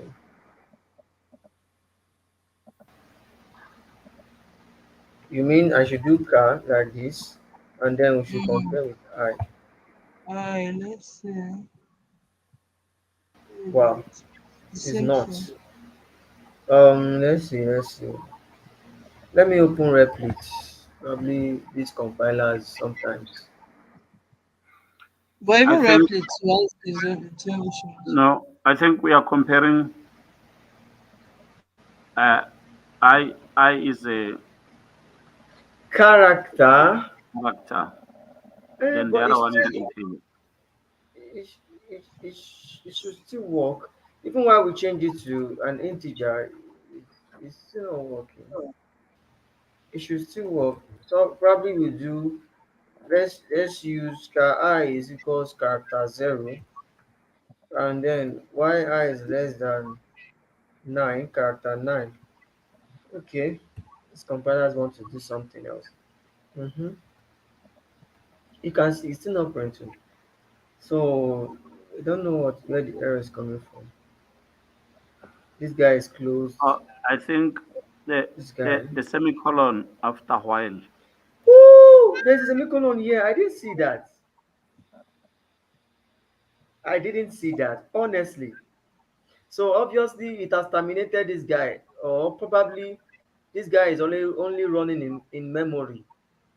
So if you go back to all that we had before, we were using int before, and in fact the mistake I did was y48 was less than. This was what had happened. So the only thing that can happen, let me say I use I here. If I print I from this point here, it will only print the last value that the condition was true. Let me say I'm not increasing from outside, so You it still didn't have even the print. semicolon there. Wow. Okay. So let me take away the semicolon and then. Put it back Oops. again. Okay. Okay. Finally. So look at that. I didn't see it at all. Oops. So we're talking about hexadecimal now. So from 0 to 9, we could bring it like this. So if I'm to print the hexadecimal, I just need to look for 15 decimal, the characters that start from 15 to uh, probably 100 or something. So I have to look, where is it? This is for alphabet, and this is another alphabet. Then,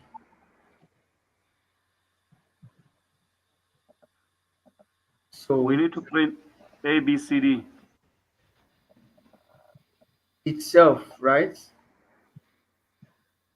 A, B, C, D, E, F Yes. as So individual values, right? So we need to yeah. So print. I think we can skip from. We go. I don't know how we will skip, but we go straight to.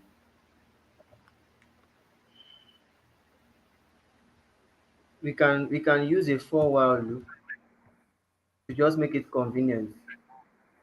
We can say for um we can use Okay. say Maybe we can for still do the same thing we did with upper the and ALX. lower. Yes. Hmm.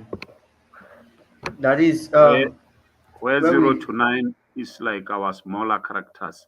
characters, okay, and then int lower is our word from this point, right? So we want to print 0 to 9 and then um A to F. So we can say while, so this one, you have to be the one at the top because it's the one that will print last.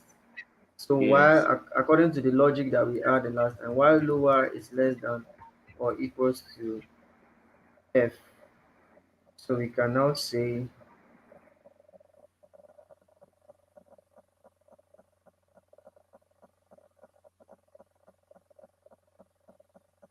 put this guy inside, and then we'll put this one down, and then we'll say put car lower, and then we'll say put lower dot plus. So this should give us expected result as we want it. Can you see it now? So it's worked this way.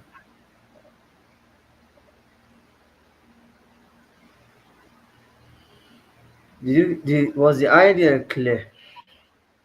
Yes.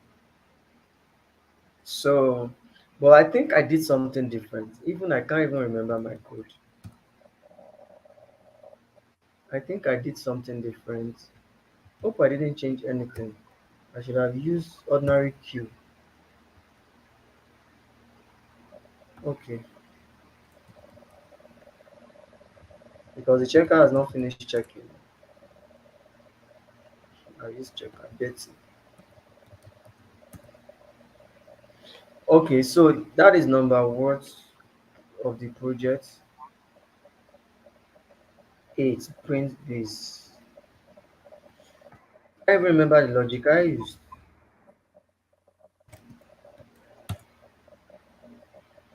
Okay, I obviously used the same thing. I said I set A, but I used a for while loop. Okay, so I used my while loop. I said let letters equals to A, and while letters is less than, so I said G, so A to F. You should print the letters, and then so I used a for while loop. So it's similar to what we used. Mm. The only difference is what we were able to achieve here was that we are able to do next loop inside loop. So like this. Oh, guys, it's time to move. All right. Thank you Okay. for No, tuning, thank and you very then much. have a nice rest. Bye, Okay. Kemi. Goodbye. Okay. Goodbye.